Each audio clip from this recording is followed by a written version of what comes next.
Ed Roth Taylor is the son of a powerful noble family of ruffian. He is feared for his bullying and bad behavior at the academy where he acts like king. One day, Ed receives a letter from his family. The letter says he is disowned and removed from the family register. He loses everything: his title, his wealth, and even kicked out of his dorm room. Students at the academy gossip about his downfall. They still avoid him because of his bad reputation, but many believe he deserves his fate for trying to cheat during the entrance exam. Ed feels that life is unfair. The people who judge him don't know the real him. He isn't the villain they think he is. The truth is strange.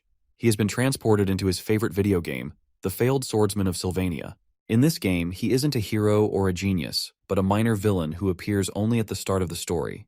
This character is weak, powerless, and destined to end up as a beggar in the game's ending. Ed checks his stats and feels hopeless. His stamina, strength, and magic are embarrassingly low. He is supposed to be a student of magic, but even a farmer NPC has better stats. He realizes this is why his character is so insignificant in the game. But Ed doesn't want the ending where he becomes a beggar. He decides he will change his fate, no matter how hard it is. The academy is still his chance to build a new life.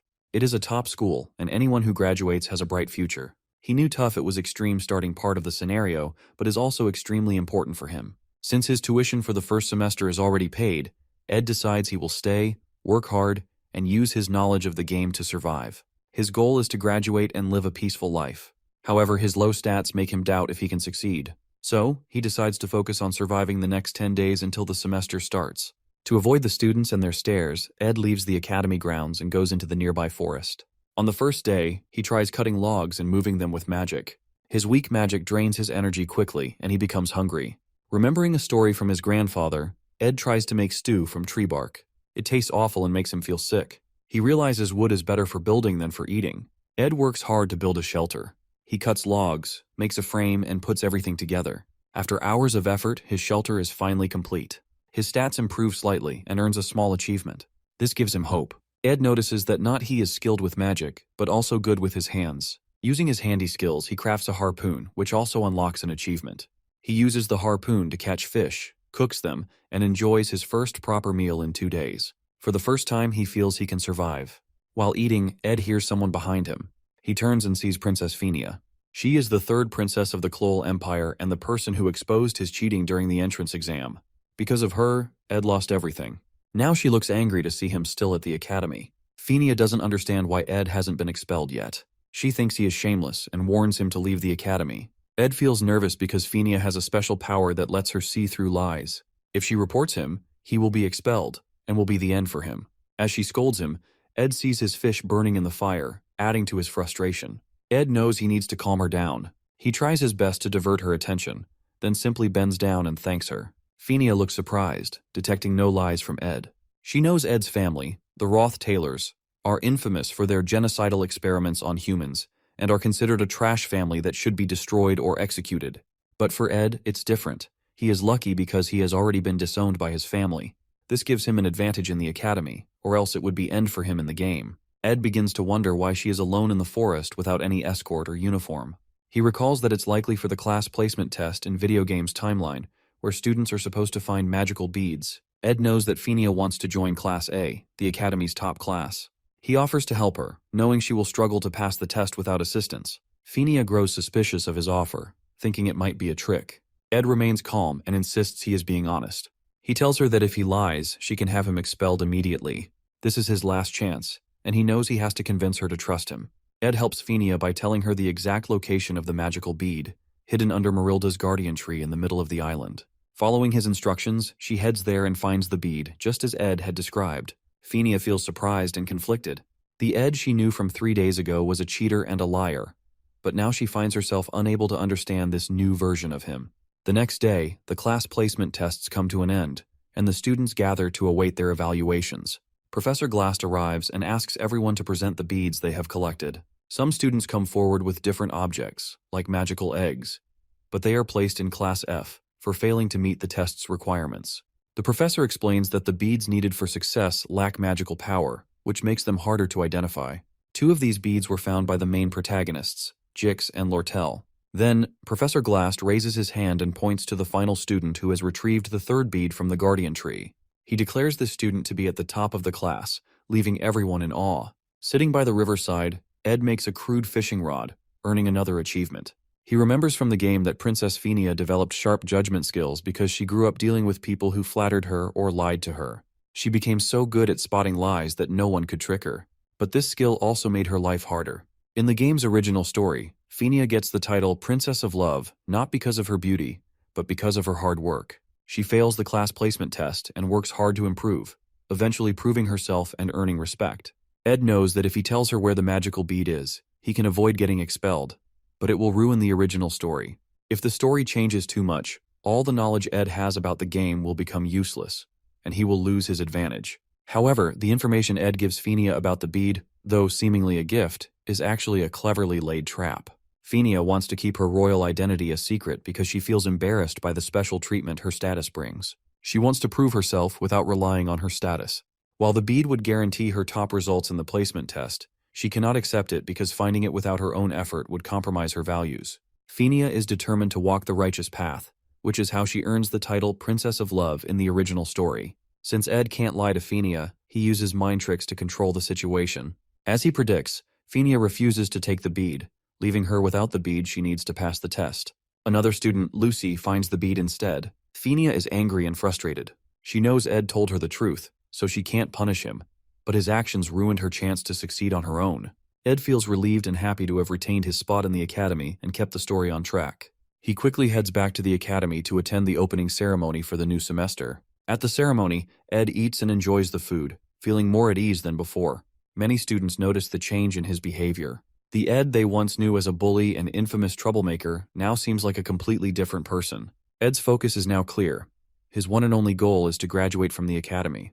Among the groups of students, there is one girl who can't help but notice Ed. She observes him closely, surprised by how much he seems to have changed, as if he's an entirely new person. On his first day back at the academy, the faculty praised everyone who has made to the academy into new improved form. However, Ed is unexpectedly called to meet the principal. He fears the worst and thinks he might be expelled. However, to his surprise, the principal only smiles and speaks calmly. Ed suspects that the princess might have reported him, but feels relieved when he realizes the principal doesn't seem to know about his actions at all. This experience makes Ed more cautious. He resolves to stick closely to the original story and avoid straying from it. While living in the forest, Ed's survival skills improve significantly over time. He becomes skilled at crafting good quality arrows and begins thinking about how to enchant his arrows with magic spells. One evening, after hunting for food to prepare dinner, Ed heads back to his tent. On his way, he notices a girl sitting under the Marilda tree. It is the same girl who had noticed him during the opening ceremony, Janica Failover. Janica is the genius spirit sorcerer of the second year, same year in which Ed is. She sees Ed and excitedly approaches him. She enthusiastically introduces herself and tells him that the magical Marilda tree has shared stories about him with her. The tree has observed Ed in the forest but isn't bothered by his presence. This reassures Ed, giving him a sense of calm. He casually remarks that even a fierce wild wolf can have a tender heart.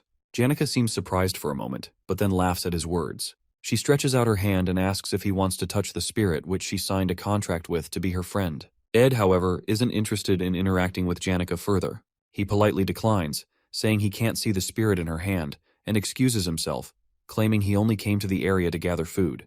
With that, he walks away. The real reason Ed keeps his distance from Janica is her crucial role in the original story. He knows that Janica Failover is a key character, and building a connection with her might alter the storyline, costing him any informational advantage he has to navigate the game's events. As Ed walks away, Janica calls her spirit friend, a wild wolf, Marilda, the guardian of the forest. She leans against Marilda, feeling comfortable, and starts talking to it. She thinks about Ed and finds him fascinating, just as Marilda told her earlier. Even though she tries hard to be nice to him, Ed only gives short yes or no answers. Still, she believes this won't be the last time they meet. The next morning, Ed works hard to avoid being late for the academy. His shelter is far from the campus, so getting there is always a challenge. But his efforts pay off, as his stats keep improving. Ed does everything himself. His chores, washing his clothes, and carefully managing his rations and supplies. He is determined to earn a scholarship. Janica can't help but watch him from a distance, curious about his routine. When Ed finally notices her, he yells and asks why she keeps following him. He demands to know if she even realizes who he is. Ed Roth Taylor, the most infamous and dangerous person at the academy. Ed tries to stay distant from Janica, despite her polite and friendly nature. She tells him she doesn't judge him based on others' opinions because she doesn't truly know him. Ed, however, is cautious and wary. He knows Janica may seem naive and innocent, but she is the final boss of Act 1. Ed decides it's safer not to get too close or engage with her more than necessary. Feeling overwhelmed by his challenges and hardships, Ed takes a risk and asks Janica for a favor. She becomes excited, thinking it's something important. But when Ed asks for money, her mood instantly changes. Money is Janica's weakness, and Ed knows this from the game's lore. She comes from a poor background and works hard to stay at the top of her class to maintain her scholarship. Without it, she wouldn't be able to continue her education. With a downcast expression, Janica apologizes and walks away, leaving Ed feeling conflicted. 3 days later, while hunting, Ed reflects on his conversation with Janica. He regrets asking her for money, but knows he has no choice but to avoid entangling himself with key characters to preserve the original storyline. When he returns to his tent and lifts the curtain, he is shocked to find another important figure from the game. Lucy Marcel, the rare genius and the most powerful mage, sleeping inside. Lucy wakes up and immediately complains about how loud Ed is, saying she can't sleep properly. When Ed demands to know why she is there, Lucy points to the area behind him. She calmly tells him that a spirit wants to speak to him, urging him to save Janica at all costs someday. Despite Lucy Marcel pointing behind him and claiming a spirit wants to speak to him, Ed still can't see anything. He feels frustrated. Not only has he barely managed to get Janica off his back, but now he has to deal with Lucy. Lucy, with her small stature and ability to walk on air, behaves like a stray cat, showing up anywhere she finds comfortable to nap. To make matters worse, she's now using Ed's campsite and resources to skip classes and rest. Ed blames himself for this situation and realizes he needs to act quickly before her presence causes the storyline to deviate further. While setting snare traps for hunting, Ed notices Lucy casually taking the bait, a chunk of beef, and eating it without a care. This frustrates him even more because no matter what he says, she completely ignores him. Ed realizes that if she has already come to his camp multiple times, she will likely keep returning. Worse still, as a seasoned player of the game, he knows there's no strategy to defeat Lucy. Determined to solve the problem, Ed recalls a specific detail from the game guides he read, something most players overlook. He decides to play his last card. Ed tells Lucy that he recently saw maids from Ophilus Hall searching for her. The moment she hears this, Lucy freezes in shock, her composure breaking for the first time. She hurriedly makes an excuse about remembering something urgent and vanishes into the air in no time. Ed feels relieved and silently thanks his knowledge of the game guides. He remembers that while Lucy is a formidable mage with no known weaknesses in combat, she always flees at the mention of dormitory maids. Apparently she has a habit of avoiding them, as the maids who takes care of Lucy chase after her. With Lucy gone, Ed feels a sense of triumph. He's confident her 2-day stay won't impact the storyline significantly, and is grateful it didn't take him long to figure out how to get rid of her. Once again, he has managed to protect the original story, though he can't help but note how satisfied he's starting to feel. As the game story progresses, the first major quest finally appears: Joint Combat Training.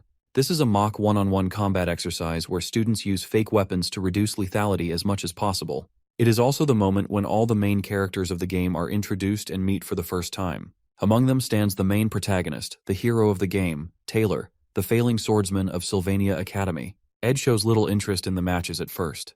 He already knows the results since the winners are always the first-year main characters, including Taylor. However, one thing catches his attention: Janica.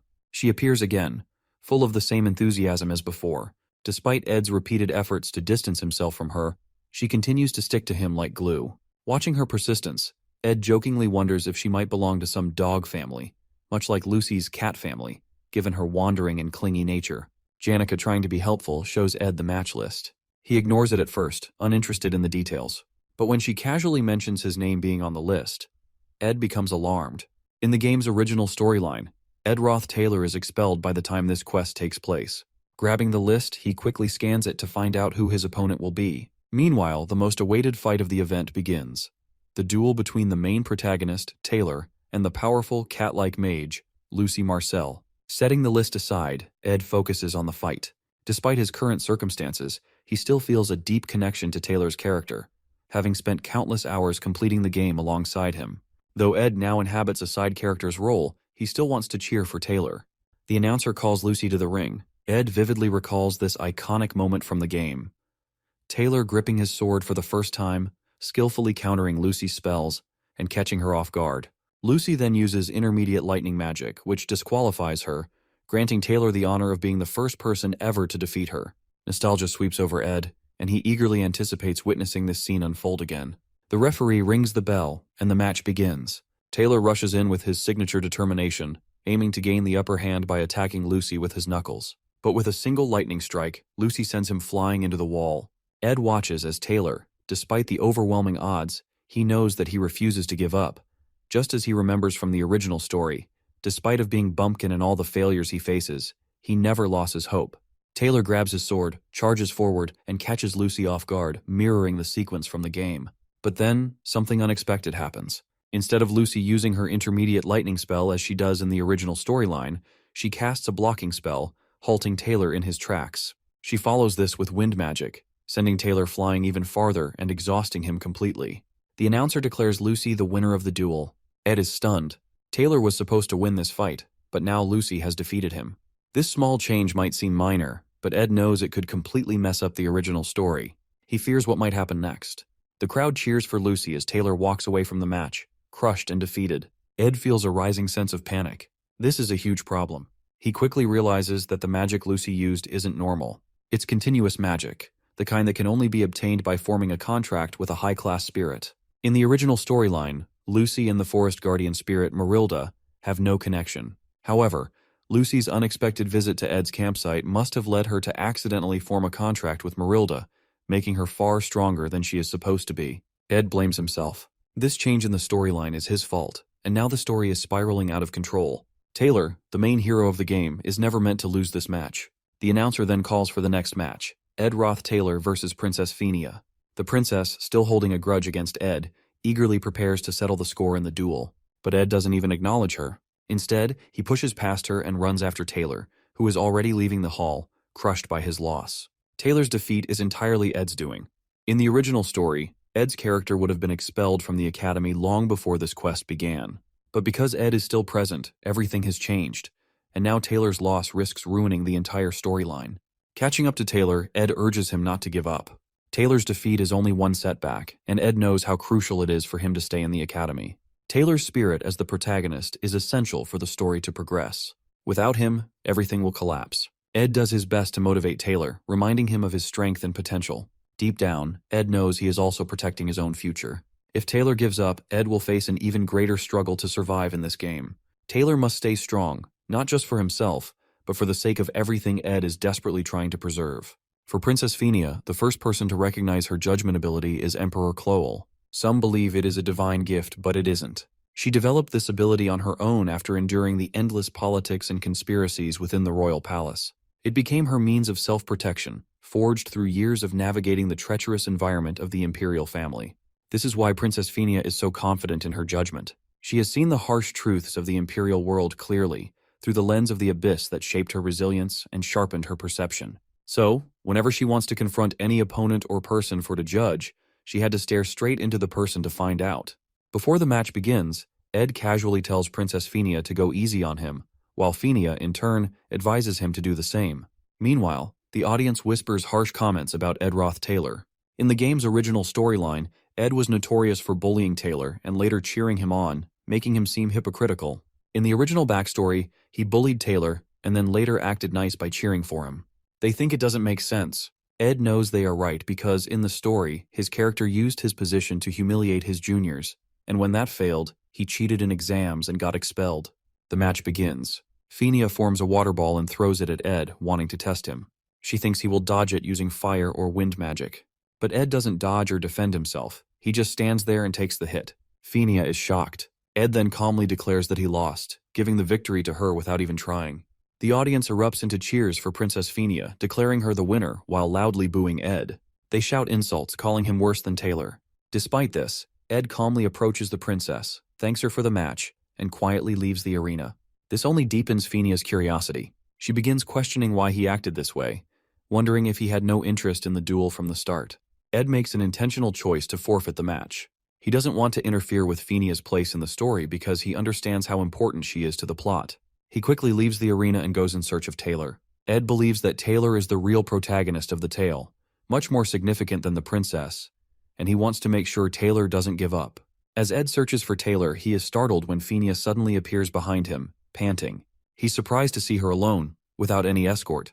Phenia shouts at him, demanding to know what his true intentions are. She accuses him of having no intention to win the match, claiming he only wanted to leave the stage as quickly as possible. Phenia's frustration boils over. She admits that she's tired of everyone at the academy. Her classmates, the professors, even the servants. She feels overwhelmed and confused, especially by Ed's actions. She demands to know who Ed really is, which only make her question him more. Seeing her so upset, Ed calmly steps closer, places his hands on her shoulders, and tells her to relax. Guiding her through a simple breathing exercise, he encourages her to breathe deeply and slowly.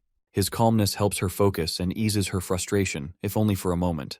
Feeling calmer, Phenia realizes how she acted earlier and apologizes to Ed for her behavior. Ed notices that she has relaxed a bit and looks for a way to leave so he can continue searching for Taylor.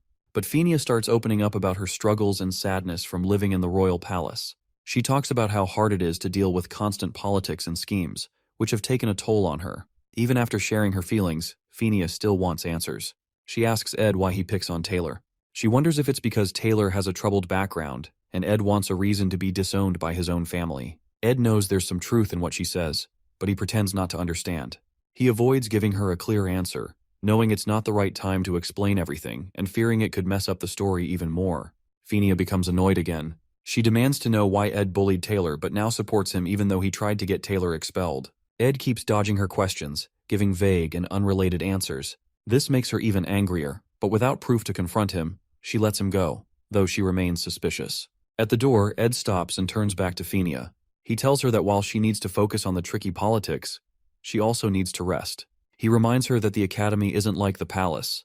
Here, she doesn't need to worry about everything all the time. Phenia is caught off guard by Ed's advice. She's surprised he understands her struggles so well. It leaves her curious, as no one has ever seen through her like that before. Ed, aware that his words might have profound effect, leaves Phenia and continues searching for Taylor, hoping he isn't too late. Finally, he finds Taylor sitting alone, holding his broken sword, looking sad and lost. Just as Ed moves closer, someone steps in his way. Isla Triss, the main heroine of the game. She firmly tells Ed not to get any closer or bother Taylor, standing in his way to protect Taylor from further trouble. Isla blocks Ed and firmly tells him that Taylor doesn't need to deal with him anymore. She accuses Ed of causing enough harm already. Then, something surprising happens. Taylor, despite looking defeated and broken after the match, stands up. He confronts Ed with a determined expression, asking why Ed is still at the academy. Ed is surprised by Taylor's strength to keep going. Even after such a crushing setback, Taylor still shows his fighting spirit. Having played the game with him countless times, Ed knows that Taylor's strength lies in never giving up, no matter how strong the opponent. He also sees the positive influence of Isla, Taylor's childhood friend and biggest supporter, who is always there to motivate him and lift his spirits. As Taylor demands answers, asking what Ed's real intentions are, Ed simply praises Taylor's swordsmanship during the duel. He acknowledges Taylor's impressive skills, a genuine compliment stemming from his experience in the game, where he fought alongside Taylor until the very end in the game. Ed turns to leave, telling Taylor he just came to see him and isn't planning anything. He has no schemes or hidden motives. While Taylor might still doubt him, Ed feels relieved, not because the storyline is slightly off course, but because Taylor, the hero he knows so well, is standing strong. As Ed walks away, Taylor and Ayla glare at him, annoyed by his calm attitude, thinking he is trying to act cool despite everything. Just as Ed leaves, suddenly, a loud explosion shakes the hall, a result of a powerful magic spell. Ed immediately recognizes the scene. In the game, this is a key event during the legendary duel between the Golden Daughter Lortel and Janica Failover. In the original story, Taylor and the other main characters were supposed to watch this match in the hall. But with the changes in the storyline, Taylor and Isla are now outside. Ed decides it's okay since the match is still happening and they may be watching from outside. This duel is important because the winner becomes the final boss of Act 1 in the game. Janica and Lortel's battle becomes fierce. Lortel uses ice magic to stop the fire spirit Janica summoned. However, the fire spirit's strength overwhelms the ice, melting it and striking Lortel. This makes Janica the winner of the match. The crowd cheers for Janica, excited that a second-year student has won. However, Janica notices Lortel being carried away by medics. She feels guilty, realizing she accidentally uses an intermediate magic spell, which violates the rules. Fortunately for her, no one seems to have noticed the mistake. But she gets traumatized by what she has done to her opponent.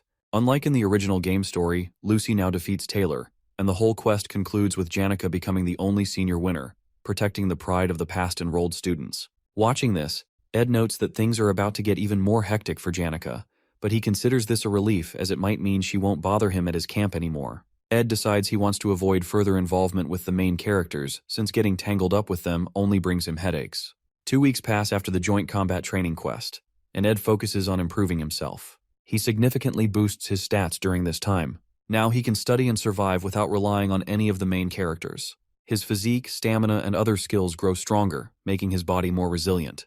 While bathing in the river, Ed spots Janica sneaking up on him. Embarrassed, he yells at her for invading his privacy. Later, they sit together near the campfire. Janica expresses how much she likes Ed's camp, describing it as a top-secret base perfect for adventures. She mentions she needs his advice on something and asks for his honest opinion. Curious, Ed asks why she came to him instead of seeking help from her other friends. Janica explains that after Ed left the hall, her match against Lortel ended in her victory. However, during the duel, she accidentally used an intermediate-level spell, which wasn't allowed, and injured Lortel. Now she feels guilty and can't shake the thought that she overreacted. She doesn't want reassurance from her friends, as they would likely tell her she did the right thing. Instead, she wants an honest opinion about whether she should apologize to Lortel. Ed tells Janica to do whatever feels right to her and to apologize if she believes it's the right thing to do. While Janica is bubbly, cheerful, and cherished by everyone as the perfect friend, feeling guilty or self-critical won't erase the mistakes already made. People may encourage her and take her side, but that alone won't undo what has happened. Hearing Ed's straightforward opinion, Janica feels happy that he doesn't take sides blindly. She notices how much Ed has changed compared to the person he was last year. Though she is a lively and smiley girl, she is also a keen observer. She remembers how, when Ed once asked her for money, he didn't show the desperation most people would. Instead, his behavior subtly signaled her to keep her distance from him.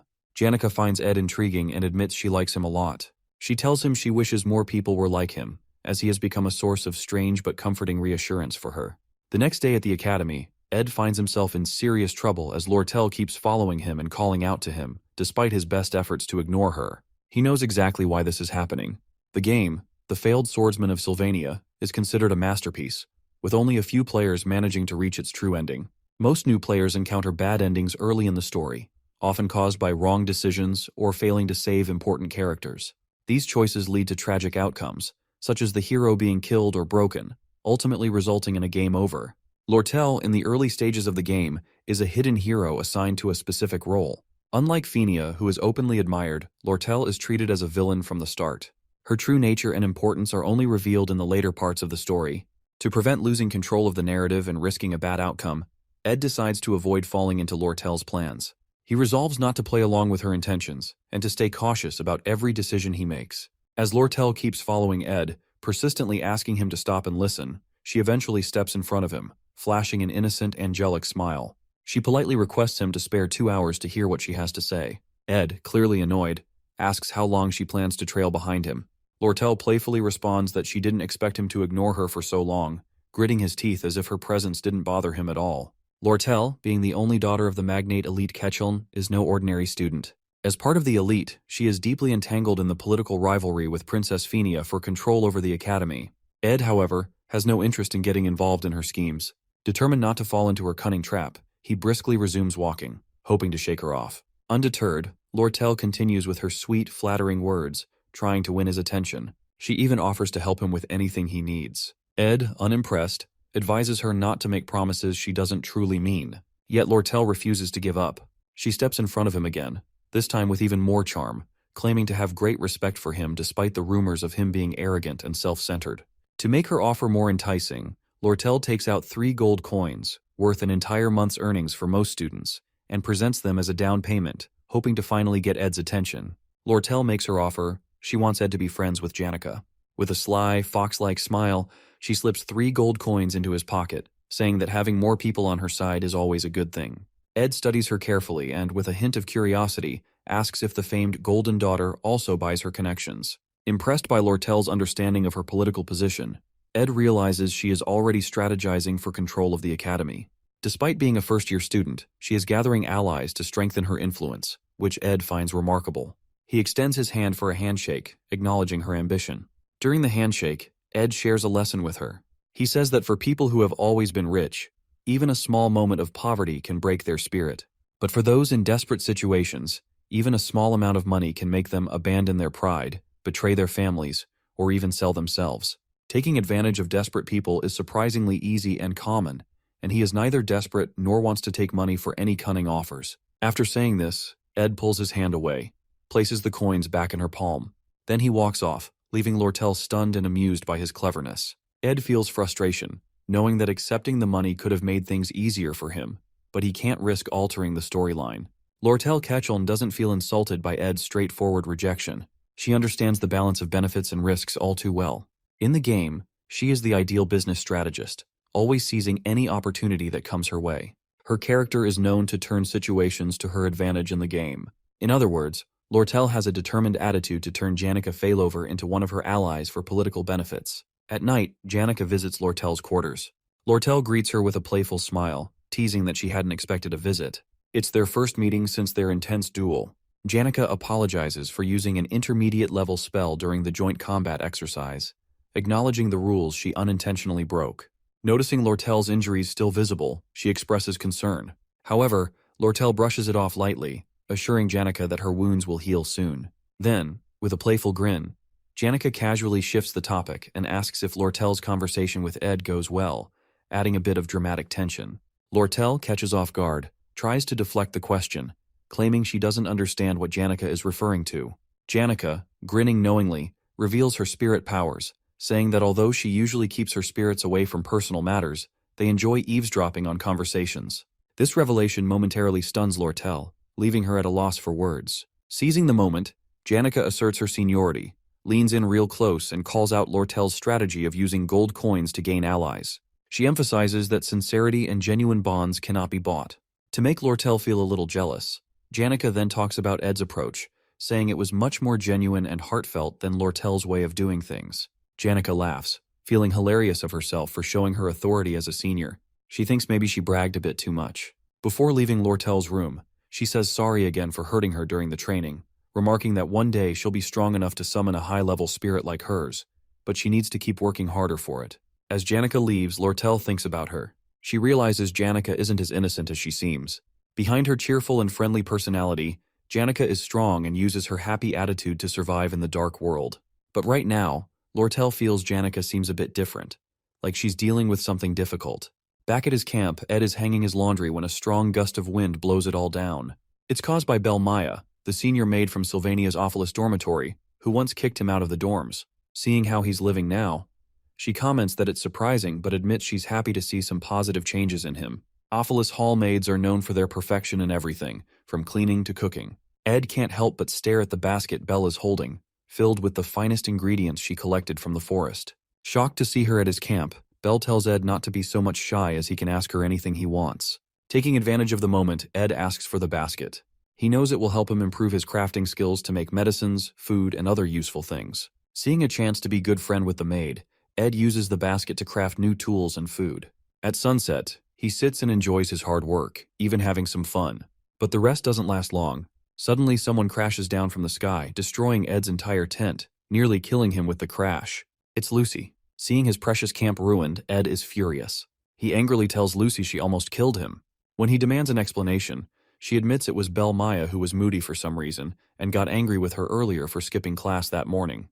In her panic, she decided to teleport to the only safe place she could think of, Ed's camp, accidentally wrecking it in the process. Feeling no remorse, Lucy complains she's hungry and asks Ed if he has any beef jerky. Furious, Ed smacks her on the head and yells at her for causing such a big mess. He gets surprised when the most powerful mage doesn't defend herself with a protective spell. Lucy winces and explains she's out of magic, which gives Ed the perfect opportunity. He decides to teach her a lesson for destroying his camp and skipping her classes. At the library, Ed is busy searching for a book to help him learn how to build a sturdier house using real wood. He focuses on understanding the materials needed, planning the structure, and mastering techniques like smoothing wood and finishing a roof. As he flips through the pages, he notices it's almost closing time. While he's packing up the books, a girl approaches him with a friendly remark about his dedication to studying. Thinking she might be the librarian apprentice, Ed quickly apologizes for staying late. The girl, smiling warmly, reassures him that it's not a problem. She says seeing someone study so seriously motivates her to work harder too. She introduces herself as Elka Eislen, a first-year student in the Faculty of Magic. But when Ed tells her his name, she freezes for a moment, looking surprised. Ed isn't surprised. He's used to people reacting this way because of his character's notorious reputation. Kay quickly smiles and says he seems very different from the rumors. She's especially amazed that he managed to read and understand difficult books on elemental studies so quickly. She admits it's hard to believe it's the same Ed everyone talks about. Before leaving, Elka says she'll be cheering for him and wishes him a safe trip back as she has to return to her dorm to clean up, leaving Ed feeling slightly encouraged by her kind words. Suddenly, a loud crash shakes the ground in the library, causing books to tumble from the shelves and fall on Ed and Elka, creating chaos all around. It marks the start of the final chapter of Episode 1 in the game. On campus, students rush toward a temporary camp led by the main character, Taylor. Among them, Ayla, noticing the disaster, recalls a passage from a spirit book she once read. It speaks of a summoning ritual for Glaskin, the highest-ranked dark spirit. Fenia listens intently as Ayla explains that only someone with a strong connection to spirits could summon Glaskin, and that person is Janica Failover. As per the storyline, Janica, now the final boss of Act 1, has lost control of the dark spirit, allowing it to take over her completely. Fenia, understanding the gravity of the situation, realizes that the barriers protecting the temporary camp will only hold for a limited time. Taylor steps up and urges everyone to head to the student center immediately. He explains that if Glaskin fully manifests, the chances of casualties will be extremely high, and the group must act quickly to ensure everyone's safety. The Royal Guard captain reassures the students not to worry, explaining that the faculty and expert mages will notice the situation soon and intervene.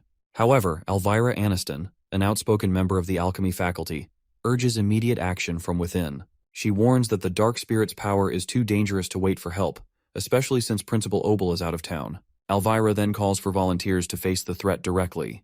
Klebius, a combat department student and another key character, quickly refuses to volunteer, clearly frightened by the immense power of the dark spirit.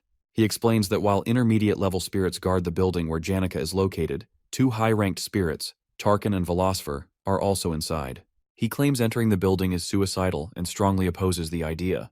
Elvira grows more puzzled, questioning how Janica, still a student, managed to summon all these spirits, including the effort to summon Glaskin, the highest-ranked dark spirit. Ayla, with her knowledge of dark spirits, explains that such spirits are natural enemies of spirit sorcerers. Their overwhelming power often exceeds the control of even skilled sorcerers. This likely explains why Janica couldn't handle them, leaving her vulnerable to being overpowered. The dark spirits, now in control, are using Janica's abilities to summon Glaskin with the help of Tarkin and Velosfer, spirits whose controlling their command is a mystery. As everyone debates the best course of action, Jix stands up and reminds the group of the importance of making a decision quickly. He suggests that only Princess Fenia can devise a proper strategy. All eyes turn to Fenia as they wait for her command.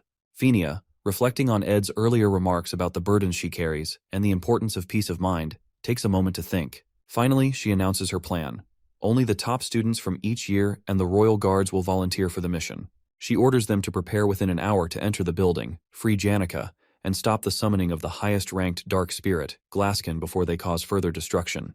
Princess Fenia encourages everyone to steel their resolve, promising to take full responsibility for the mission. Just then, a student runs up to her, panting and visibly distressed. He informs the princess that the residents of the teaching area will not be able to assist, as they are already defending Audrey Hall to protect the potion archives from attacks. Realizing their limited numbers, Fenia asks if there are any other students who can help. Suddenly, another student, a frightened girl, rushes to the princess, trembling as she reports an emergency in the library. She reveals that Elka, the librarian apprentice, and a sophomore student are trapped inside. Hearing Elka's name, Jix immediately reacts. Grabbing the girl by the shoulders, he demands confirmation that Elka is still in the library. When the girl confirms, Jix panics, stating that he must save his best friend immediately because Elka has no way to defend herself. Fenia quickly intervenes, commanding Jix to calm down. She reminds him that stopping Janica and the dark spirits must be their top priority.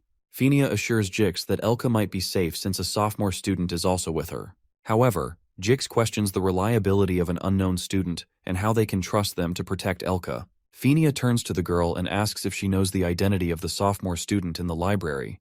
The girl, shaking with fear, hesitates, unable to speak. Jix grows impatient and presses her for an answer. Finally, in a shaky voice, the girl confesses that the sophomore in the library is none other than Ed Roth Taylor. Her answer leaves everyone in shock. The girl starts crying, apologizing for abandoning the library earlier. She explains that she left Elka in charge because Ed was staying late into the night, and his presence had annoyed her. Jix becomes furious, refusing to leave Elka alone with Ed, whose infamous reputation precedes him.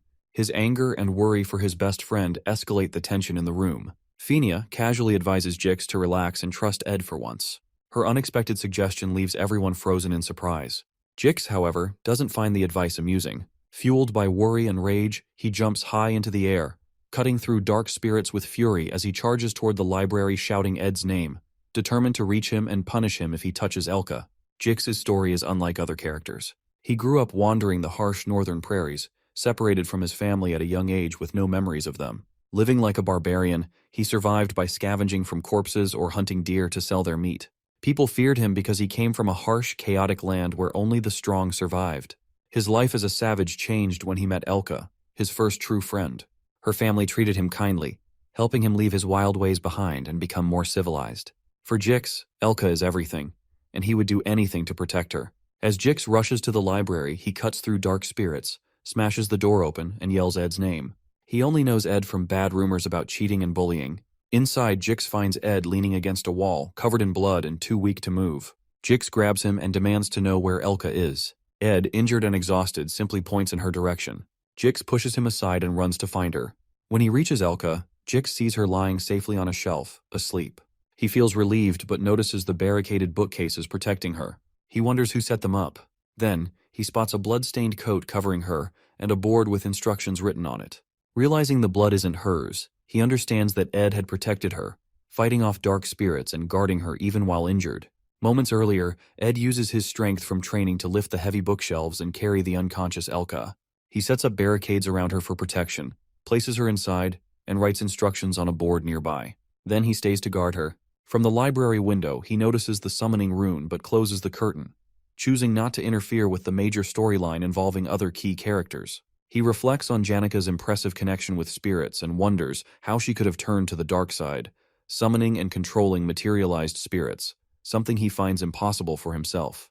When dark spirits approach Elka, Ed fights them head-on. After defeating the intermediate-level spirits, he notices his stats have slightly improved. Surprisingly, he even unlocks some spirit connection abilities, leaving him curious about his potential. As Jix carries Elka to safety, he asks Ed what happened in the library. Ed casually replies that he was just training. Jix laughs at the response and thanks Ed for saving Elka, promising to repay the favor someday. Ed recognizes Jix as Taylor's trusted ally and best friend in the game. Knowing Jix plays a crucial role in the storyline, Ed advises Jix to join Taylor and follow his lead to fix the ongoing chaos. Jix is surprised by Ed speaking so highly of Taylor, as they barely interact. However, Ed's motive is to ensure Taylor unlocks his slash element, essential for defeating the high-ranked spirit, Tarkin, with Jix's help, as it happens in the original game storyline. Jix thanks Ed for the advice and leaves, allowing Ed to finally rest. As Ed sits to relax, he notices something strange. Jix and Taylor aren't friends yet. He remembers that in the original game, Taylor and Jix become friends after a duel where Taylor learns the slash element by cutting through Jix's magic. This event was supposed to happen before the Act 1 finale, but now things are happening earlier than planned. Without their friendship, Taylor hasn't learned the slash element, which is key to defeating Tarkin. Ed realizes the storyline is falling apart and changing. Back at the camp, Jix returns with Elka and apologizes for being late. The team tells him it's no use. They already tried and failed to invade. The captain, soldiers, and some students are injured, and they've had to retreat. Now, they don't have the strength to fight Tarkin again. Ed arrives at the camp, surprising everyone. Seeing the situation, he realizes the ritual to summon Glasskin is almost complete. If they don't act soon, everything will be destroyed. Ed knows stepping in will change the storyline, but he has no choice if he wants to save the game world. He takes charge, forming two teams and deciding to lead one himself. From now on, Ed chooses to step into the storyline to stop the disaster. Seeing Ed Roth Taylor, everyone is shocked and keeps their eyes fixed on him. Klebius ridiculously laughs at Ed's suggestion, thinking it's a joke, but Jix interrupts, urging everyone to hear Ed out. Ed explained the situation. To reach Janica, they had to distract Tarkin, the fire spirit, and deal with Velocipher, the darkness spirit controlling her. Tarkin was protected by a strong shell, which they saw during their first attempt, and that was why they couldn't hurt it. Ed suggested splitting into two teams, one to lure Tarkin away, and the other to reach Janica directly. Lortel disagrees, saying it's impossible since they lack the training to handle a spirit as powerful as Tarkin. She reminds them they only escaped the first encounter by sheer luck. Ed agrees it's a huge risk but insists there's no other option. If they can take out Janica, Tarkin will lose its power. The group then decides who will be in the bait team. Taylor volunteers, but Ed immediately stops him, assigning Taylor should be in the combat group. Ed assigns himself, Lortel, and Clebius to the bait team, which makes both of them scared and nervous. As Lortel and Clebius argue with Ed, Princess Phenia speaks up. The princess said she didn't fully trust Ed, but she agreed with his plan. She split the group. Taylor, Elvira, Jix, and herself would go to stop Janica, while Ed, Lortel, and Clebius would lure Tarkin away. Before they set out, Phenia gives one final command to everyone that no matter what happens, don't die. As Ed and his team reach Nail Hall Corridor, they see Tarkin, the fire spirit, standing menacingly. Ed reminds the team to follow the plan before starting their mission to distract Tarkin. Clebius, looking scared, hesitates, but Ed encourages him to stay calm. Clebius tells himself that their only job is to distract Tarkin, and the other team will handle the rest. Building up his courage, he attacks Tarkin and manages to grab its attention. Feeling relieved, Clebius turns around to ask what to do next, only to find he's all alone. Realizing he's been left behind, he panics as Tarkin starts chasing him. Running as fast as he can, Clebius yells angrily, blaming Ed and the situation for his trouble. Watching Clebius being chased, Ed calmly tells Lortel to focus on her part, assuring her that Clebius is doing his job. Lortel jokingly suggests they could let Clebius be sacrificed, but Ed strongly disagrees, saying he doesn't plan to let anyone get hurt. Ed knows Clebius well because he understands the story. Even though Clebius seems scared and unsure, Ed knows he has hidden strength. With Tarkin distracted, Ed gives Lortel her most important task to handle the spirit. Lortel stands outside the hall, focusing on her task to create an entry path for the other team and deliver a key attack on Tarkin. As she prepares, she thinks about Ed. Despite his bad reputation, he seems surprisingly cool to her.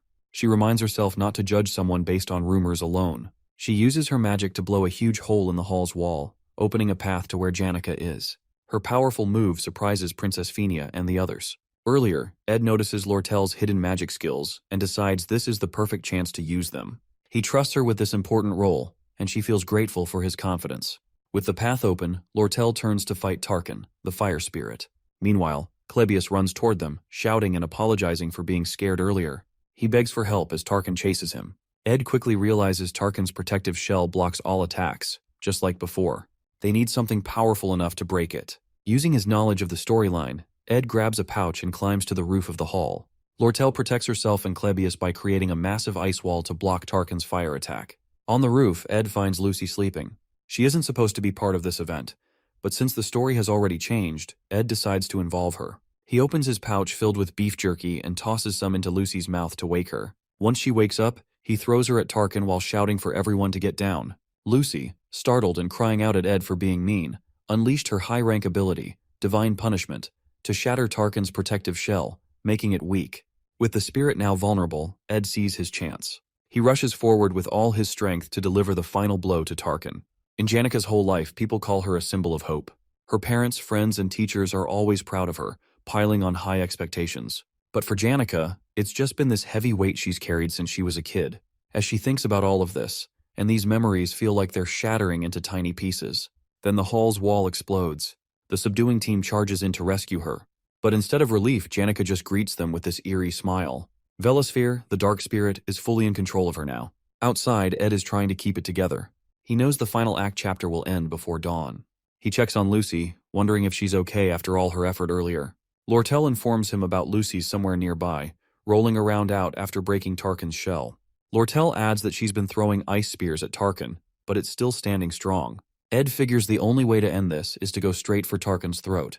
But Lucy, who already runs out of energy, and Clebius, who's being chased around by the fire spirit, is way too panicked to land a proper hit. Ed knows what he has to do. He's going to take care of this himself. He turns to Lortel, tells her he's putting his life in her hands to keep Tarkin still. Lortel, ever the skeptic, calls it a wild gamble, but Ed just grins and says it's an investment in getting rid of the monster for her. This gets her attention as that's her area of expertise. She smiles, saying he's way cooler than the princess, who's always acting like a royal monarch. Fired up, Lortel starts setting traps with her ice magic. Just as Ed charges toward Tarkin, another massive dark spirit shows up on the top of the hall building, the right hand of Glaskin, making the whole situation even worse. Ed figures Taylor's team must be at the final stage of their fight, but he can't let that distract him.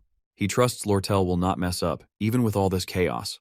As Tarkin is about to launch a fire blast straight at Ed, Lortel nails the timing, using her traps to block the attack and give Ed an opening.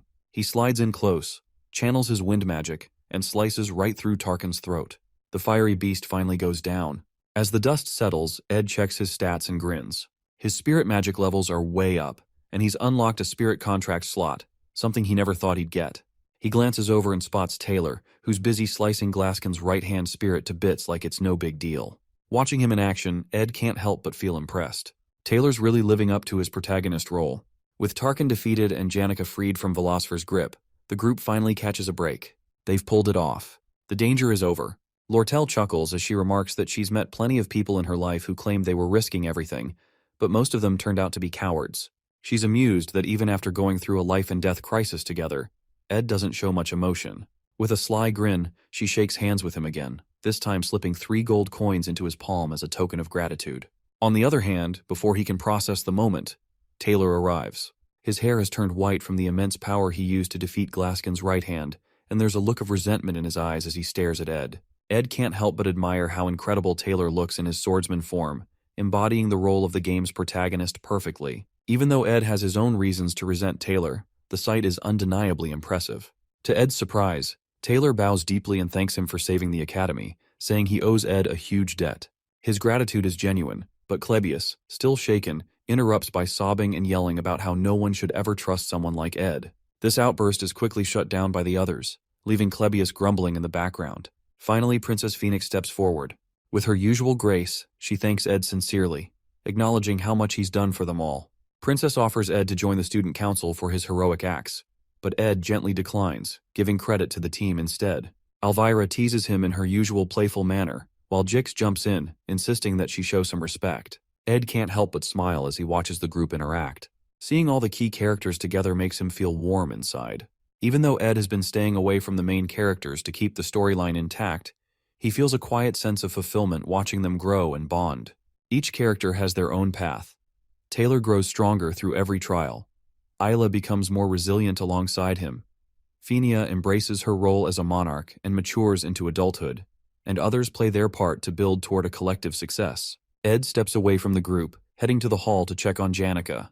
Despite sensing that the storyline might have shifted slightly, he knows his role is to guide the protagonists while staying in the background, ensuring they each shine in their own way. Ed finds a bruised and battered Janica hiding in the chest inside the destroyed hall. Back on the ground, when Ed asks everyone why Janica turns berserk, Lortel shares her theory. She explains that when she visits Janica's room, it is covered with letters and posts on the walls, along with piles of gifts from people outside the academy, mostly from family and friends with high expectations for her success. Lortel believes the overwhelming pressure makes Janica obsessive and vulnerable, forcing her to honor everyone with replies and thanks. The dark spirit Velusfer exploits this darkness in Janica, turning her into a berserk spirit mage to summon Glaskin. Ed wonders why the final act happens so early. He realizes that during the joint combat training, Taylor is supposed to defeat Lucy and gain fame, but instead, Taylor's loss shifts the storyline. The audience becomes fans of Janica, the only senior to win against a first-year student, putting her under immense pressure to maintain her standards. Ed then notes that while both Lucy and Janica make contracts with spirits, Lucy spends more time in the forest, strengthening her bond naturally. Janica, however, lacks that connection, and Ed blames himself for being in the forest and altering the game's storyline. Janica tells Ed she feels forgotten amidst the chaos, which hurts her. She admits that after wreaking havoc on such a grand stage, she thinks others will look for her but they don't. Ed consoles her, making her laugh a little. Janica says she doesn't expect him to find her so quickly and just wants to stay hidden a little longer, as she feels close to ugly crying.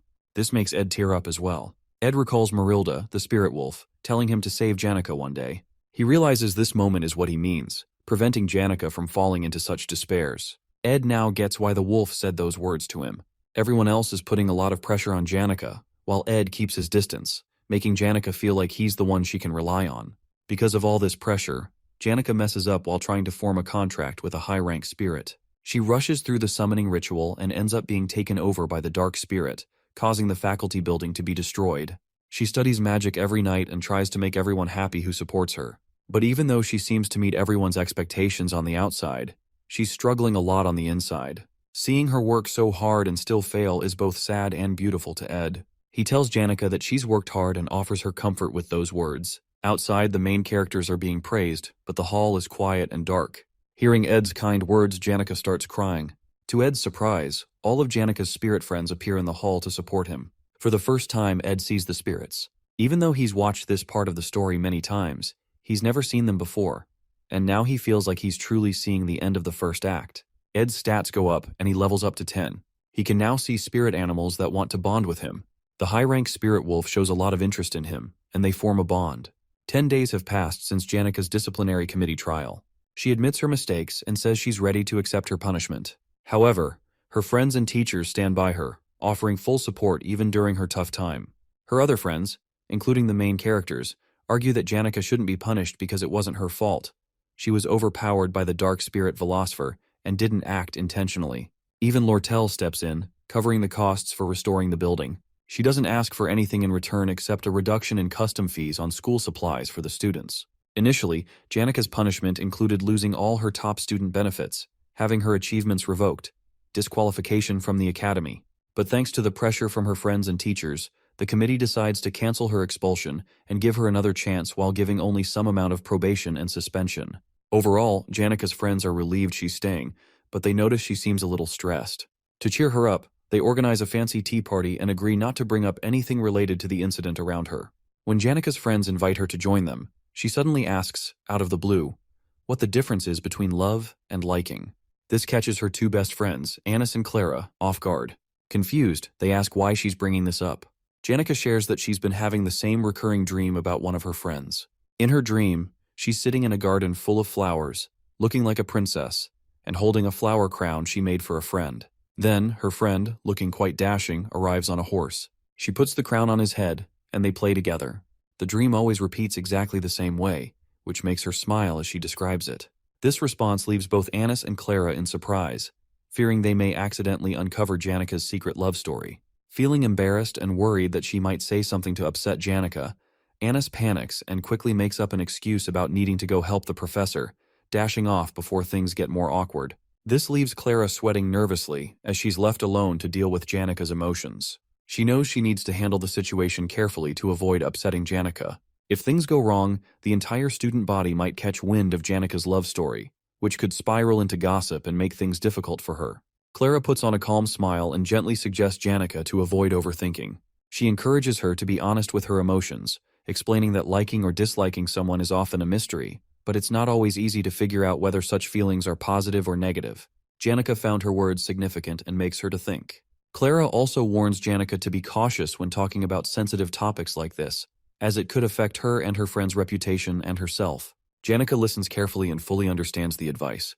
Janika thanks Clara for the genuine advice, saying it's just what she expected from her. She then makes an excuse to leave, mentioning she needs to report back to Ophelis Hall. Clara waves happy goodbye, but then slouches forward to butt her head on the table in relief. She finally managed to prevent any rumors from spreading for now. Ed reflects on how he has been relentlessly saving his money. Thanks to a petition from the princess, he to build a proper house this time. When he arrives at the construction site, he spots Janika wandering nearby. He thinks to himself that since the first act is now over, meeting her shouldn't affect the storyline anymore. However, as he approaches her, Janika suddenly hides behind a tree, clearly startled. Confused by her behavior, Ed pauses. Janika recalls Clara's advice about being honest with her feelings, but, unable to overcome her nerves, she hastily makes an excuse about having things to do at Ophelis Hall before fleeing. For Janika, confessing her feelings feels like an impossible challenge. Meanwhile, Ed stands frozen in surprise, bewildered by her reaction but deciding not to overthink it, as he has work to do on building his house. On the first day, Ed carefully selects the location for his hut, ensuring it's a suitable spot. On the second day, he starts collecting logs and wood, showcasing impressive skill with cutting trees. As his semester results come out, Ed discovers he has performed exceptionally well, with skills and grades far above the average student. However, back at the academy, special incidents keep occurring. Whenever Janika sees Ed, she hides or avoids him, leaving him perplexed. Meanwhile, her friends Clara and Anis glare at Ed angrily, warning him to stay away from Janika, as his presence embarrasses her and makes her flustered. After countless days of hard work, Ed progresses from cutting lumber to starting construction on his hut.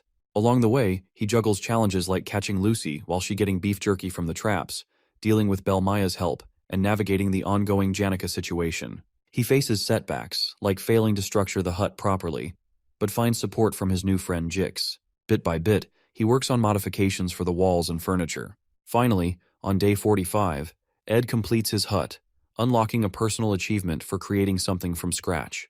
At last, he's no longer homeless. As Ed rests peacefully in his newly built hut, Janica shows up, watching quietly from behind a tree in the forest, observing the hut he's made.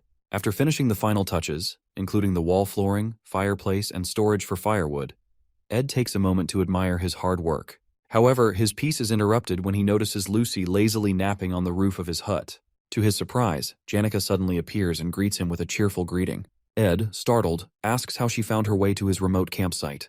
Janica explains she heard about his beautiful hut from the maid, who praised it as a masterpiece. Curious to see it for herself, she decided to visit. She marvels at the craftsmanship and natural beauty of the hut, voicing her admiration loudly as she wanders around. When Ed asks if the spirits told her about the hut since it's so new, Janica blushes. She admits they mentioned it, but teases that the spirits were more focused on how handsome and hot Ed looked while building it. Laughing nervously and hiding her deeper feelings, Janica says she simply wanted to check on how he's living. Ed smiles and invites her inside. Blushing, Janica nods and follows him in. Inside, while Lucy sprawls lazily on the roof, Janica gasps in amazement at Ed's handiwork. Sitting near the fireplace, she shares her gratitude for the support Lortel and her friends have given her. However, she also expresses worry about how to repay their kindness. Seeing her conflicted expression, Ed advises her not to overburden herself with repayment, especially if she can't afford it. He remembers that the incident with the dark spirit happened because she took on too much unnecessary responsibility. Even moving to Ophelis Hall with 8 others won't change much, as the cycle of envy and expectations will continue. So he tries to focus on her well-being to avoid repeating past mistakes. After a while, as they chat, Ed encourages Janica to visit anytime she feels lonely or overwhelmed, assuring her she's welcome at his hut and the forest. Surprised and touched, Janica smiles warmly, saying it would make her very happy. She extends the same offer to Ed, urging him to come to her if he ever feels overwhelmed. Ed smiles but sighs quietly at the word overwhelmed. He knows the second semester is approaching, marking the start of Act 2. This time, the Sage's Sealed Grimoire, a book containing records of advanced, dangerous magics, will create chaos capable of consuming the entire academy. Grateful for her kind offer, Ed thanks Janica but keeps his thoughts to himself. He knows he'll remain on the sidelines, letting the main characters handle the challenges ahead, quietly cheering them on. On a dark and stormy night, Act 2 begins. Students from Ophelis Hall live like royalty, enjoying special perks like first-choice seating, personal maids, and extra freedom.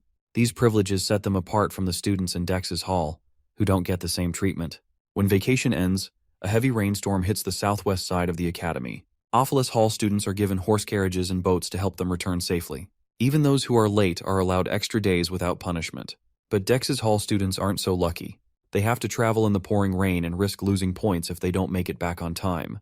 This unfair treatment makes the Dex's Hall students angry. They come together to protest and demand equal treatment.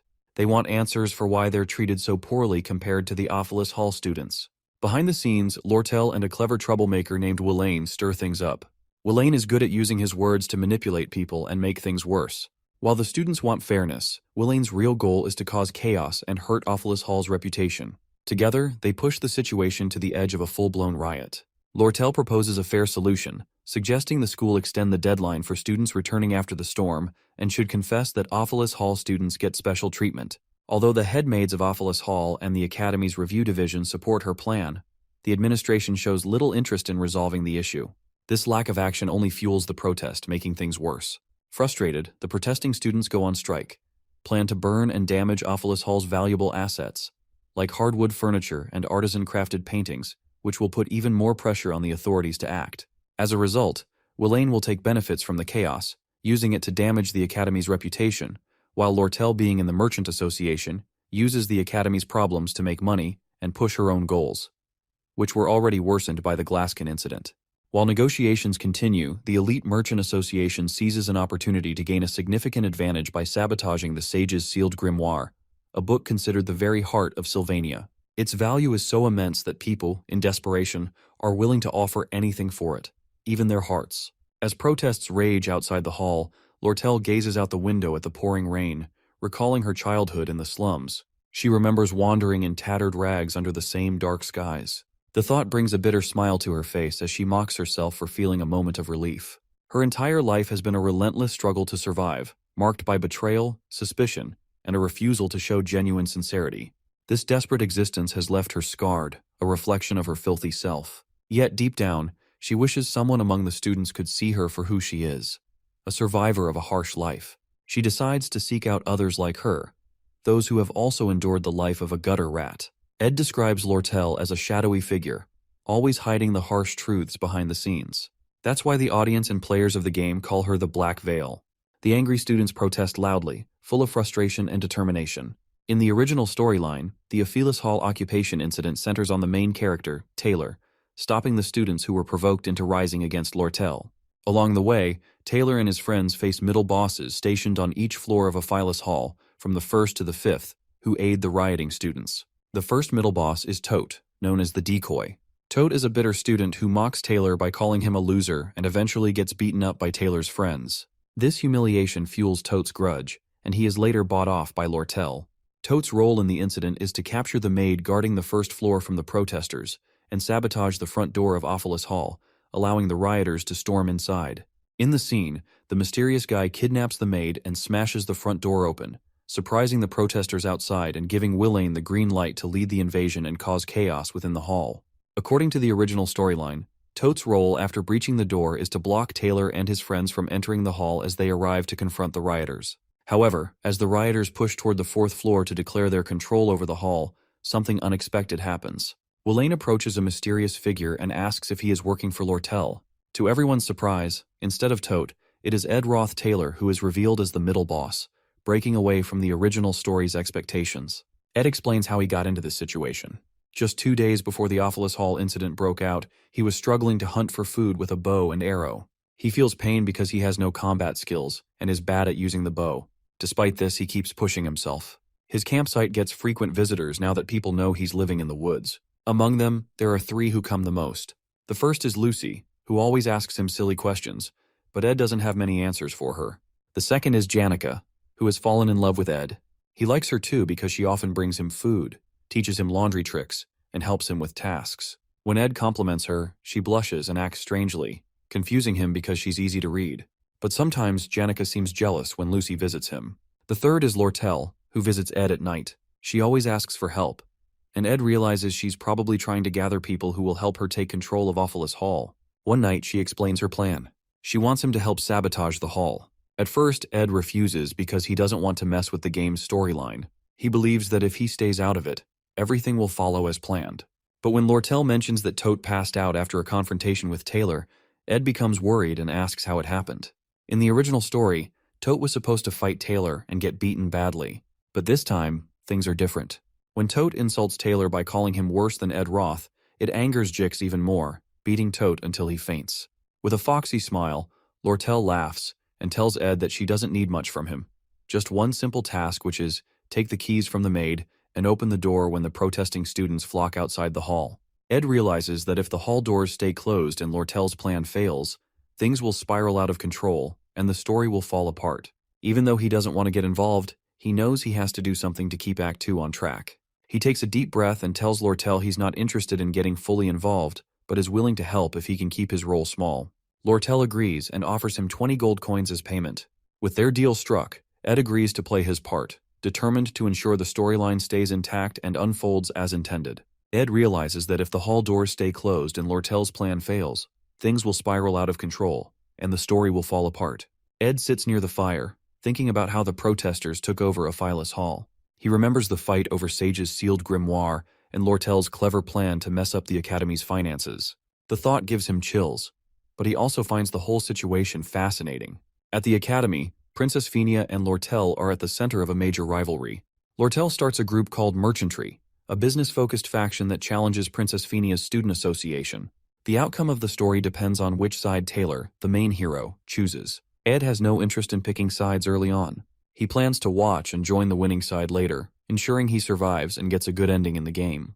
Before the protest, Janica visits Ed at his hut. She thanks him for always letting her come by and tells him she's moving to Dex's hall since her suspension is ending. She offers to give Ed some extra things she doesn't need, like cushions and pillows. Ed happily accepts, which makes her smile. Janica notices Lucky sitting on the roof in the rain and asks why she does that.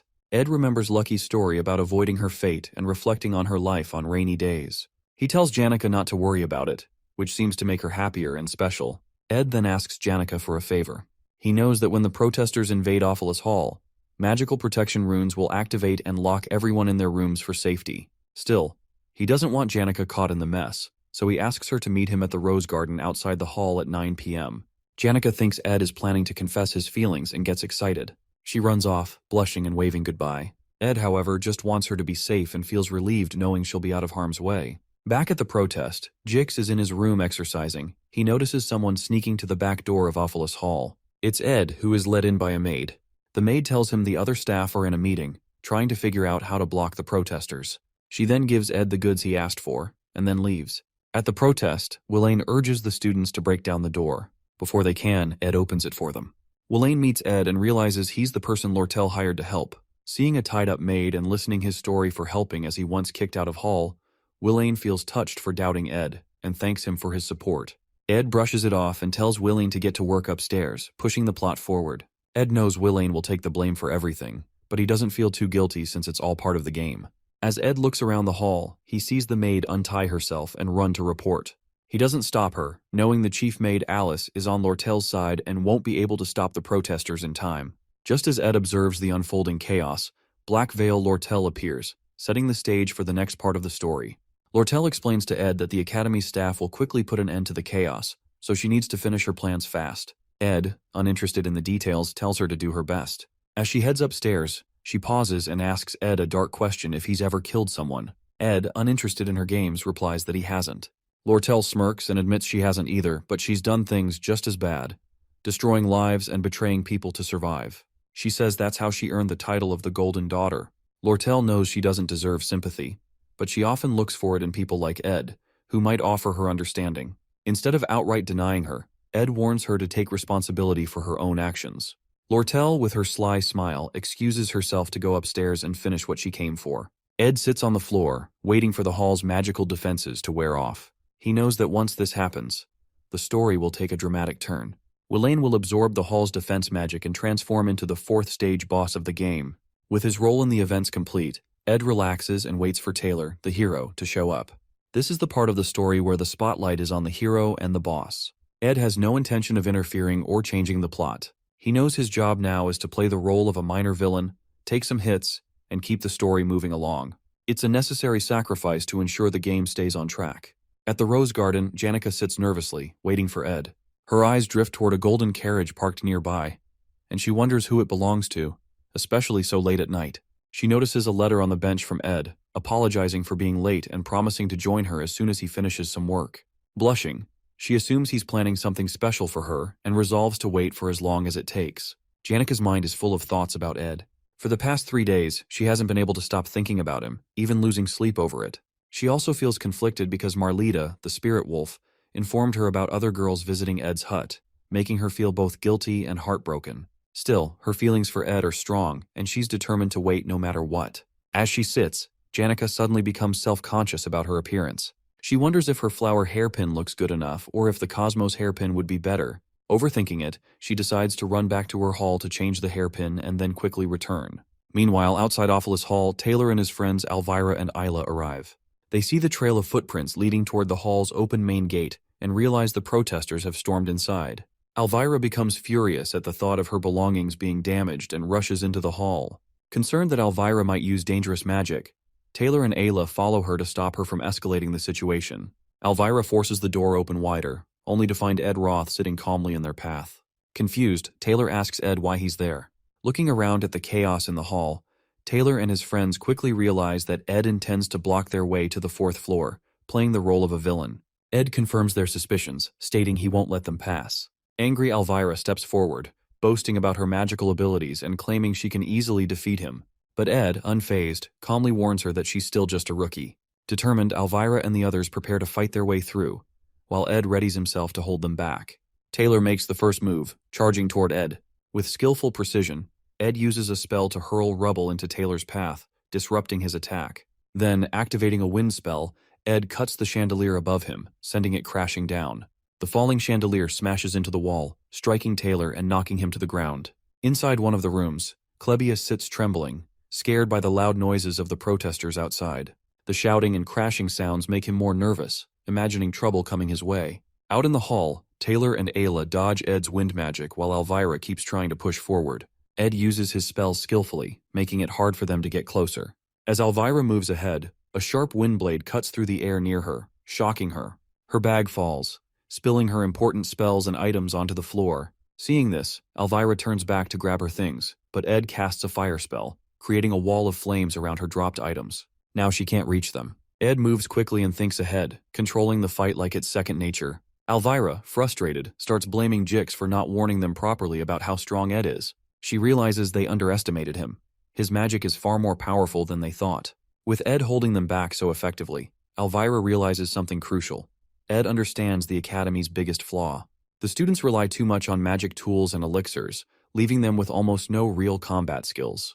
She reflects on her own overconfidence, relying on spells and dismissing magic rings and necklaces as inconvenient. Now, she sees how Ed has outsmarted her, dropping the chandelier, using a small opening to cast a firewall, and targeting her bag. The first year's top alchemy student is rendered completely helpless. Frustrated and furious, Elvira curses Ed for being so cunning and yells his name in anger.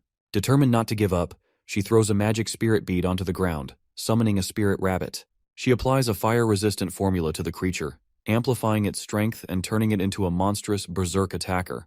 The rabbit becomes her weapon to regain control. Meanwhile, Isla and Taylor struggle to navigate the firewalls Ed has set up. Isla attempts to use a water spell to douse the flames, but the firewalls are protected by wind magic, striking back at anyone who gets too close. Taylor shields Ayla from the sharp wind blades and encourages her to keep trying. He knows Isla excels in magic theory and is above average at casting basic spells, but Ed's precise targeting keeps them pinned down, unable to move forward. Elvira calls out to Taylor, asking if he can take Ed down if he gets close. Without waiting for an answer, she orders her spirit rabbit to attack, using it as a distraction to create an opening for Taylor. The rabbit charges at Ed, its amplified strength making it a real threat. At the same time, Taylor pushes himself forward, trying to seize the opportunity to close the gap. While Ed is distracted by the rabbit, Elvira rushes toward her bag, ignoring the firewalls and narrowly avoiding Ed's spells. Finally, she reaches her scattered items, smiling in relief as she clutches her spells once again. Despite the chaos, she feels hopeful, ready to turn the tide of the battle. As Elvira regains her spells, Ed quickly casts a windblade spell and hurls it toward her while fending off the spirit rabbit. Spotting the incoming attack, Elvira confidently shuts her eyes and casts a release magic spell. The spell neutralizes all of Ed's active magic, turning it into harmless chemical reagents and temporarily preventing him from using any magic at all. With the rabbit spirit now gone and his magic disabled, Ed realizes he's outmatched and makes a run for it. Taylor doesn't let him escape, chasing him up the stairs. At the top, Ed grabs a bucket of fire oil he had prepared earlier, spilling it across the floor.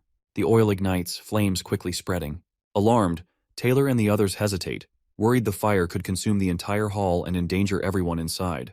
But Taylor, resolute in stopping Ed and ending the chaos, uses an elemental slash to extinguish the flames and clear a path. He charges toward Ed without hesitation. Meanwhile, Elvira notices something unusual. The carpets in the hall have been removed, and the windows are wide open. It clicks in her mind. Ed had prepared the area to minimize the fire's dangers. Before she can warn Taylor that Ed might not be the villain he appears to be, Taylor closes the gap and engages him. As Taylor gets within striking distance, Ed raises his bow and fires an arrow. Not at Taylor, but at Ayla. The arrow whistles past Taylor, aiming straight for her. At the last moment, Elvira leaps into action, intercepting the arrow with her claw hand tool. She notices the arrow's tip is wrapped in cloth, not sharp. Alarmed, she yells a warning to Taylor, suspecting Ed might have another trick up his sleeve. Taylor reaches Ed and swings his sword. Ed blocks with his bow, holding him off briefly. Then, a noise from above grabs Ed's attention. Clebius has escaped his room. Realizing the next phase of the act in the game is now in motion, Ed sighs in relief, his role complete. Resigned, Ed lets Taylor's next strike land. The force of Taylor's elemental slash sends him flying into the wall. The battle ends with Ed defeated, leaving everyone stunned and questioning his true motives as if he was playing a deeper game all along. With Ed finally defeated, Taylor grabs him and demands to know why he went so far to stop them. Elvira watches uneasily, feeling that Ed had been toying with them the entire fight. It doesn't add up. Ed is a second-year student with more experience, and if he truly wanted to overpower them, he could have ambushed them after the chandelier fell. Instead, he stood his ground and deliberately engaged them, seemingly more to delay than to win. The group senses something is off, as if Ed's actions are driven by a deeper motive. Frustrated, Taylor shoves him away. Weak and injured, Ed speaks in a quiet but firm voice, telling them to go upstairs if they're done wasting time on him and to stop the real chaos. His words leave them stunned. Elvira demands to know why he tried so hard to hold them back if he's now telling them to go. Taylor and Isla press him for answers, their confusion mounting. Elvira, her voice rising with frustration, yells that she won't leave until Ed tells them the truth. She's determined to uncover his intentions, suspecting there's more to his actions than meets the eye. Before Ed can respond, the hall door creaks open behind them. A girl enters, shielding herself from the rain with a hood. As she steps inside, her eyes widen at the scene before her. Taylor, Elvira, and Ayla standing over a battered and bloodied Ed, with the hall in complete disarray. It's Janica. She had been waiting for Ed at the Rose Garden, thinking he might be at the pavilion nearby, but seeing him like this, her heart sinks. Shocked and concerned, she cries out, asking what they've done to the hall, and to Ed. Her voice echoes in the tense silence, leaving everyone frozen in place. For Janica, Ed is someone who has become incredibly important in her life, making her feel special. Despite being caught up in a complicated situation, Ed's simple lifestyle and the way he treated her during the Glaskin hunt have made her care for him even more. He has a way of making her believe he'll always figure things out, no matter the problem. As she stands there, seeing Ed battered and surrounded by chaos, she starts to reflect on everything he's done for her. She now understands he has lured her out of Ophelis Hall to protect her from the disaster, knowing she had already been punished for her involvement in the Glaskin incident. Now, feeling the weight of his kindness toward her, she feels an overwhelming desire to help him in return. She knows that he never asked for help, but this is her chance to repay him for everything he's done for her. With determination, Janica takes off her hairpin, setting aside her appearance and any distractions. She focuses, gathering her strength and preparing herself to confront the situation. Her tone shifts to one of tension and authority as she demands what is everyone doing.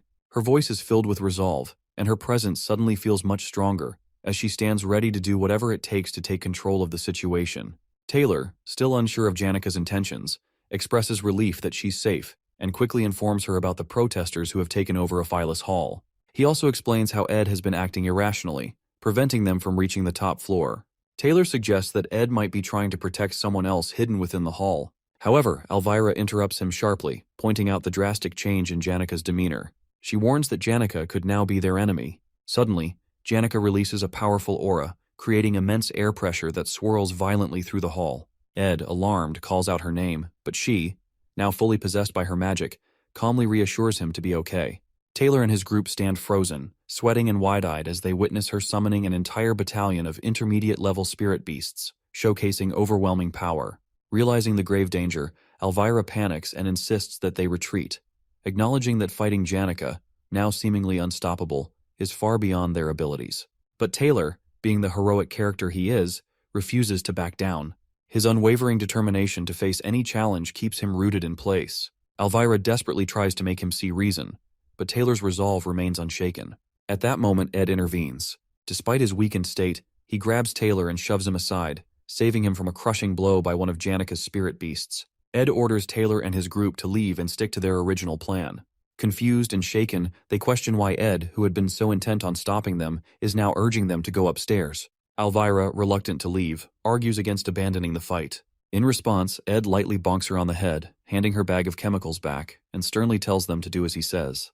Realizing they have no choice, they leave Ed behind with Janica and rush upstairs. While Janica is still immersed in her summoning magic, Ed approaches her slowly. Janica, noticing him, tries to reassure him that she will handle everything, and that he doesn't need to push himself anymore. But Ed, weak and battered, softly calls her name. He places his trembling hands on her shoulders, stunning her.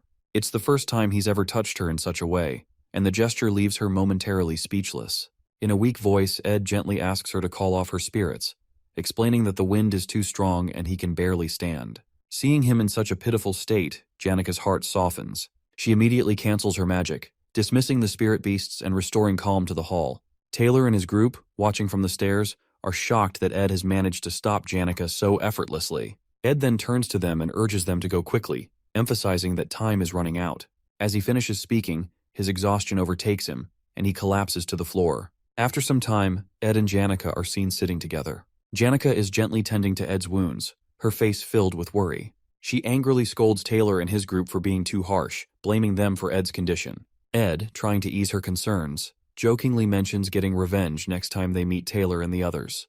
This makes Janica even more worried, and she urges Ed to promise her not to get hurt again. Ed feels grateful for her care and thanks her softly. He feels relieved that he completed his task, even if things didn't go perfectly according to plan. Now, all he wants is to rest, so he gets up, ready to return to his camp. Before he steps away, Janica hesitates and informs him of something strange she noticed earlier. She describes a large carriage adorned with a golden crown parked near the garden. Ed freezes, instantly recognizing the symbol. It belongs to the leader of the Merchant Association's elite, the Golden King, who is also Lortel's adoptive father. Ed remembers the game's storyline, where the Golden King appears much later as a fake antagonist before being defeated by Lortel in Act 2. Ed is confused and alarmed by the Golden King's early arrival, suspecting that something unusual and beyond his game knowledge is happening. Meanwhile, on the 5th floor of Ophelis Hall, Lortel gazes out of a large window, her expression cold and calculating. Beside her stands Alice, the chief mate of the hall. Lortel begins speaking to Alice, recounting her earlier encounter with Ed. She describes him as cruel and unfeeling, mentioning how he dismissed her pleas for sympathy without any hesitation. She reflects on how people like herself, shaped by lives of hardship and betrayal, have learned to expect nothing but cold indifference from others. Alice, who has been working in Ophelis Hall since she was 15, listens silently. She has risen from nothing to become the hall's manager through years of hard work and competence. Recognizing Alice's strength and influence, Lortel invested a considerable amount of money in securing her loyalty, seeing her as a valuable ally. Offering Alice a box of gold coins, Lortel thanks her for being on her side. Though Alice remains quiet, Lortel believes she has found someone like herself, someone willing to set aside their values for the sake of gold. In her mind, she believes Alice is someone who shares her understanding of survival and sees her as a kindred spirit. Lortel's thoughts briefly return to her difficult past in the slums, where life was a daily struggle for survival and betrayal was commonplace. Despite her tragic origins, Lortel has embraced her role as a hidden villain in the game's narrative, using cunning and manipulation to achieve her goals. Her current plan is to give Berserker defense magic to Willen's group on the 4th floor to destroy Ophelis Hall from the inside, targeting the students in there too. Feeling confident in her plan, Lortel walks with Alice toward the storage room to set everything in motion. She assumes Alice is fully on her side, her loyalty secured with gold. But as they go in their way, Alice suddenly draws her sword and points it at Lortel's neck. Her aura flares, creating a heavy, tense atmosphere, coldly announces she is not from the same kind as Lortel is. The words leave her frozen, her mind racing to understand the depth of Alice's resolve. For the first time, Lortel feels a crack in her carefully constructed world, the realization of her solitude sinking deep. She remains motionless, caught between fear and disbelief as Alice's blade hovers close to her neck. As the game continues, Taylor and his team face many challenges but manage to overcome them one by one. They calm the panicked Clebius, defeat the maid bosses, and handle every problem with skill. After their tough fight on the 1st floor, things go more smoothly. Eventually, they reach the 4th floor, where everything takes a turn for the worse. The scene on the 4th floor is pure chaos.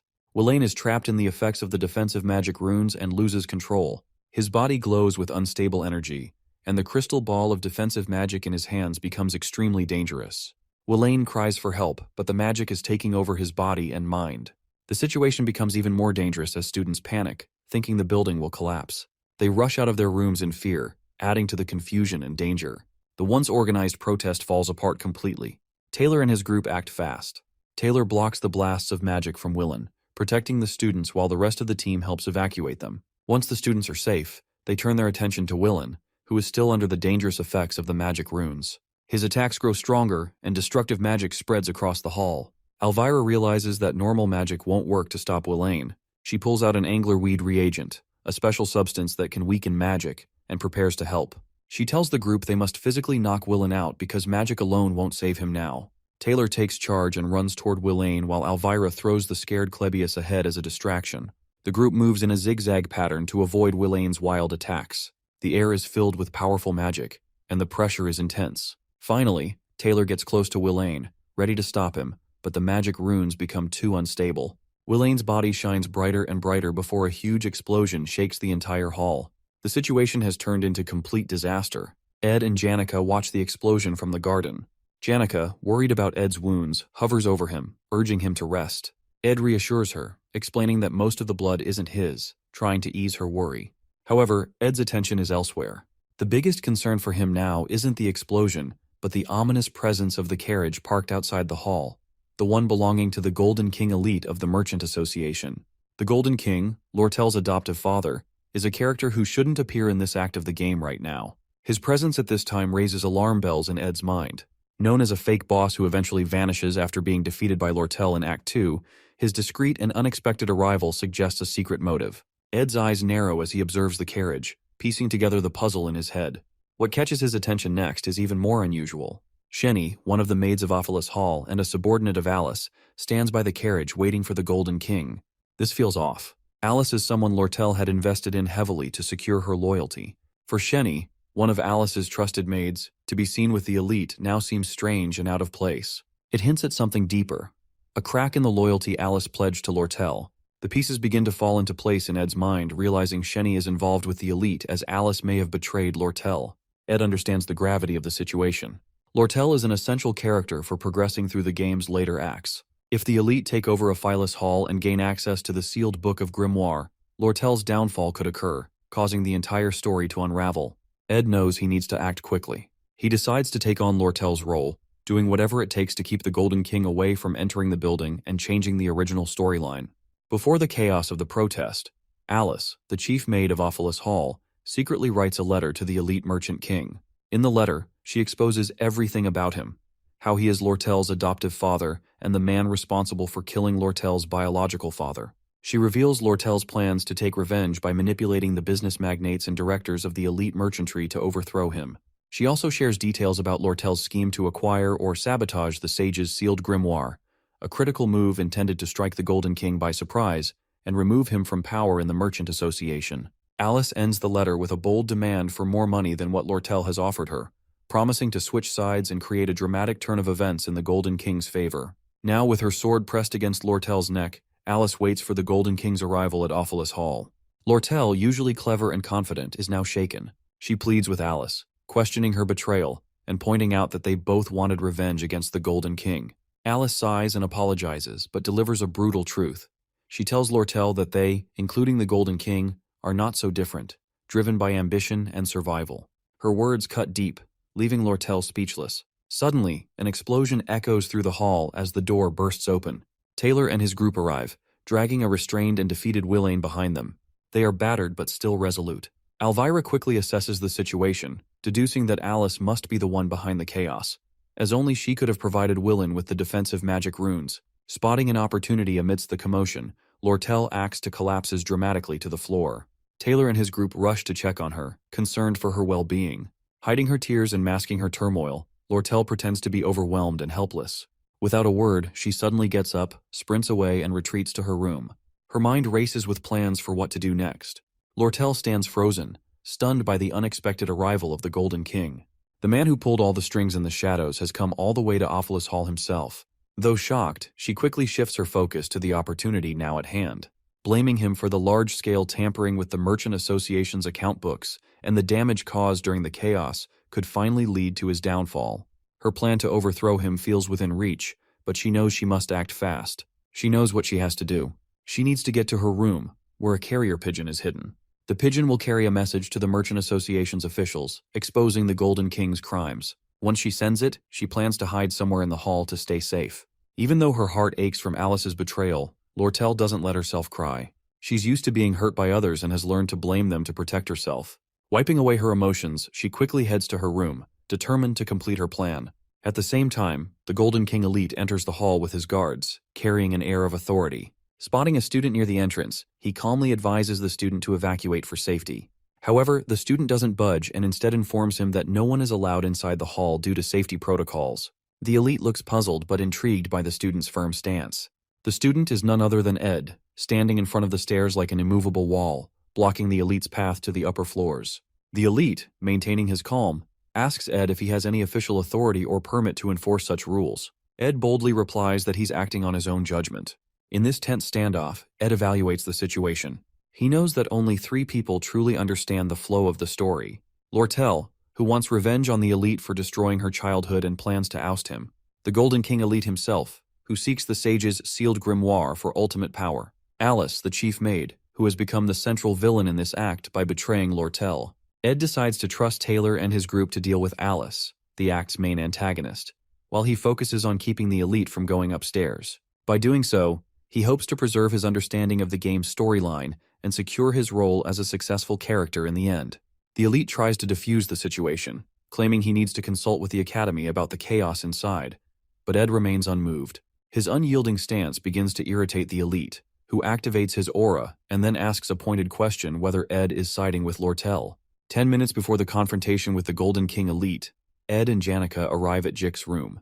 To their surprise, Jix is calmly exercising while the building is in chaos, with most students already evacuated. Curiously, they ask why he hasn't left. Jix explains that he's trying to avoid rash actions and prefers to focus on his routine, rather than getting involved in the protest. Noticing Janica and Ed together, Jix foolishly asks if they're dating. Embarrassed, Janica yells to instantly denies it. However, she becomes flustered, giving eye contact with Ed as she worries she might have made him uncomfortable. Picking up on the awkwardness, Ed subtly makes Jix realize his rudeness. Jix hurriedly apologizes to Janica for his careless question. After a brief moment, Jix asks why they've come to him, especially considering they barged into his room, even breaking part of his wall in the process. Ed straightforwardly asks for a favor, promising to repay him later. Though Jix seems reluctant at first, he eventually agrees. Back in the hall, as the Golden King elite Keklin argues with Ed, Janica and Jix secretly observe the scene from a hidden spot. The elite tries to persuade Ed, painting Lortel as a treacherous and ungrateful person. He recounts how he raised her since childhood and accuses her of plotting against him. In an attempt to win Ed over, he even offers to double the amount of gold coins Lortel promised to anyone on her side. Ed stands firm, making it clear that he isn't interested in money or personal gain. Frustrated, the elite gives up on diplomacy and orders his guards to dispose of Ed. As the guards surround and overpower Ed, Jix springs into action. Using wind magic, he sends the guards flying, creating a moment of chaos. Jix and Janica reveal themselves, stepping in to help Ed. Janica summons her spirit companions while Jix prepares for a fight. Ed thanks them for their intervention, promising Jix he'll repay him later, before heading upstairs to check on Lortel. The elite, now realizing these students are formidable opponents, commands his guards to fight with everything they've got. A fierce battle begins as Jix and Janica engage the guards, holding their ground with determination. Meanwhile, Ed rushes up the stairs, floor by floor. When he finally spots Lortel, he doesn't waste a moment. He urgently tells her to escape through the hall's back door and run as fast as she can. In Lortel's world, kindness and goodwill always come with a price. A reason, a tag, or a coin. Everyone she's trusted has only shown loyalty because she invested in them. Now, as she reflects on her choices, she regrets the foolish mistake of believing in anything else. She looked up to Janica Failover, who seemed to grow up surrounded by love and care from others without expecting anything in return. Watching Janica and Ed's connection, built on trust and understanding, made Lortel wonder if she could ever have that kind of bond with someone. But now, betrayed by Alice after sharing all her plans, she feels foolish and scolds herself for ever thinking she could live a life like Janica's, one filled with trust and genuine relationships. Lortel convinces herself she should have stayed true to her cold, calculating self. Among the 5 people she trusted to occupy the hall, Alice betrayed her by siding with the elite. The twin maids, Shenny and Kelly, joined Alice, and even Willen leaned toward the elite's side. The only one left was Ed. But Lortel feels he'll eventually betray her too. After all, why wouldn't he? As they run through the hall, Ed asks Lortel if Alice betrayed her. Lortel suddenly stops and stands still. Her voice is low and regretful as she apologizes, saying she can't guarantee the 20 gold coins she promised him. The situation is too unstable now, and she's lost control. But Ed doesn't care about the money. He firmly tells her he's not doing this for gold. Without hesitation, he grabs her arm and pulls her forward, urging her to run. He warns her that if the elite catches her, it's all over. They need to escape quickly to secure the plan and ensure her survival. Hearing Ed's words takes Lortel by surprise. For the first time, she wonders if Ed sees something in her worth believing in. She starts to question her assumptions about trust, wondering if maybe there are people who act without ulterior motives. Still, the idea confuses and unsettles her. As they run, Ed asks her what's really going on with the Merchant Association and why the elite came to the academy himself. Lortel explains about her adoptive father, Elite Ketchlin, has been covering loses due to manipulating market prices through secret deals and monopolizing the armor trade within the association. This scheme has left him in desperate need of money to secure his power and position in the association. To fix his financial problems, Ketchlin plans to sell Sage's sealed grimoire for a high price. He sent Lortel to the academy to find a way to steal or sabotage the grimoire. For years, Lortel has worked to build alliances within the Merchant Association, buying the loyalty of merchants and committee members and turning them into her side. Her ultimate goal is to expose her adoptive father's manipulations and remove him from power, avenging her past. Ed realizes that Ketchlin's desperation explains why he's arrived earlier than expected in the story. His rushed actions to monopolize the armor trade and secure the grimoire have put him in a vulnerable position. Ed knows how important it is to keep Lortel safe to ensure her plans succeed. Lortel knows her plans can only work if her father is away from the merchantry headquarters. With him gone, the merchants on her side will have the chance to transfer the rights of sale to her. Ed quickly pieces everything together. He realizes that Lortel has been using this elaborate plan to disrupt the Academy's finances by burning Ophelis Hall. This chaos would push the negotiations for the Sage's sealed grimoire in Elite's favor. Now, Elite Ketchlin's urgent need for money has brought him to the Academy, giving Lortel a perfect opportunity to send a message to her allies and execute her plan to bankrupt him. Surprised by Ed's sharp understanding, Lortel informs she has a carrier pigeon ready to deliver the message to her allies. However, she also reveals that her father expects her to get caught and plans to use it to expose the traitors inside the merchantry. When they reach Lortel's room, Ed pauses and gives her detailed instructions. He tells her to stay hidden and avoid being seen by anyone. He explains how she can escape using the horsemen in the quarters, ride to the Arkan Mountains. He advises her to leave the horse carriage at a spot to mislead Elite's guards, and then hide at his place in the forest for 3 days, as he will write and send the message to her allies from her room in the hall. Ed notices someone suspicious guarding the back door and warns Lortel to wait until it's safe. He firmly grabs her shoulders and emphasizes the importance of staying hidden. Lortel is stunned by how calmly and decisively Ed handles everything, and for the first time, she starts to trust him. When Ed sees her frozen in thought, Lortel suddenly asks in a soft, innocent voice why he is helping her so much. Ed simply replies he is doing it for no reason, as he just feels like he should help her. With that, he leaves the room. Alone in her room, Lortel sits down, confused by her feelings. She hears a loud beating sound and soon realizes it's her own heartbeat. For the first time, someone has helped her with kindness, expecting nothing in return. This unfamiliar warmth fills her with emotions she has never felt before. Meanwhile, at the back door, Shenny, one of the twin maids, stands guard. Ed approaches, ready to confront her. As Taylor's group battles fiercely with Alice, the chief maid, the stakes rise. Alice gathers all the hall's runes and takes control of their magic, using them to launch powerful attacks. Despite her expertise as a veteran intermediate magic user, Alice cannot match Taylor's strength. Being the hero of the game-failed swordsman of Sylvania, Taylor's determination and skill are unmatched. With this, the final battle of Act 2 begins. Meanwhile, Ed confronts Shenny, one of the twin maids, at the back door. Shenny draws her sword, ready to fight. As she dashes forward with a lightning-fast attack aimed at Ed's leg, he uses his quick reflexes to dodge her strike. Ed, being a skilled player of the game, already knows her fighting patterns and starts anticipating her moves. He jams her sword with his foot and grabs her hands just as she tries to draw her knives, disarming her. But Shenny isn't done yet. Sharing a magical ability with her twin sister Kelly, due to their shared birth star, she uses low-level telekinesis to hurl objects and blades at Ed while attempting to stab him. Despite taking some hits, the wounds aren't deep due to her unrefined magic. Ed pulls the blades from his body and manages to pin Shenny down, pressing his knee against her back to immobilize her. As Shenny struggles, she begins crying and yelling about how she cannot fail Alice, revealing her deep loyalty to the maid. Ed calmly tells her that Alice will lose. But Shenny shares Alice's backstory, how Alice raised orphans and saved lives, including Shenny's. Meanwhile, Taylor and Clebius, with help from Elvira and Isla, close in on Alice. Taylor uses his powerful slash-element attack, causing a massive explosion that shakes the entire floor. Seeing the explosion, Shenny screams in despair before passing out from shock and exhaustion. Ed, unaffected by the emotional backstory, stays focused on surviving the game. He drags the unconscious Shenny into the hall and props her against the wall before quickly leaving. He knows that these side stories won't affect the main plot and chooses to prioritize his own survival as the story progresses. Ed reaches Lortel's room, noticing the neatly arranged books, luxurious wooden furniture, and decorations. He's impressed by how perfectly the room matches Lortel's character. Without wasting time, he writes a message, attaches it to the pigeon, and sends it flying toward the headquarters.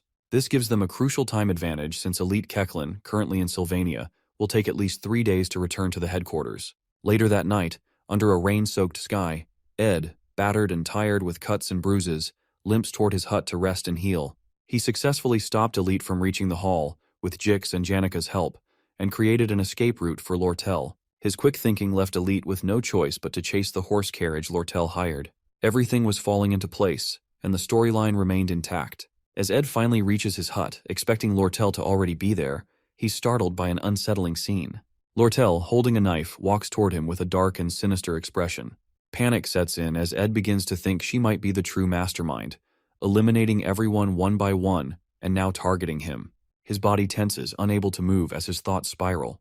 But as Lortel draws closer, she unexpectedly tears a piece of her clothes and patches up his wounds. Ed's fears vanish, replaced by relief and confusion. Lortel, with soft and caring eyes, helps him to the hut where she's already prepared a warm fire. Lortel asks Ed they should warm up first by sitting together. Her cheeks blushes faintly. Ed and Lortel sit together by the fire, the warmth helping Ed dry off and recover. As they chat, Lortel mentions the carriage driver who promised to draw attention away from her by diverting the elite's guards, even at the risk of his own life. Ed, curious, wonders how she managed to gain such loyalty. Then, remembering that it's Lortel Kechlin, he decides not to ask further and remains silent. After a pause, Lortel thanks Ed for his help and reminds him that she now owes him a significant favor. Noticing his quiet demeanor, she teases him for being so dull. Ed politely replies to just only hand him over the 20 gold coins as per their deal when the time comes. They sit for a while before Lortel breaks it with a question about him and Janica being close. She asks, as her voice carrying a hint of curiosity. Ed speaks highly of Janica, describing her as kind and dependable. Lortel listens quietly, her expression softening but showing a hint of sadness. After a moment, she adds her own compliments about Janica, though her tone is glum. Sensing something behind her tone, Ed asks what she wants to say. Lortel takes a deep breath before sighing lightly. In a better mood with a faint smile, she says she is not like Janica, who is caring, always thinking of others. At the same time, in Awfulest Hall, Jix and Janica are doing their best to hold off Elite Kechlin and his guards. However, things take a turn when Elite gets a report from one of his men that Lortel has escaped. Without wasting time, he leaves the hall to chase after her. The fight isn't going well for Jix. He's struggling, and it's clear he's no match for the guards. But Janica, who was nervous before, suddenly activates her spirit magic aura. A powerful tornado forms in the hall, throwing guards in all directions as her spirits unleash their full strength. Jix panics and yells at her to stop, worried about the destruction and casualties. Janica pauses, then turns to him with an unsettling, almost eerie smile. Her eyes gleam with a strange intensity, as she calmly says she is not mad at all. The next day, at Ed's hut, he is busy washing his ruined academy uniform. After the long and exhausting night, he skipped classes to take care of things. Jix arrives with a spare uniform for Ed and shares some surprising news. He explains what happened after the incident. Willain has taken all the blame for the destruction of Awfulest Hall, while Chief Maid Alice, who was captured, hasn't said a word about what happened. Lortel has vanished, safely hiding in Ed's hut, and there's no news yet from Elite Kechlin. As Jix talks, Ed feels relieved.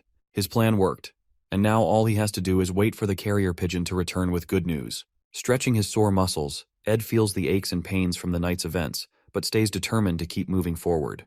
Later, Ed notices something new. His stats have improved, and he has reached the intermediate craftsman rank.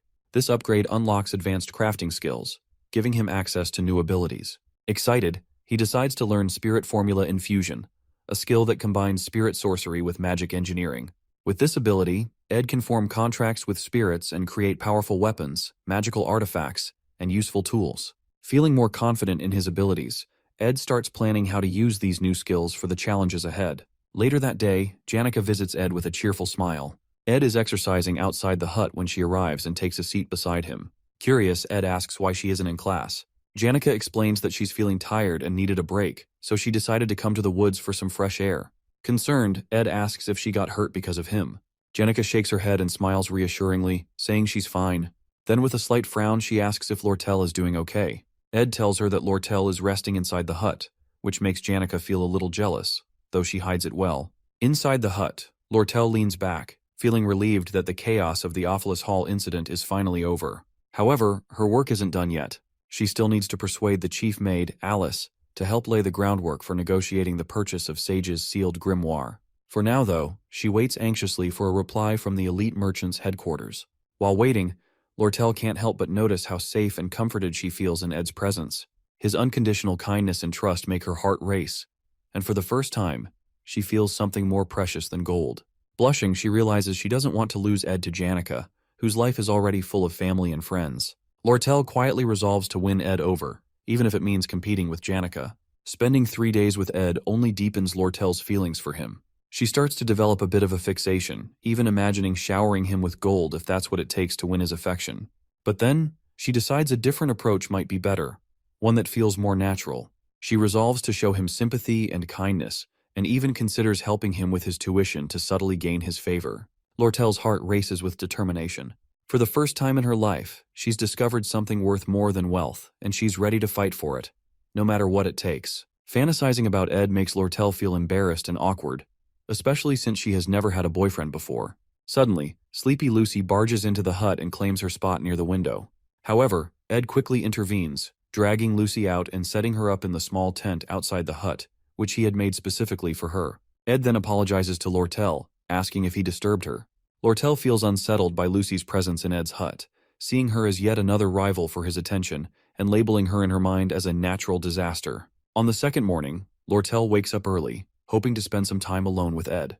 However, to her disappointment, she finds Janica already with him as usual. Sighing, she turns back, noticing Lucy still asleep in the hut as well. Meanwhile, Ed works on crafting homemade bricks, adding another achievement to his stats, and learning the stonemasonry skill. Using this new skill, he builds a brick fireplace inside the hut.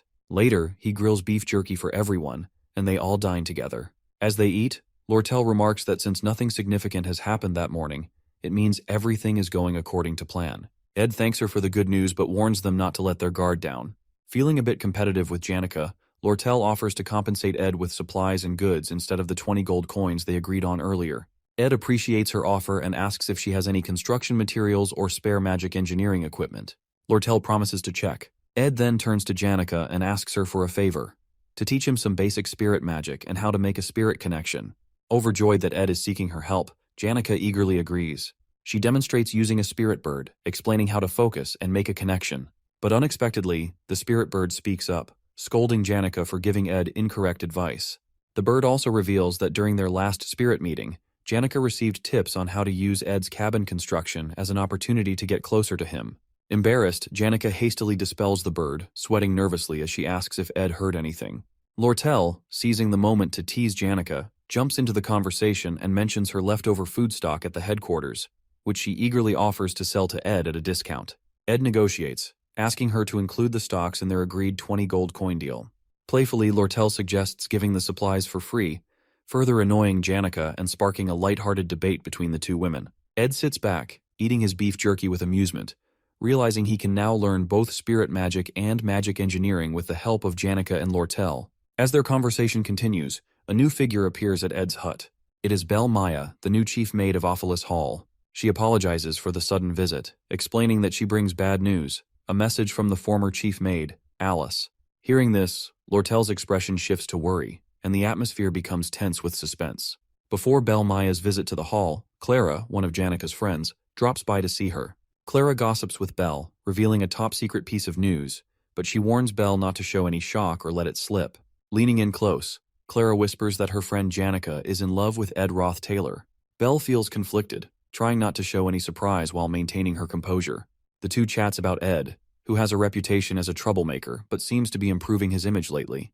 Clara admits she supports her friend Janica, but can't help noticing that Janica keeps bringing up Lortel's name. She confesses that she doesn't understand either of them. Relationships, she says, are all about balance, and Janica is too naive for the game. Clara complains that Ed is acting clueless, completely ignoring the obvious hints Janica keeps dropping. She pleads with Belle to step in and do something. Belle, trying to calm her, suggests that Ed might be too preoccupied with his own problems to think about romance right now. She adds that maybe it's just his luck, or lack thereof, when it comes to relationships, leaving Clara uneasy and slightly creeped out by the idea. At Ed's hut, Belle Maya grows annoyed seeing Lucy, Lortel, and Janica all gathered together at Ed's place, giving her headaches. When Lortel why she's there, Belle Maya informs her of an important message from the former chief maid, Alice. That evening, Belle Maya decides to take Sleepy Lucy and Janica with her, leaving Ed frustrated. He's uneasy about Lortel's location being exposed to someone connected to Ophelis Hall, especially since Lortel is in hiding. To avoid further risks, Lortel chooses to leave Ed's place and go with Belle Maya, who offers to take her to a safe house. Before leaving, Lortel gives Ed a repaired uniform as thanks for his help. Ed expresses his gratitude, noting it'll make a decent second set for the academy. A pigeon carrier also arrives with good news, a letter announcing a victory over the elite in business sales, signaling his downfall at the Merchant Association headquarters. Relieved, Ed feels he can now return to school as usual. Lortel reads the letter, commenting that her father, the elite, must now be making his last stand and won't have time to chase her in Sylvania, ensuring her safety for the time being. However, she warns Ed not to underestimate her father, who might still have tricks up his sleeve. Even so, she expresses confidence in her allies at the headquarters, believing she can become the next Merchant Association chairman. Lortel's main concern, however, is now Alice. When Ed asks if Alice might expose her role as the mastermind behind the Awfulous Hall incident, Lortel dismisses the worry, explaining that Alice will side with whoever wins. In Alice's letter, she details the orphanages she sponsored, urging Lortel to support them financially for the next year. Lortel shares Alice's backstory. Years of relentless work caused her health to decline, but the academy ignored her struggles. Unable to manage her responsibilities, including the orphanage, Alice took a gamble during the Awfulous Hall incident, switching sides for money and support. Though her actions were seen as betrayal, Lortel acknowledges the dire situation Alice was in. After reading the letter, Lortel concludes that Alice is only siding her because she sees her victory as inevitable in her. In the cutthroat world of merchants, sympathy is rare, and Alice knows this well. While Lortel agrees to keep Alice on her side, her trust in her will not be same as before after the betrayal. As she prepares to part, Lortel reminds Ed to stop by the Merchant Association branch to finalize their contract for supply deliveries. Before leaving, Ed hands her a fire torch to guide her way.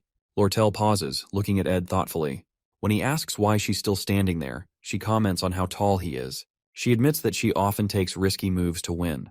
With that, she steps closer to Ed, adjusting his tie on his uniform. Flirting, she remarks that he looks handsome in the new set.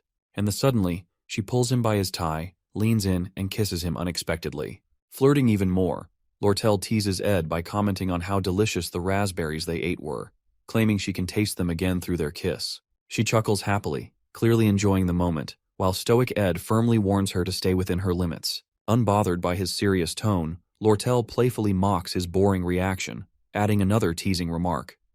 Next time, she says, he should try pulling her closer during the kiss, as she needs practice in pretending to push him away. Taking the torch from Ed, she finally sets off, but once she gets a certain distance away, she dashes off quickly, disappearing into the forest. Ed stands there, utterly embarrassed by her boldness. No matter how much he tries to avoid becoming too involved in the main events of the game, things always spiral beyond his control, leaving him flustered and off track. Later that night, as Ed sits by his campfire, gazing at the starry sky through the trees and listening to the crickets chirp, he feels uneasy. The storyline seems to be deviating, and he can't shake the discomfort of being pulled into the center of the unfolding events. His original plan was simple: observe the game's events from the sidelines, stepping in only when necessary to keep the scenario on track. He has no ambition beyond surviving, graduating from the academy, and carefully managing his stats. However, the plan that seemed so straightforward now feels like an endless and reckless challenge. As summer quietly fades into fall, Ed reflects on how quickly time is passing and wonders what twist the game might throw at him next. The next day at the lake, Janica gathers with her spirit friends to discuss her growing concerns about Lortel and how to handle her. The spirits inform Janica about the incident between Ed and Lortel, which immediately infuriates her. The spirit labels Lortel as an intimidating foxy redhead as Janica anxiously asks how Ed reacted. She breathes a sigh of relief when she learns that Ed responded coldly and didn't show any emotion. However, her relief is short-lived as Spirit Tarkin warns her that Lortel's persistence will only intensify if Janica doesn't act quickly to secure Ed's attention. Amid a flurry of ridiculous and cringy suggestions from the Spirit Tarkin, the other spirits take Tarkin away for a while. Spirit Marlita offers a more sensible idea. Marilda advises Janica to create a memorable and thrilling experience with Ed to make him think about her. After some thought, Janica decides that sharing a meal together might be a good start. That evening, Ed prepared his new recipe he learned and let Lucy have a taste of it. However, upon tasting it, she immediately recoils in disgust, exclaiming that it tastes awful. Ed listens to her criticism without reacting, calmly noting down his mistakes and deciding to delay perfecting his cooking skills until he receives a wider variety of ingredients from the stock deliveries. Despite the setback, Ed gains an upgrade in his stats, advancing to an intermediate level in craftsmanship.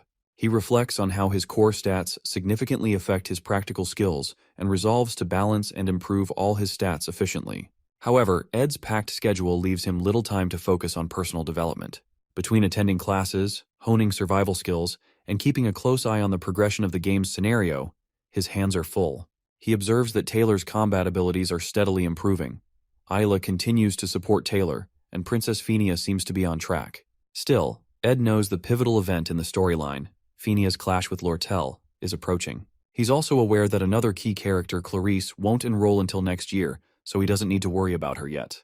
While Elite's early dismissal creates some uncertainty regarding Lortel, Ed is sure it won't stop her from pursuing the Sage's sealed grimoire.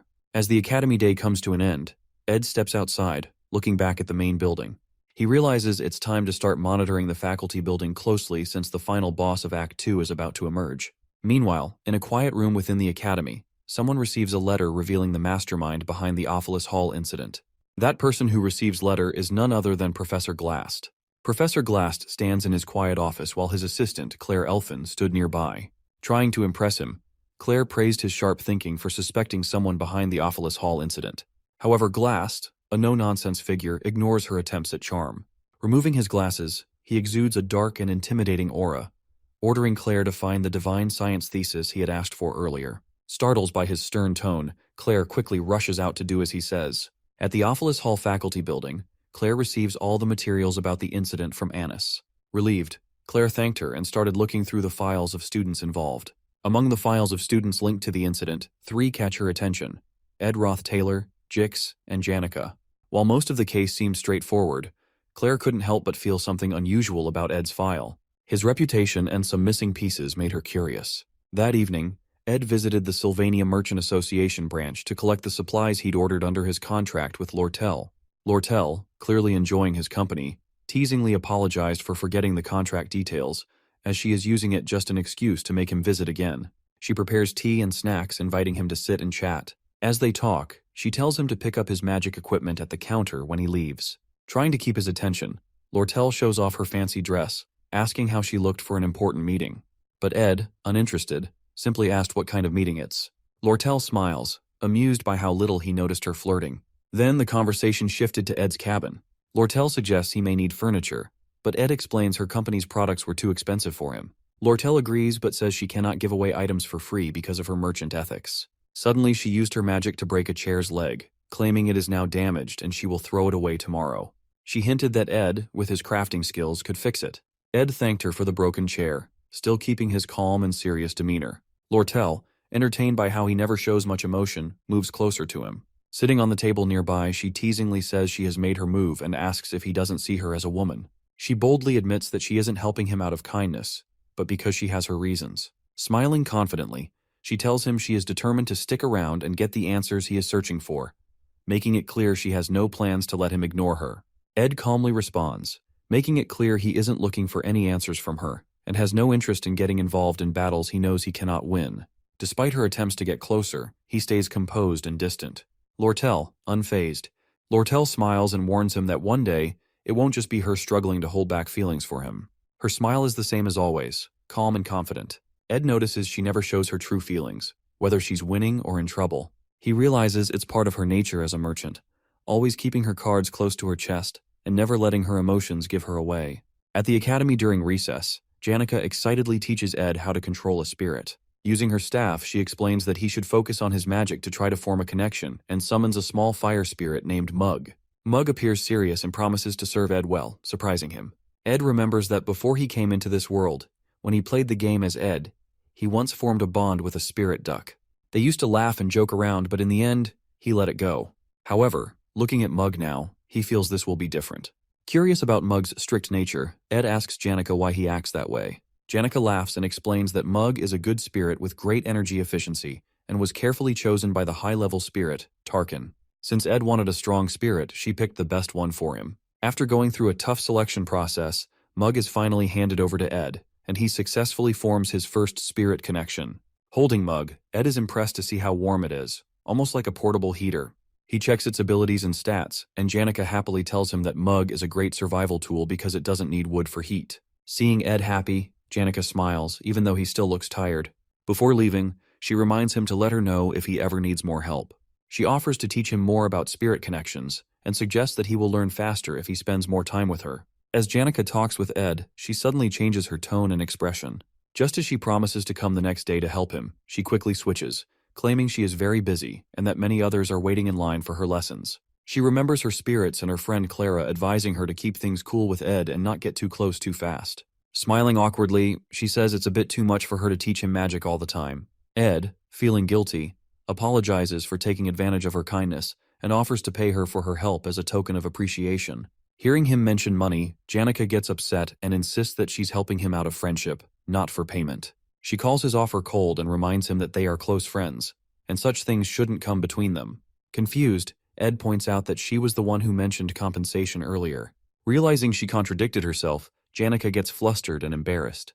To make things right, she admits that her friend Clara told her she's too generous and needs to learn to say no sometimes. Ed appreciates her honesty and agrees that Clara is right. After some time, Janica waves goodbye, promising to meet him again at combat training and bring a special accessory next time. She leaves Mug, the spirit, with Ed, and he waves back. With his new crafting skills from Lortel's magic engineering and the low-rank spirit from Janica, Ed finally feels like he has a proper setup. Now he can learn proper crafting skills and can keep his fireplace lit all the time, making his life much more comfortable. Looking out of his hut's window at the night sky, he suddenly remembers that he forgot to check the traps and heads out. Meanwhile, deep in the forest, Claire Elfin is investigating Ed, suspecting him to be the mastermind behind the Ophelis Hall incident. With everything she knows, his disownment by his family and his lack of connections to Ophelis Hall, he stands out among the other students and teachers. Reports say he often appears in the woods, which leads her here. As she carefully moves through the forest, she suddenly hears footsteps and quickly hides. What she sees is terrifying. A man carrying Lucy over his shoulder while dragging a dead deer behind him. The man doesn't use magic but seems to rely on raw combat skills, which makes Claire realize that it's not Principal Obel. At that moment, her suspicions are confirmed as that man isn't Principal Obel at all. It is Ed Roth Taylor, the true mastermind behind the Ophelis Hall incident. Realizing her intuition is correct, Claire feels proud of her detective skills. She quietly follows Ed through the forest, surprised to discover his hidden hut. Watching from a distance, she sees Ed throw Lucy into a tent he set up for her and place the deer near the fireplace. After that, Ed heads inside his hut, planning to sleep early for tomorrow's work. Claire cautiously sneaks closer, determined to rescue Lucy. Just as she reaches the tent, Lucy suddenly casts a warning spell, startling Claire and demanding to know who she is. Sweating nervously, Claire introduces herself, but Lucy, uninterested, returns to her tent and starts eating beef jerky. She then eyes Claire suspiciously before casually flying away, leaving Claire standing there, completely baffled. Back at the office, Claire rushes into Professor Glast's office, presenting the evidence she has gathered, convinced that Ed is guilty. She reminds Glast that Ed was disowned by his family, emphasizing how suspicious he is. However, Glast, uninterested in low-ranking students, barely remembers who Ed is. Claire mocks him for his indifferent attitude and insists that Ed is dangerous, recalling how he easily overpowered Lucy in the forest and kept her imprisoned in his tent. But Glast dismisses her claims, stating that Lucy often wanders and sleeps in the woods, and it's nothing unusual. Claire, frustrated, realizes convincing him won't be easy. Claire takes a different approach and confidently reveals that she used magic to record the memories from the first floor of Ophelis Hall. Glast, raising an eyebrow, questions whether she had permission to use magic for such purposes. Flustered, Claire quickly tries to cover up, claiming she lies to the authority and recovers the memories from the floor by herself. Unimpressed, Glast sternly orders her to write an apology and explanation letter for her actions. Despite this, Claire insists that Glast should still look at the memory she brought. The recorded memory clearly shows Ed sitting on the stairs, striking a perfect pose that makes him look like a mastermind. It also captures him stopping Taylor and his group from going upstairs, which seems highly suspicious to Claire. However, Glast remains uninterested and asks if she has any stronger evidence.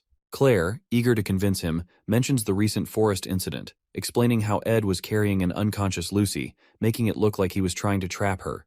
Glast, staring at Claire in silence for a moment, simply reminds her once again to submit the apology and explanation letter. Sighing in frustration, Claire leaves his office, feeling exhausted. Glast, now alone in the office, finally looks at the memory globe seriously. As he watches Ed blocking Taylor and his group, he becomes intrigued. He finds it hard to believe that someone as ordinary as Ed could hold off the Sword Saint Taylor and the natural-born alchemist Alvira. The memory flashes again, replaying Ed's actions and combat techniques. For the first time, Glast's expression changes as he realizes Ed might not be as ordinary as he thinks. The globe finally catches Glast's attention. Back in the forest, Ed successfully crafts an impressive weapon using both magic engineering and spirit magic. Ceremonial dagger, explosion. He admires his work, realizing it's the best weapon he has made since he started living independently in the game. Feeling a sense of pride, he examines the dagger closely. Mug, seeing Ed pleased with his creation, advises him to improve the weapon's efficiency by using it frequently. Then, trying to flatter him, Mug begins singing a song in his honor. Ed, who has been observing Mug's flattery and overly formal behavior since they met, suddenly picks him up and shakes him, demanding to know the real reason behind such behavior. Mug stammers and tries to apologize, but Ed pushes further, asking if Janica promised him something in return. Mug hesitates, But Ed insists he should be honest since they are now bonded through their spirit connection. Feeling the pressure, Mug finally cries and confesses. He admits that he deeply respects Ed, but is ashamed of his own low ambitions and success. The real reason he agreed to the contract was to take advantage of the refined magic around Janica, which allows him to grow at twice the normal rate of a low-ranking spirit. Ed sighs, asking if there's anything else Mug has been hiding. Mug, feeling guilty, reveals that he also heard rumors about Ed's strict and authoritarian reputation at the academy. Fearing Ed's temper, he tries to stay on his good side by constantly flattering him. After hearing Mug's full confession, Ed calmly tells him that he understands his situation and that it's only natural for him to want to grow stronger. With that, they head back to their hut together, while Mug comfortably sits on Ed's shoulder, chatting with him along the way. Back at his hut, Ed chops wood for the fireplace.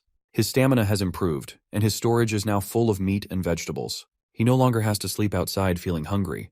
With enough supplies, he can now focus better on his studies by reducing sleep and practicing more, forcing himself to absorb the information quickly. However, all this effort makes him exhausted, and he falls asleep. Later, Ed wakes up to find Janica standing beside him while he's lying outside the hut. She advises him to take better care of his health, saying she's worried about him. Ed decides to focus more on himself, especially because he has received 3 letters. The first letter is from the academy, and the second one is from the merchantry. However, it's the third letter that grabs his full attention. He realizes that this letter will decide the future direction of the game's storyline. In the original game, the main event of Act 2 was a negotiation over the Sage's sealed grimoire, a tug-of-war between the Academy's Student Association and the merchantry. But things have changed. With the fall of the elite, the original client who wanted to buy the grimoire involves Roth-Taylor family. The plot has shifted into a 3-way conflict. Now, with the Roth-Taylor family has stepped in, Crepin Roth-Taylor, the family head, gets involved personally. He wants the grimoire to further his research on eternal life. Crepin is originally supposed to be a major boss in Act 4, and appearing this early in Act 2 makes things much more difficult. In the game, no player will strong enough to defeat him at this stage right now. Ed knows how dangerous Crepin is, and wants to prevent him from getting involved, hoping to keep the storyline intact and avoid unnecessary chaos. If Crepin Roth-Taylor succeeds in buying the Sage's sealed grimoire, it will become impossible for Ed to complete the game, even with all the knowledge he has about it. Crepin's involvement would throw everything off balance, making Ed's survival and progress impossible. The third letter holds critical information about Crepin's actions and suspicions regarding the grimoire. However, the sender of the letter remains unknown, adding another layer of mystery to the situation. During recess at the academy, Princess Phinia enjoys her tea in the garden. Captain Claire approaches her, reporting that he delivered Ed's letters as she instructed. She thanks him for his service. For Phinia, the Sage's sealed grimoire is the heart of the academy, and selling it just for money would bring disgrace. Even Principal Obel asks help from her, informing the princess about the academy's financial troubles and requesting her support. However, what concerns Phinia more is the unexpected interference of Crepin Roth-Taylor in the grimoire's sale. Captain Claire suggests that maybe Ed reported the sale to his family in hopes of being accepted back. He believes Ed might do anything to regain his family's recognition. Before the conversation continues, Lortel, known for her cunning nature, arrives and interrupts Claire. She doubts his theory, and politely asks the princess for permission to join her tea session. Phinia finds Lortel's visit surprising, as she always thought Lortel disliked her. However, Lortel smiles and clears up any misunderstandings, offering some inside information as a sign of goodwill. Lortel reveals that it was not Ed, but Elite Ketchlin, her adoptive father, who involved the Roth-Taylor family in the grimoire business. To Phinia's surprise, Lortel adds that Crepin Roth-Taylor was the one who originally requested the grimoire. However, with Kechlin's influence weakening in the merchant headquarters, he is still determined to purchase it with Crepin's help, as the elite merchantry has invested too much effort into the deal.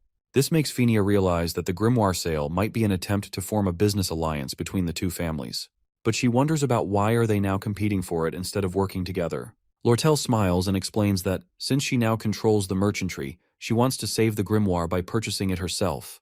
She assures Phinia that she has no intention of selling it to the Roth-Taylor family. Surprised by Lortel's honesty, Phinia asks why she is sharing such internal matters. Lortel, still smiling, calls Phinia an ally in this situation. She explains that if Phinia helps her obtain the grimoire, it will strengthen her position in the merchantry, while Phinia can keep the Roth-Taylor family in check, marking a win-win situation for both of them. Lortel continues explaining her reason for stepping in to protect Ed from further trouble. She tells Princess Phinia that Ed has already been disowned by his family, and it would be unfair to suspect him of being involved with them. Phinia listens carefully, observing Lortel's way of speaking and how she carefully chooses her words. She starts to suspect that Lortel might be hiding something, as she surprises that Lortel never worried so much for any person. Wanting to test her, Fenia casually brings up Ed and comments that he is quite a useful person in such situations. She suggests that she might interrogate him personally, using her authority to bring him to their side. And if he refuses to cooperate, she won't hesitate to exploit him. Hearing this, Lortel, who was calmly holding her teacup, suddenly starts shaking and shivering. She carefully puts down her tea, then bursts into laughter as she realizes that even Princess Fenia isn't above exploiting others for her own goals. Captain Claire, surprised by Lortel's mocking attitude, becomes agitated and questions how she dares to disrespect Princess Fenia. However, before he can act, Fenia calmly orders him to stand down. Lortel stands up gracefully and reassures Fenia that they are allies. She then gives Fenia one last piece of advice. Never underestimate Ed Roth Taylor. She warns that if Fenia does, she will end up regretting it. As Lortel walks away, Fenia falls deep into thought. She struggles to figure out the truth. Is Ed really the one behind Creppenroth Taylor's sudden involvement in the bidding? Or could it be Lortel, who always acts so confident and never bows, even to a princess? Watching Lortel leave, Fenia wonders if she will ever have the chance to face her again. For the first time, she feels unsure about what to do next. At the merchantry branch, Lortel spots Ed with Janica and can't help but feel a little jealous. Janica, noticing Lortel's gaze, greets her teasingly. Lortel, who had prepared only 2 cups of rosemary tea, one for herself and one for Ed, now finds herself reluctantly offering a glass of cold water to Janica. Janica smirks and teases Lortel for not having extra tea ready for guests.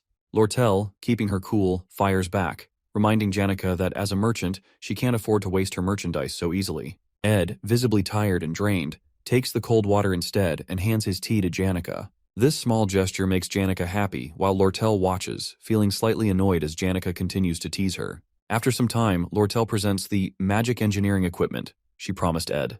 As the glamorous tools are unveiled, Janica suddenly yells in protest. She accuses Lortel of breaking merchant ethics by offering Ed brand new equipment for free. Janica's jealousy flares up, suspecting Lortel of trying to win Ed over with expensive gifts. Lortel, maintaining her composure, brings the equipment closer and points out the minor defects, assuring Janica that they aren't brand new. But Janica, unconvinced, insists that Lortel might have done this on purpose. Lortel just laughs, further fueling Janica's irritation. As Ed looks at the equipment, he hesitates, telling Lortel that he can't accept more free items, especially since he hasn't even paid her for the previous ones. He reminds her that this is already the 4th time she's offering him something. However, Lortel waves off his concerns, saying that since he's her regular customer, he can always renew his contract, and there's no issue at all. Janica, sensing Lortel's clever tactics, suggests Ed quickly finish his payments and cut ties with Lortel before he ends up too deep in debt. Lortel, unimpressed, tells Janica to mind her own business, sparking a playful but competitive argument between them, both clearly trying to get Ed's attention. As the two continue their banter, Ed suddenly feels a strange sensation take over his body, a light, floating feeling, as if he's drifting in water. It's something he experiences when he's overworked. His mind, occupied with thoughts about dealing with the grimoire problem and building a better mattress for proper sleep, can't keep up with his exhaustion. Before he can react, he collapses to the ground. Lortel and Janica immediately rush to his side. At Sylvania Academy, Princess Fenia reflects on Ed's calm and precise demeanor, whether it was when she saw him fishing at his camp or during the Glaskin incident. His composed attitude and reputation among students, who claim he only focuses on his studies, make her rethink Lortel's words. She begins to question whether her assumptions about Ed were wrong and decides she needs to confirm it one final time. To do this, she is the one who sends Ed the 3rd letter, an invitation to visit her at the royal residence, a letter meant to be highly secret. As she reviews her schedule for the next day, she asks Captain Claire about Ed's expected visit. However, Captain Claire delivers unexpected news that Ed has collapsed from overwork. This revelation surprises Princess Fenia. In the game, when a character accumulates exhaustion status, they are usually given several rest days to recover. Now, despite all the pressing matters and preparations for the Creppenroth Taylor event, Ed is forced to rest, delaying his plans. When Ed wakes up in his hut, his body feels incredibly heavy, and a strange warmth spreads through his lower belly. Looking down, he finds Lucy sleeping on top of him, mumbling in her sleep. Seeing her sleeping so soundly, Ed is reminded of how unnaturally light she is when he threw her during the Glaskin incident, making him question whether she's even human. But with his exhaustion, he lacks the strength to even move her off. Noticing the new blankets and mattress around him, he assumes that the merchantry must have brought him here to recover. Just as Lucy wakes up, she immediately starts talking about how hungry she is. Upon realizing Ed is finally awake, she offers him mana treatment, helping to restore his distorted mana flow. Lucy mentions that she has been doing this treatment repeatedly while he was in his weakened state. Once she finishes, she drifts back to sleep right next to him. Before falling asleep, Lucy gives Ed some advice. Not to keep getting sick because it's a hassle for her, and warns Ed that being weak can be dangerous. Ed knows her grandfather died bedridden from an illness like he is now. So, he thanks her sincerely for the magic treatment and her concern. Just then, Jix enters the hut without knocking, checking if the stove is working properly to keep the place warm for Ed. Seeing Jix walk in so casually, Lucy quickly flies away from the camp to another location, feeling embarrassed. Now fully awake, Ed contemplates how he seems to attract so many people in this so-called open society, despite his efforts to stay independent. Turning to Jix, he asks why he's here, to which Jix replies that he has been checking in on him while others are out. As they talk, Jix casually mentions that it's autumn season, offering Ed a bowl of soup. Still processing everything, Ed asks if there's any news from Sylvania Academy. Jix shares updates about the Academy exploration problem, mentioning that Taylor and Klebois managed it well, and other incidents like the Demon of the Sewers Act, which seem to be under control according to the storyline. This reassures Ed that nothing critical has changed and everything is going according to the storyline.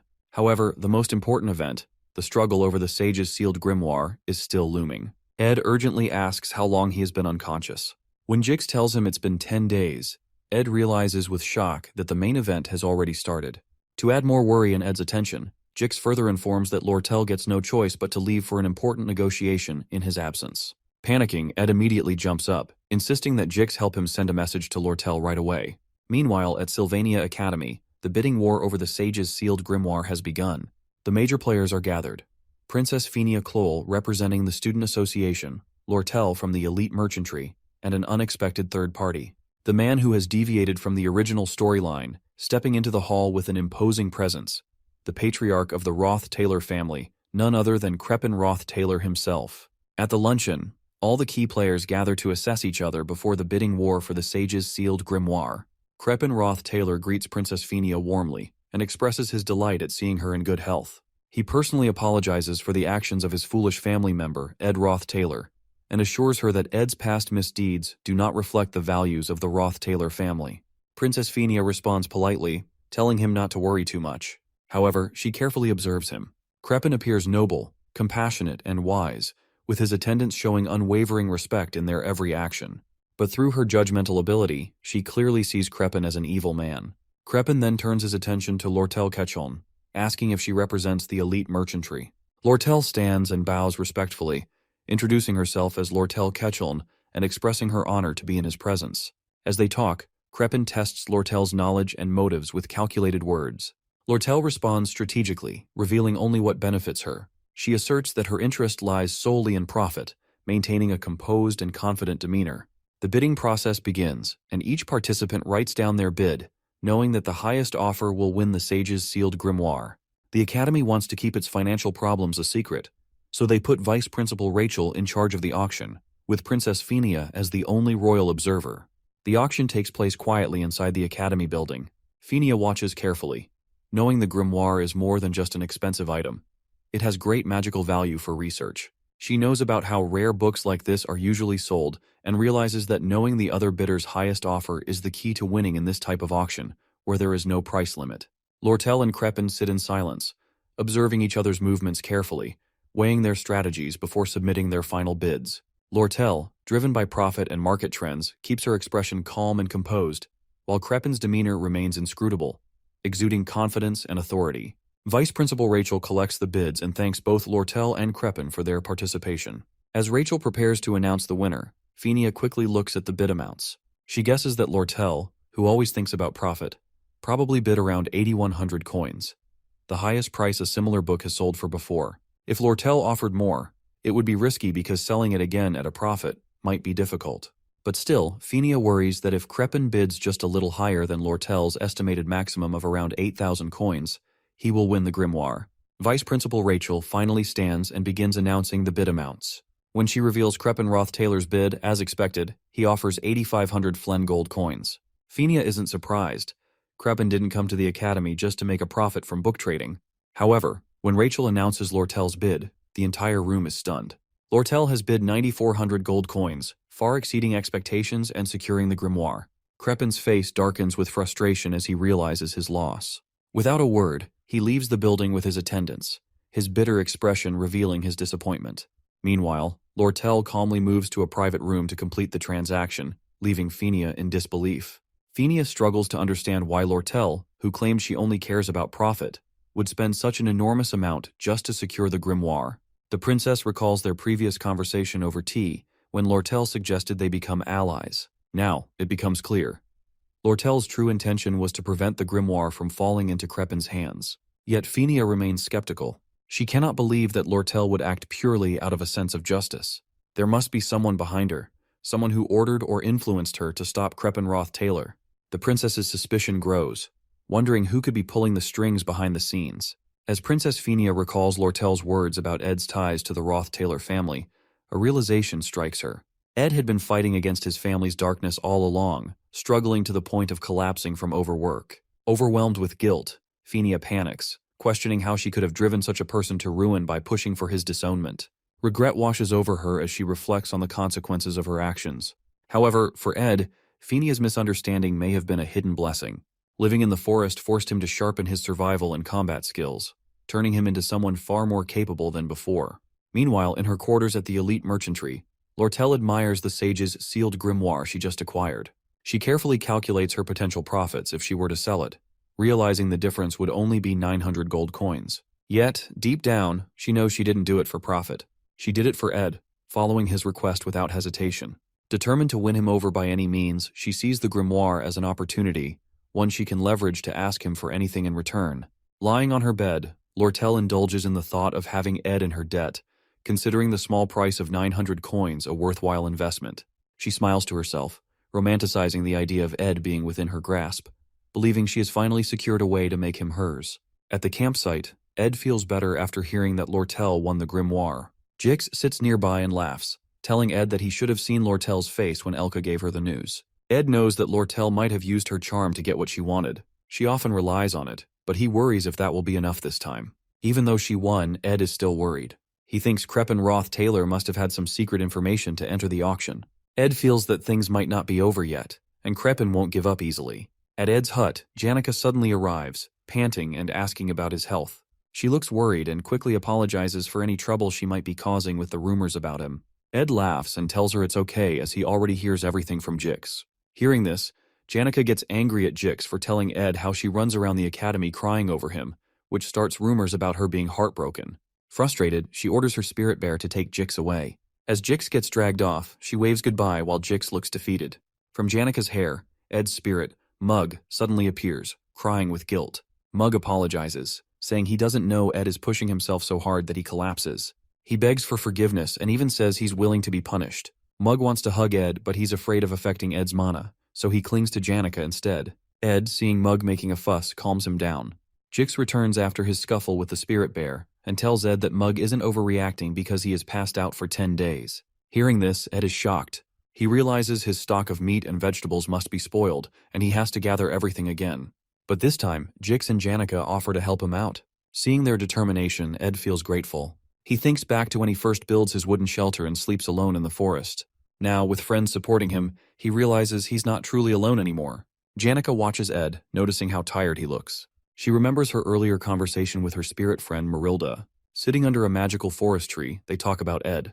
Marilda tells Janica that this is her perfect chance to get closer to Ed before the cunning Lortel pulls another scheme to win him over. Marilda, acting as a dating expert, advises Janica to start dressing like a countryside housewife to appeal to Ed. Janica tries on a shabby-looking outfit, feeling unsure, but Marilda encourages her and says it is fine. Marilda then gives Janica tips on how to make progress with Ed the next time they meet. But as Janica hesitates, acting too innocent, Marilda gets frustrated. She leans in and asks what Janica is planning to do once she gets closer to Ed. Hearing Janica's unsure response, Marilda howls in frustration, scolding her for being too naive. She warns that if Janica doesn't act now, she might lose her chance forever. Ed is growing stronger every day, and he won't always be in such tough situations where he needs support.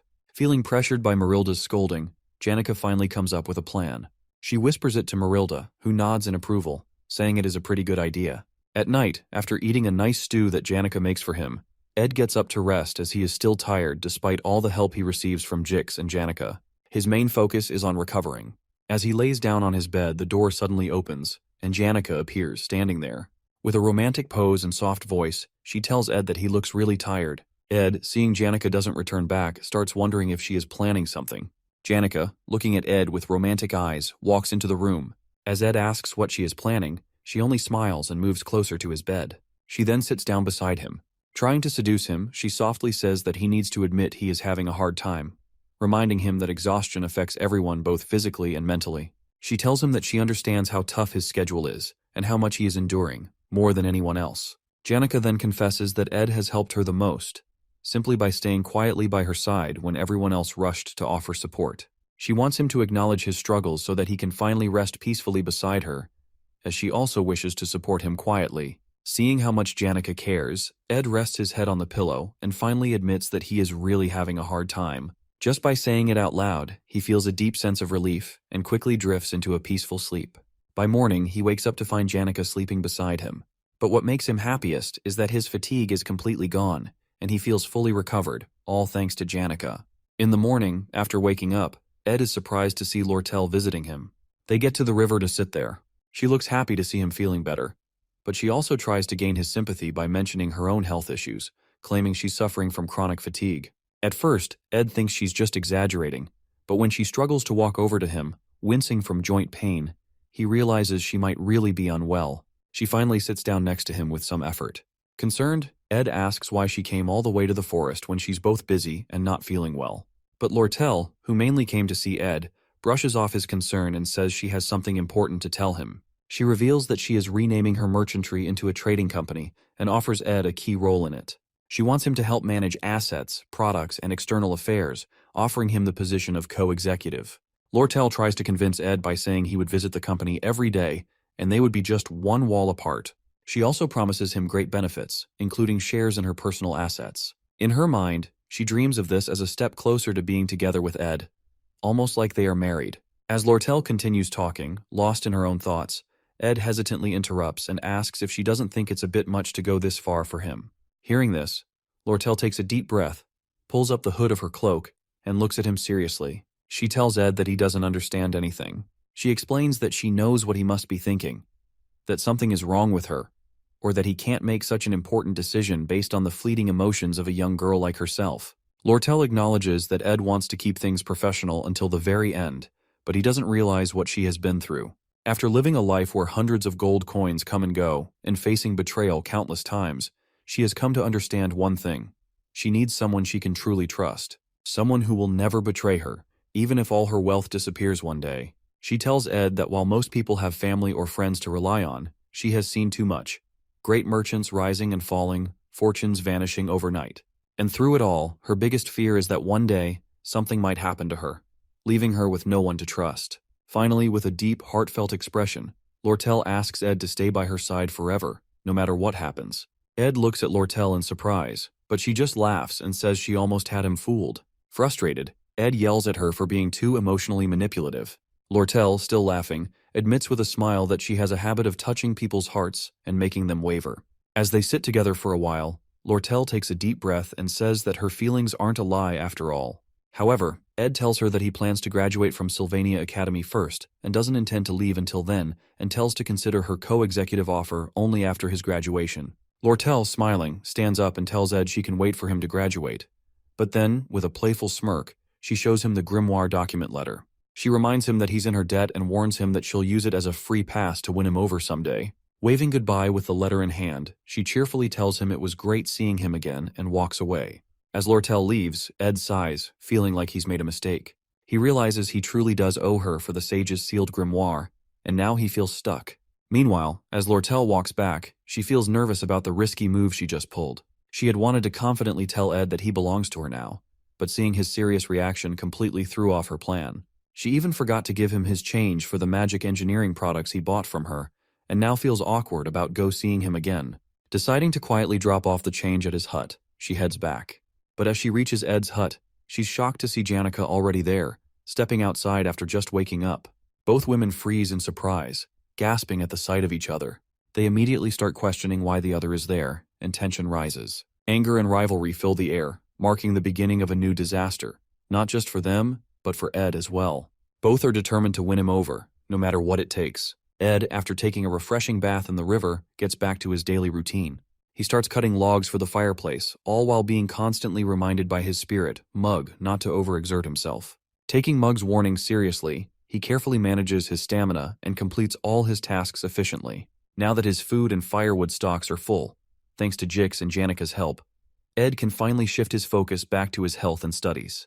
With a clear mind, he turns his attention to the 3 letters he received before collapsing from exhaustion.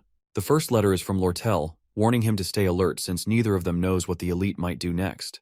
The second letter is from Fenia, discussing Crepin's possible involvement in recent events. But it's the third letter that catches Ed's attention the most.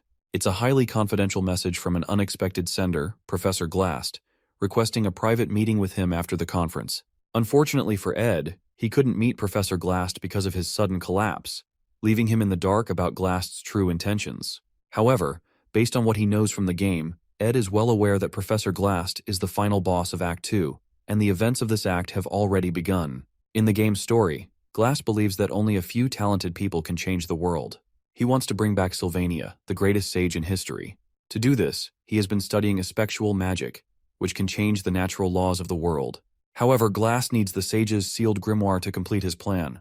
Since the Academy sold it to Lortel due to financial problems, Glast steals it. He then kidnaps Taylor's friend, Ayla, who has a special magic ability. He wants to put Sylvania's spirit inside her body to start a new era, but his plan is dangerous and crazy. In the game, Taylor fights through many obstacles and defeats Glast to save Ayla. In the end, Glast falls from the magic tower and says something important before he dies, but Ed can't remember what it was. What Ed does know is that Act 2's final battle begins when Ayla is kidnapped. He realizes that he must be ready for what's coming. In a tense moment, Ayla wakes up and finds herself locked inside a dark, damp dungeon, guarded by a terrifying demon from the underground waterway. Fear grips her as she realizes the horrible situation she's in. The eerie silence of the dungeon makes her heart pound, and she can't help but feel overwhelmed.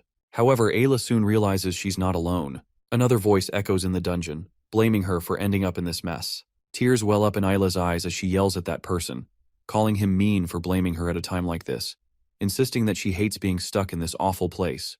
To her surprise, the person with her in the dungeon is none other than Ed Roth Taylor himself. In Act 2's final scene, Ed doesn't plan on being kidnapped. To explain this, he reflects on the past 3 days.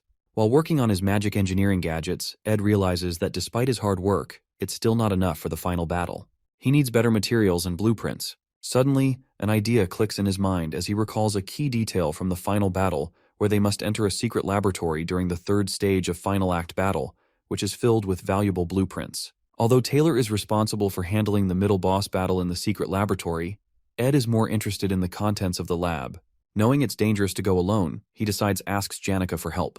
At the Academy, Professor Glast announces that 2 new students, Adele from Class B and Ayla from Class C, will be joining Class A. This decision comes as the Academy needs to accommodate more talented students. Jix realizes that with the addition of these 2 students, Class A will now have 5 members, marking a significant change after many years under Professor Glast's supervision. Even though Ayla might not be the strongest student, her unique espectual magic stats make her stand out. Curious, Jix asks Glast whether the class criteria are based strictly on talent. Glast responds firmly, warning Jix not to underestimate the students' efforts. He advises that the quickest way to ruin someone's life is to give them false confidence and vague talent and offer inadequate support, ensuring that everyone, including Jix, understands the lesson.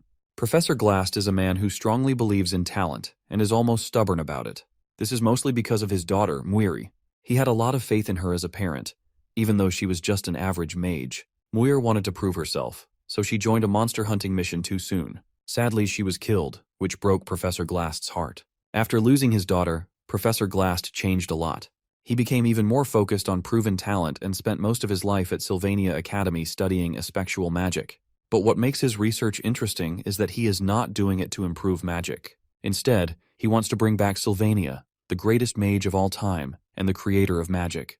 At the end of the class, Professor Glast calls Lortel as if he is about to say something but then stops and changes his mind. Instead, he tells her that he will speak to her separately tomorrow about the lesson. However, Lortel knows exactly what he wants to ask. He is concerned about Sage's sealed grimoire, which she has already purchased. She also knows that he wants to scold her, considering it a disgrace, since the grimoire is crucial for effectual magic research.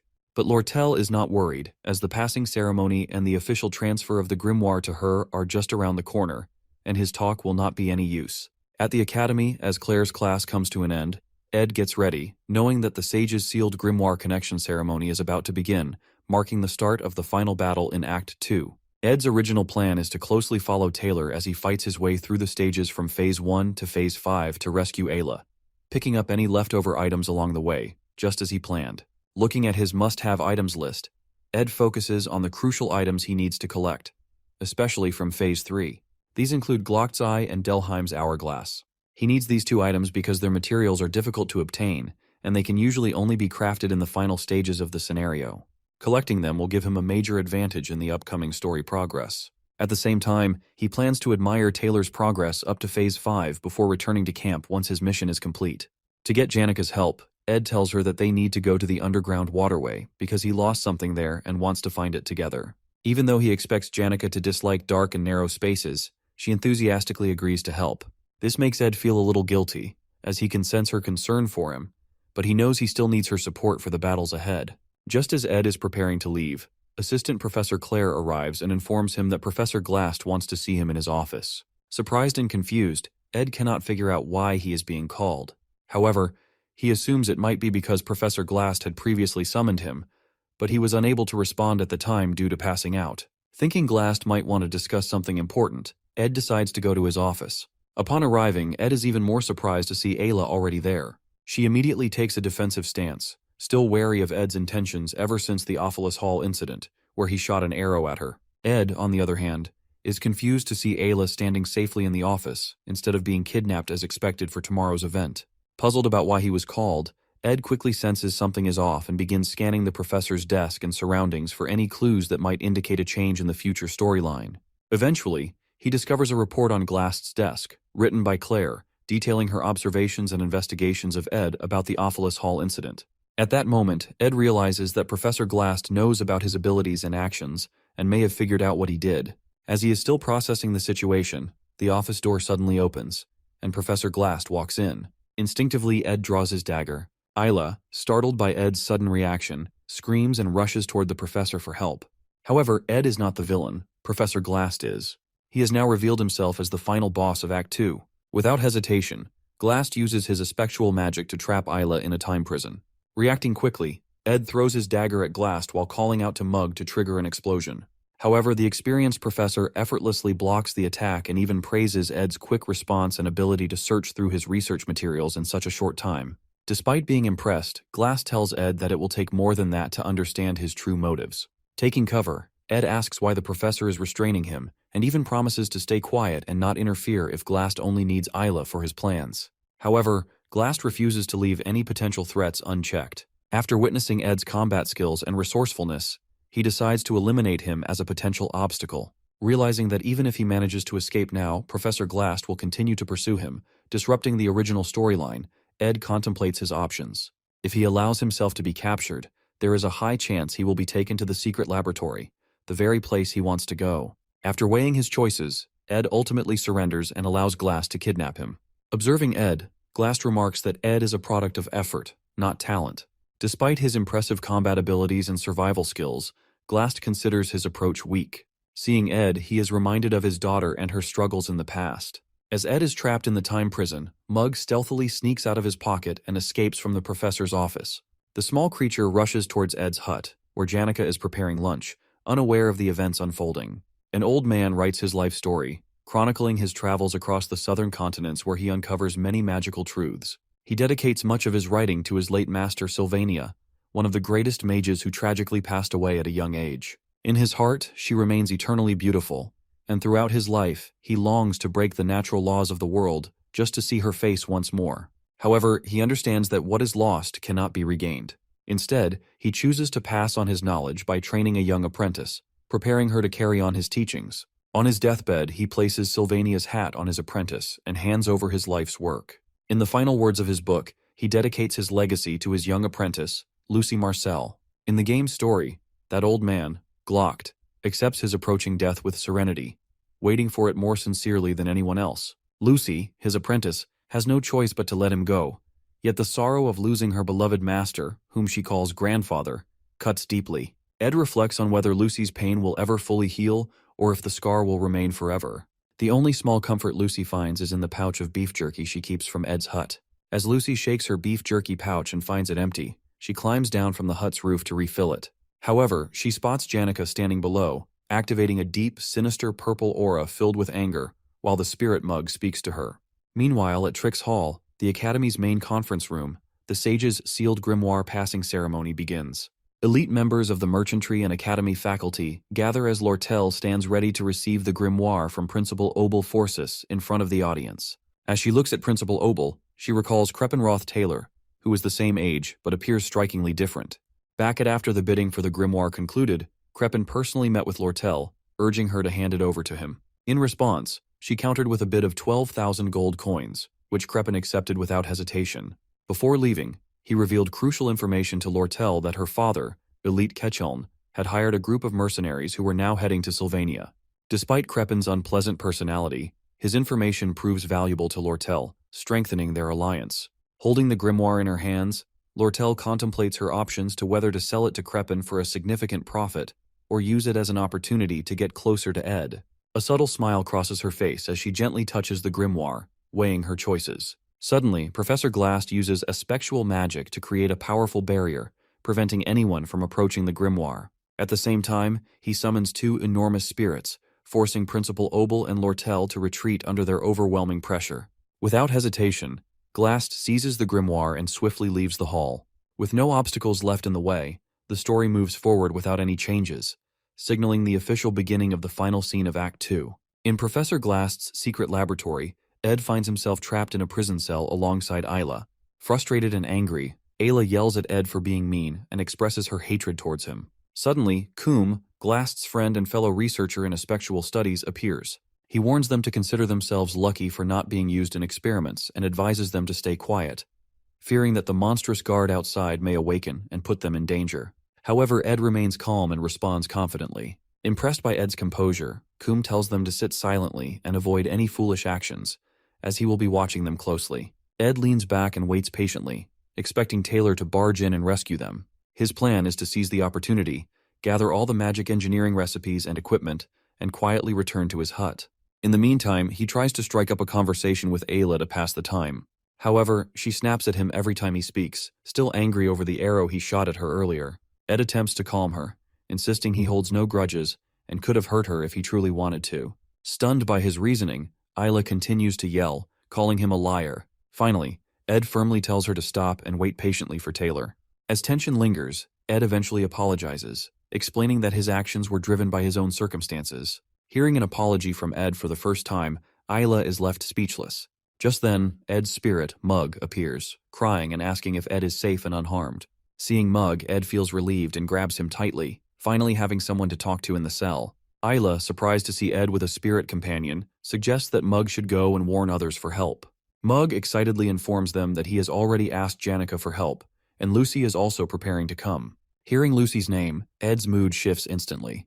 He becomes furious, realizing the disaster that will unfold if she arrives. In frustration, he spanks Mug, sending him flying across the cell.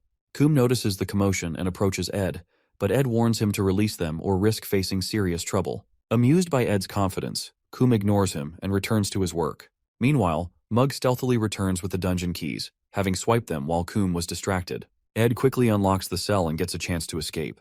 Convincing Ayla to stay behind the cell as her leg hurts and dangerous monsters out there, after some hesitation and arguing, she reluctantly agrees. Without wasting time, Ed rushes out, determined to stop Lucy before she arrives and causes chaos. Ed knows that even the most dedicated players of the game avoid involving Lucy in major events, fearing the unpredictable changes she could bring. With his future hanging in the balance, Ed races against time to prevent Lucy from reaching the lab. At Ophelis Hall in Jick's room, Taylor arrives, bruised and exhausted, seeking Jick's help to rescue Ayla. Having lost track of Professor Glast after the events at Trix Hall, Taylor urgently requests Jick's assistance and plans to lead his companions into the underground waterway to pursue him. Meanwhile, Ed, having escaped from the laboratory, begins retracing his path in reverse order. Unlike the original scenario, he finds it amusing to experience the final scenario this way, but at the same time, he feels relieved. In this reversed sequence, all the monsters remain confined, which works in his favor. However, his greatest fear lies in the possible encounter between Lucy and Professor Glast, which could lead to a disastrous ending. Determined to prevent this outcome, Ed hurries to finish the scenario before things spiral out of control. Eventually, he reaches the secret library, where Reina, the librarian boss, and a banshee stands guard. Familiar with Reina's movement patterns, Ed decides to avoid engaging with her, leaving the battle for Taylor. He knows Taylor will benefit from the experience gained by defeating Reina and Coom, making future scenarios easier to clear. Quietly, Ed sneaks through the library, collecting only the necessary magical tools and magic engineering recipes while avoiding Reina's sight. As Ed watches Reina's movements from cover, Mug signals him to move. Carefully, they navigate the area, but suddenly, a violent earthquake shakes the ground. The unexpected tremor causes enough disturbance to alert Reina, who immediately spots Ed and Mug. In an instant, Reina locks onto them, and as she approaches, both Ed and Mug scream, realizing they are in serious trouble. 30 minutes before the earthquake, Principal Obel finally puts down the giants summoned by Professor Glast in Trix Hall, saving everyone. Lortel stands in surprise, unable to believe that Glast steals the grimoire right in front of the Academy's top faculty. Obel tries to calm everyone, assuring them that he takes full responsibility and will retrieve the grimoire. However, he expresses his concerns about Glast, suspecting that he is planning something dangerous. As the others listen in confusion, Obel explains the 3 major taboos of magic which are seeking immortality, resurrecting the dead, and traveling through time. These acts defy the natural laws, disrupt time, and challenge human destiny. Lortel, remembering Glast's obsession with his late daughter and the legendary mage Sylvania, realizes that he might be using the grimoire to attempt one of these forbidden spells, which most likely to bring back the dead. Obel then asks Lortel what she thinks Glast will do if he has truly mastered a spectral magic for resurrection. Before she can answer, a faculty member rushes in, reporting that Taylor is spotted chasing Glast into the underground waterway. Worried about Taylor's safety, he also informs them that eyewitnesses see students being kidnapped, including Ayla and Ed. Hearing about Ed being kidnapped, Lortel stands in shock upon hearing the news. Believing that Principal Obel, the greatest mage of the time, will keep his promise to retrieve the grimoire, Lortel feels confident that he can easily rescue Ed and the other students as well. She decides that the most sensible thing to do is to wait in the hall. However, as she glances outside, she notices something massive moving in the distance. Curious, she grabs a pair of binoculars and sneaks to the window. Looking through them, she spots the entrance to the underground waterway and is shocked to see a huge spirit dragon, ridden by none other than Janica herself. Realizing that Janica is heading into the waterway, Lortel quickly makes up her mind. She orders her personnel to prepare for action, deciding that they will personally go to retrieve the grimoire and join the battle against Glast's madness. In the underground waterway, Janica spots Dorothy, a third-year student and one of Professor Glast's helpers. She grabs Dorothy for interrogation, but the sight of Janica's massive fiery dragon, Tarkin, leaves Dorothy trembling in fear. As Tarkin growls and Janica's dark aura intensifies, Dorothy faints on the spot. Confused about where to go next, Janica recalls the directions Dorothy mentioned before passing out. She sighs, feeling a bit guilty, and gently covers Dorothy's face to hide her sorry state. As Janica does so, Lortel arrives with her team, greeting Janica with a playful tone. Observing Janica's powerful spirits, Lortel realizes that Janica will do anything to ensure Ed's safety, even if it means destroying the entire waterway. However, jealousy creeps in as Lortel imagines a scenario where Janica wins, and Ed falls in love with her. Determined not to let that happen, Lortel approaches Janica with a cunning smile and casually tells her that Ed has already been rescued and returned to his hut, suggesting she should check on him. However, Janica, always sharp when it comes to Ed, doesn't fall for it. She questions Lortel logically, asking how Ed could have escaped when she was the first to arrive and didn't see anyone taking him. As the two engage in playful argument, Janica casually mentions that she also asked Lucy for help, but Lucy simply yawned and walked away, leaving the two of them to handle the situation. Realizing they are left with no choice, both Janica and Lortel decide to split up and search for Ed in different directions. Both of them rushes to find and save him, hoping to win him over. Meanwhile, inside the secret library where Ed and Mug are trapped by Reina, an unexpected event occurs. The roof suddenly collapses right on top of Reina, trapping her under the rubble. To Ed's horror, Lucy casually falls down from above, yawning and explaining that she got bored and decided to come help. Seeing Lucy now in the scenario, Ed looks at her in shock, realizing that things are going to get much worse now. While the event unfolds, Principal Obel and his friend watch the sunset, discussing whether they should step in to retrieve the grimoire or stay out of it. Obel considers letting the students handle the situation, believing it's a valuable opportunity for them to grow, as they are the future mages and warriors of Sylvania Academy.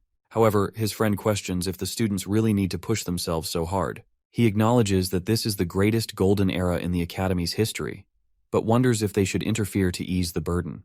He mentions talented students like Taylor and Jix, rare finds among their peers. Over time, many students have risen to the challenges faced by the Academy, showing great potential and shining like stars. He and Obel have high expectations for them. Hearing this, Obel's excitement rises. He feels something big is coming. Upcoming challenges that will be even more intense and difficult, pushing the students beyond their limits. During the event, Lucy crashes straight onto the secret library underground, landing right on top of Reina and trapping her under the rubble. Sitting on the pile and yawning, Lucy's casual attitude leaves Ed completely stunned. As Ed regrets her unexpected arrival, Lucy innocently asks if he has any beef jerky left for her. Still upset by the situation, Ed tells her he doesn't have any, making Lucy sad as she starts looking for a place to take a nap. But before she can, Ed quickly grabs her shoulder, coming up with a new plan. Ed knows that Lucy's arrival has messed things up, but he also realizes that by now, Janica and Lortel should have entered the hall to help him rescue.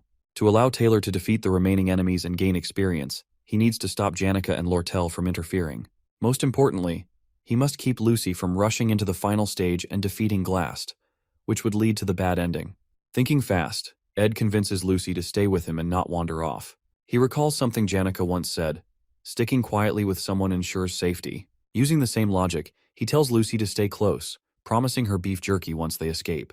Now with Lucy on his side, Ed plans to gather all the magical equipment from the library, find Janica and Lortel, and get out of there, leaving the scenario for Taylor to handle. As they start their escape, Lucy unleashes her ignition spell, burning all the attacking bats in their path. Ed watches in awe, realizing just how powerful she truly is. He tries to stop her from taking down too many enemies, wanting to leave enough for Taylor to fight and grow stronger. As Janica and Lortel search for Ed, they take different approaches. Unlike Janica, who relies on her spirit connection ability, Lortel is skilled at quickly finding the right paths. As she navigates through the underground waterway, she feels a growing sense of genuine concern for Ed, something beyond her usual motives of wealth and power. For the first time, she realizes she truly wants to help someone without expecting anything in return. Eventually, she reaches a concealed wall with a spell cast on it. Just as she pauses to listen, a loud blast shatters the wall, and out comes Ed, carrying Lucy on his back while holding advanced magic equipment. The sight of him immediately brings relief to Lortel, who is worried about his safety. Without hesitation, Ed hands her some of the expensive magic tools to carry. Lortel, however, is stunned. Seeing Ed carrying Lucy so casually ignites a fire within her. She had taken every opportunity to grow closer to Ed, making the first moves and being proactive, unlike Janica, who hesitated and played it safe. But now, with Lucy in the picture, it feels like all her efforts might be in vain. Her frustration builds, and she can't help but angrily yell Ed's name. But before she can say more, Ed suddenly pulls her close, looking straight into her eyes and telling her that he trusts her more than anyone else. Lortel freezes, completely caught off guard by his words and actions. Her heart races, and a deep blush spreads across her face. In that moment, all her anger melts away, replaced by happiness. She feels like she's finally making progress with Ed in a way she never expected. Before she can fully process the moment, one of her crew members rushes over, bringing urgent news about a major problem unfolding nearby. Meanwhile, Taylor and his group enter the underground waterway. Clebius, always scared and complaining, starts mumbling nonsense about wanting to leave.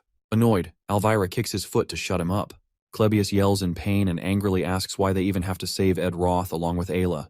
Taylor tries to calm him down, reminding him that Ayla is a good person and asking him to stay strong and help her. As they walk deeper into the waterway, Adele, the romantic and self-proclaimed fortune-teller of the group, raises her finger dramatically. She happily warns the group that something dangerous is ahead. Adele's prophecies are usually spot on, almost like she can see the future, which is why Taylor trusts her to guide them. Right as Adele points in the direction, an explosion happens. Suddenly, Tarkin, the fiery dragon spirit, appears, carrying Miss Claire. Janica is demanding Claire tell her where Professor Glast is. Terrified, Miss Claire stumbles and faints, just like Dorothy did earlier. Janica notices Taylor and his group nearby and greets them with a smile, but Taylor's group immediately gets defensive, preparing for a fight. Janica looks confused, but Taylor assumes she might be an enemy they have to face to move forward. Everyone is tense, except for Jix, who casually waves at Janica. Taylor, determined as always, readies himself to fight, but Jix stops him, sensing that there's been a misunderstanding. Before things escalate, someone yells for everyone to stop. Ed Roth and Lortel appear from another direction. Taylor freezes in shock. He now sees Janica, Lortel, and Ed together, and the realization hits him as it's impossible for his group to defeat them. Taylor remembers how Ed, with only basic magic and archery skills, managed to hold off his group and him during the Ophilis Hall incident. Now Ed looks even stronger, both physically and in combat ability. Taylor knows their chances of winning are 0. But to Taylor's surprise, Ed walks over and taps his shoulder. Ed calmly tells Taylor to focus on saving Ayla and defeating Glast. Ed assures that Taylor will now take care of the story while he will take care of the side threats, the elite Ketchuln. As Lortel's crew member rushes to her side, he delivers alarming news that the elite Ketchuln has arrived on Arkan Island, accompanied by mercenaries. Hearing this, Ed immediately understands the situation. The elite Ketchuln, the mid-boss of Act 2 in the game, wasn't properly defeated before. Because of this oversight, he has returned, taking advantage of the mistake Lortel made by leaving many of her trading company members behind. Without their leader, the elite had no trouble to take them down one by one. However, Ed knows he now holds a unique advantage, which is the magic tool that lets him see the future of the game. As he examines the unfolding events, Ed realizes everything is still following the original storyline. With Act 2 nearing its conclusion and Taylor progressing the main story, Ed sees his role clearly. If he can handle the new mid-boss, Elite Ketchuln, just as it happens in the original story, the plot will stay on track. Confident in his strategy, Ed encourages Taylor and his group, giving them a boost of morale. He wishes Taylor good luck, knowing that as the main character of the game, Taylor will face even greater challenges ahead. Trusting Taylor to handle the main storyline, Ed leaves him and his group to focus on their mission. Without hesitation, Ed heads outside, determined to confront the elite Ketchuln and eliminate this new threat before it disrupts the flow of the story. Ed thinks the elite might attack Lortel's trading company to find proof of her involvement in the armor sale scheme, which caused him to lose his position in the association. While they are running toward the trading company, Janica suddenly tells them to stop for a moment. But Ed insists they keep moving quickly. Janica stops in her tracks and forces Ed to stop as well. She reminds him that he already collapsed before and barely escaped from Glast's prison. With tears in her eyes, she begs him not to get hurt again and says the elite's problem has nothing to do with him. Ed knows that this isn't really his fight, but he also understands that the elite is a big threat. If he doesn't deal with this, it could ruin the safe ending he is trying to protect. He also realizes he'll need Janica's and Lortel's help to handle the situation. Lortel agrees with Janica and says it's her fault for involving Ed in her problems. She tells him he should be resting somewhere safe instead of putting himself in danger. Ed feels touched seeing Janica and Lortel getting along, even if it's just for a moment. But he knows this isn't the time to rest. He thanks them for caring about him, then firmly says that Lortel's problem isn't just someone else's problem for him. Hearing this, both Janica and Lortel freeze, surprised by Ed's words, changing the atmosphere completely. They stare at Ed, surprised and moved by what he said, as a new resolve begins to form among them. Ed insists they should keep running, eager to reach the exit as quickly as possible. As they run, he feels embarrassed and regretful about the awkward explanation he gives to Janica and Lortel. It's always hard for him to say things properly. Noticing Ed's troubled expression, Janica tries to lift his spirits. She tells him that he's right. It isn't just someone else's problem, as she reasons that if the elite takes over the trading company, Ed's contract will be ruined, cutting off his magic tool supplies. Hearing her explanation, Ed is impressed by how smart she is, as expected.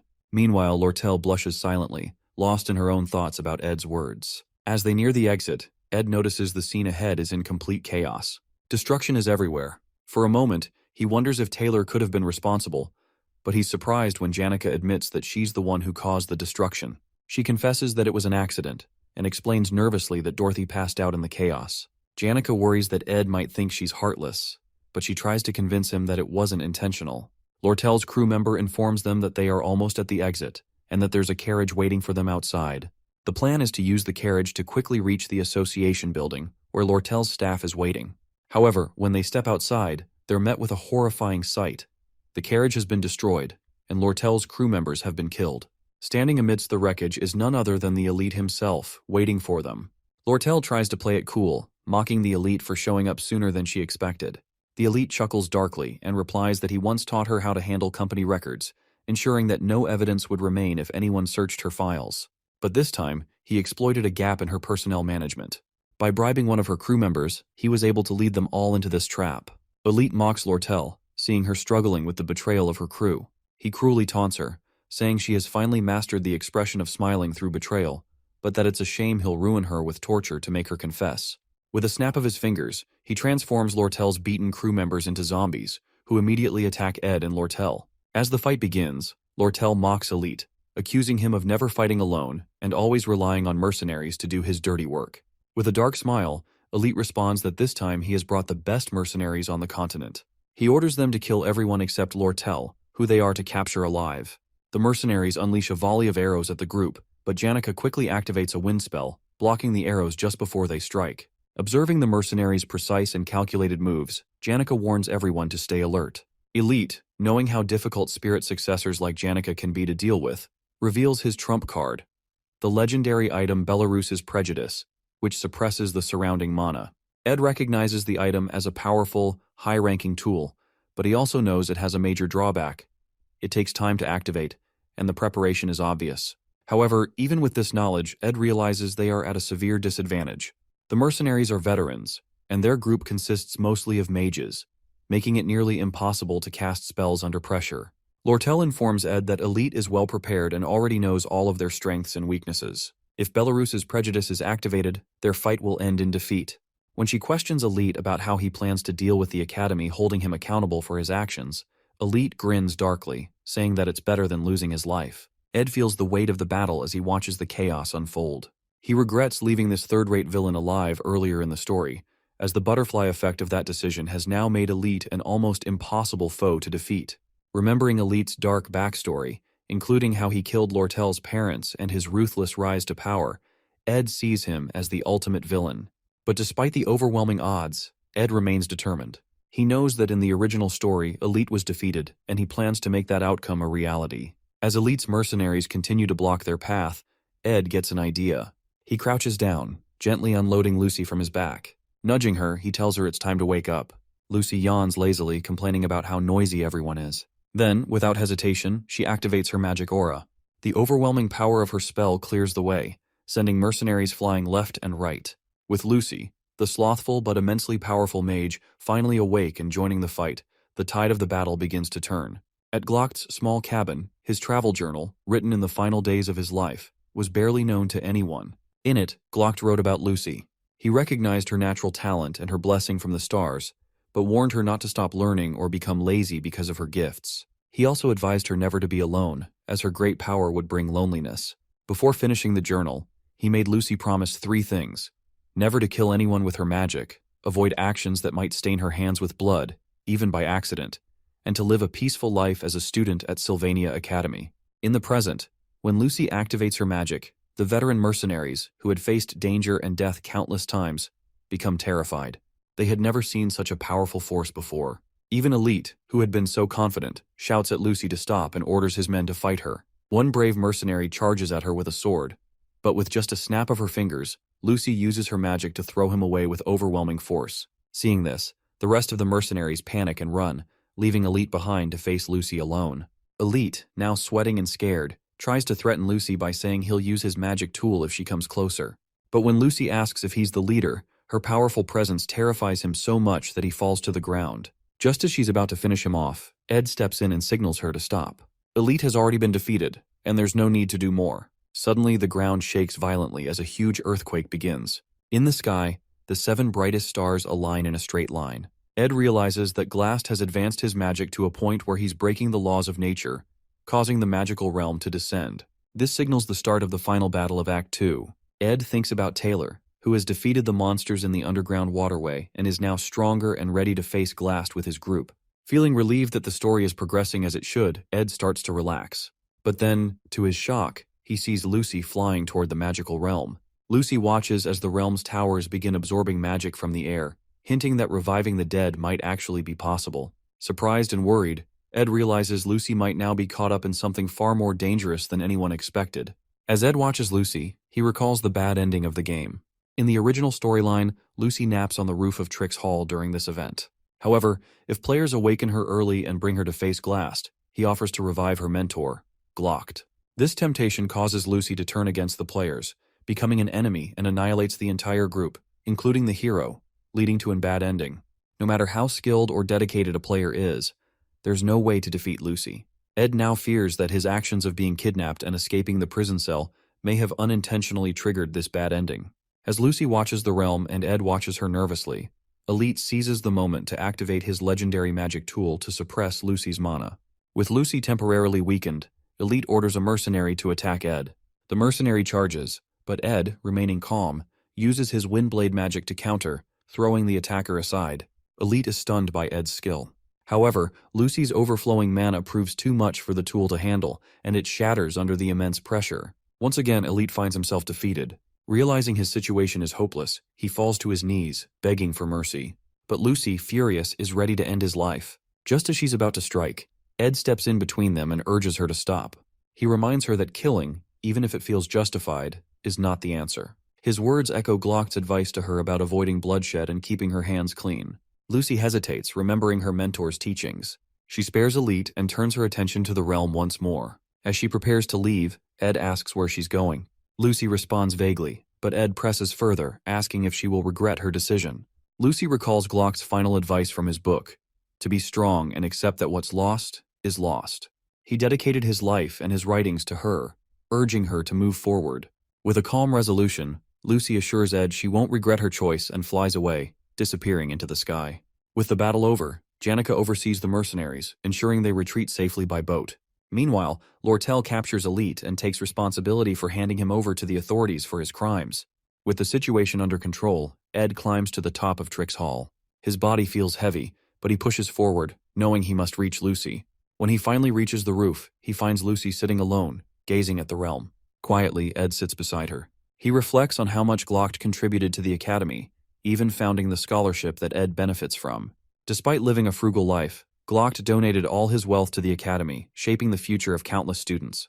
The Glock Hall, which Janica accidentally destroyed in Act 1, was built in his memory. Ed understands Lucy's sadness that this entire academy is her mentor's legacy, and his presence lingers everywhere. For Lucy, the academy is a constant reminder of Glock's life and sacrifices, a legacy. After sitting with Lucy for a moment, she suddenly asks Ed if he has any beef jerkies left. Ed shakes his head, chuckling softly as he tells her he doesn't have any. Curious, he then asks what she's doing all the way up on the roof. Lucy remains quiet for a moment before replying, her voice thoughtful and distant. She says she's just thinking about the old days while watching the realm. As the stars twinkle in the sky, Lucy begins to share her story. She recalls how, back in the day, she used to cry a lot because of all the sad things that happened to her. But at some point, the sadness started to fade. She explains that it wasn't because the pain went away. It was because so much time had passed. Her old man passed away a very long time ago, and even if she were to use a spectral magic to bring him back, he'd eventually leave again. She muses that he was already prepared for death, so much so that if she revived him, he'd probably be upset, die again, and scold her for it. She looks up at the sky, her voice quieter now, and says that resurrecting someone as legendary as Glock, a mage who dedicated his entire life to studying magic and using forbidden magic, would be nothing but an insult to his legacy. Calling herself selfish, she admits that her desire to bring him back was purely for herself, not for him. Ed listens carefully, letting her words sink in. He can't help but ask to make sure if she is okay. He knows Lucy's decision to give up on reviving Glock feels recent, almost like it might be a passing whim. If she changes her mind again, it could lead to something catastrophic. He wants to make sure she's truly at peace with her decision. To his surprise, Lucy doesn't respond with her usual sass or ask for beef jerkies again. Instead, she leans her head on his shoulder, seeking quiet comfort. Ed stays still, realizing that despite everything, Lucy has come to terms with her loss. Even though finding another spectral magic user like Glast in the future will be near impossible, and resurrection magic won't be available so easily, Lucy understands now that the dead are dead, and what's lost is lost. She's accepted that reality, and is beginning to heal, covering her wounds with the life she has now. Together they sit in silence, staring at the beautiful night sky as the stars seem brighter, and for a moment, the sky feels peaceful. As the second act finale begins, Taylor and his team finally find Professor Glast. A massive golem, summoned by Glast's spectral magic, stands before them.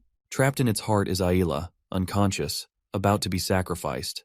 The final battle of Act begins. Jix and the others launch magic attacks at the golem, trying to create an opening for Taylor to save Ayla. Taylor rushes forward, but Glast blocks his way.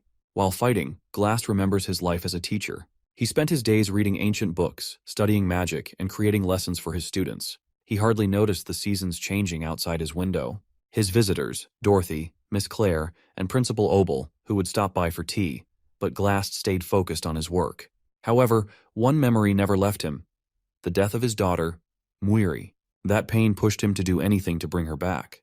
As Taylor tries to push forward, Jix and Elvira distract the golem. Glast uses his effectual magic to trap them in a time prison, freezing them in place. Just before freezing completely, Jix shouts for Taylor to dodge. Taylor barely avoids the spell and gets back up, never refusing to give up. Glast moves into the final stage of his plan to revive Muiri. Taylor uses his powerful slash strike to destroy the golem. The golem's destruction reverses all of Glast's creations, restoring time and freeing Jix and the others. Furious, Glast tries to fight back, but Jix hits him with an ice spell, freezing him momentarily. Taylor sees his chance and delivers the final blow, saving Ayla and destroying the golem completely. Seeing his plan fail, Glast falls from the building in despair, missing his daughter Muir. He teleports to a quiet forest, ready to face his death alone. In the forest, Glast leans against a tree, weak and bleeding. He knows his end is near. As he closes his eyes, he notices someone standing before him. Opening his eyes slightly, he sees Ed. He has come to ask Glast something to confirm. After the events settle, Lortel arrives outside the island after securing her adoptive father, Elite. With all threats now resolved, she heads to meet Ed near the underground waterway. Ed arrives, with Lucy holding onto his coat sleeve. As Lortel sees Lucy clinging to Ed, she becomes slightly wary. Before anything can be said, Dorothy and Assistant Professor Claire emerge from the underground waterway. However, upon seeing Janica together with Tarkin, both Dorothy and Claire scream in terror. Janica calmly approaches the gathering to check on Ed's condition and ensure he is unharmed. Janica then shares what her spirit friends have told her about the reports of effectual magic being used in the forest. Tarkin detected an unusual type of magic coming from the Magic Tower. Upon realizing that this suspicious magic is effectual, the group concludes that it must be Glast's doing. Ed, though hesitant to interfere, decides to investigate. His recent encounter with Elite teaches him how dangerous leaving unresolved threats can be. Knowing how much damage Glast's influence could cause if he resurfaces, Ed determines it's best to face him now. In the forest, they find Glast in a terrible state. His wounds are open, and blood flows freely as he leans weakly against a tree. Seeing him in this pitiful condition, both Janica and Lortel are stunned. They ask him what he's doing there. With a faint smile, Glast jokes that he's just admiring the moon. His humor seems misplaced, but Ed keeps his tone serious, telling Glast that he must have known he would fail with forbidden magic. Glast weakly chuckles and admits he was aware of his fate. What surprises him most, however, is being defeated by students. He then compliments Ed, telling him that he's a far better student than he thought, but unfortunately for him, he discovers Ed's potential too late. Ed, seeing the opportunity to ask Glast the question he wants to, finally asks why did he kidnap him in the first place. Weak from his injuries, Glast finally explains. He confesses that he was impressed by Ed's exceptional talents. Initially, Glast had planned to use Ed as part of his schemes. However, when Glast fainted from overwork, his plans failed. He captured Ed as a precaution, intending to make him an offer, but by the time he returned to the dungeon, Ed had already escaped. Glast accepts that he is paying for his sins with his life and says it's not a bad deal. However, he admits he still misses his daughter, Muir. He reflects on the 17 years he spent with her, realizing they weren't lonely after all. Seeing Glast lost in grief and consumed by memories of his daughter, Ed decides to speak up. He reminds Glast about his assistant, Professor Claire, who deeply admires him despite his harsh and mean demeanor. To her, Glast wasn't just a professor. He was the most scholarly and brilliant mind she had ever known. Ed also mentions Dorothy, who saw Glast as a precious mentor, someone she respected immensely. Ed tries to make Glast realize that, while he may have recklessly endangered the lives of students and lost his way, his existence still left a lasting impact. Even though he sits here alone, reflecting on his life, saying he will die alone, is like mocking his own legacy. For many, Professor Glast will always remain a part of their hearts, whether as a mentor, a scholar, or a colleague. Hearing Ed's words, Glast smiles weakly and slowly removes his glasses. Summoning his remaining strength, he hands Ed the key to his personal library, entrusting him with its secrets. Inside are legendary rank crafting formulas and years of knowledge. A surprised Ed hesitates, asking why Glast would give him something so valuable. With a faint smile, Glast replies that Ed should be happy to receive such a gift. He then jokes, urging Ed to clean up all the mess he made before the Academy's investigation team arrives. Finally, Glast turns his gaze to Lucy and offers her a piece of advice to look around herself every once in a while.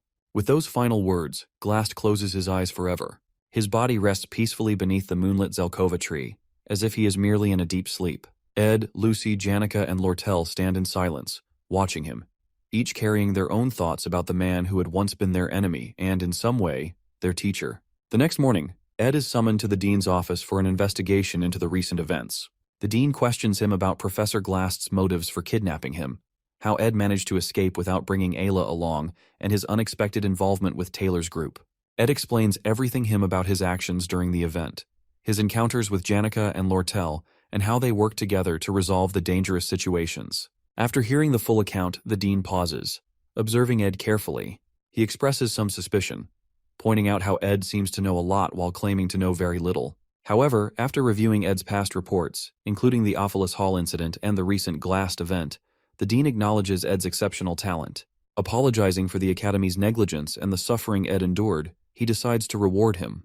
To Ed's surprise, instead of focusing solely on the report about the recent incident, the dean pulls out Ed's entire report card. After their conversation, Ed is dismissed from the office. Outside, Janica approaches Ed with a cheerful smile, asking if he's okay or if he's hurt. Ed, concerned about her, asks the same. Janica assures him she's fine, brushing off his concerns by saying her injuries are only minor rashes. As her spirit bird chirps something in her ear, Janica asks if Ed is really okay, or if he's hiding any pain.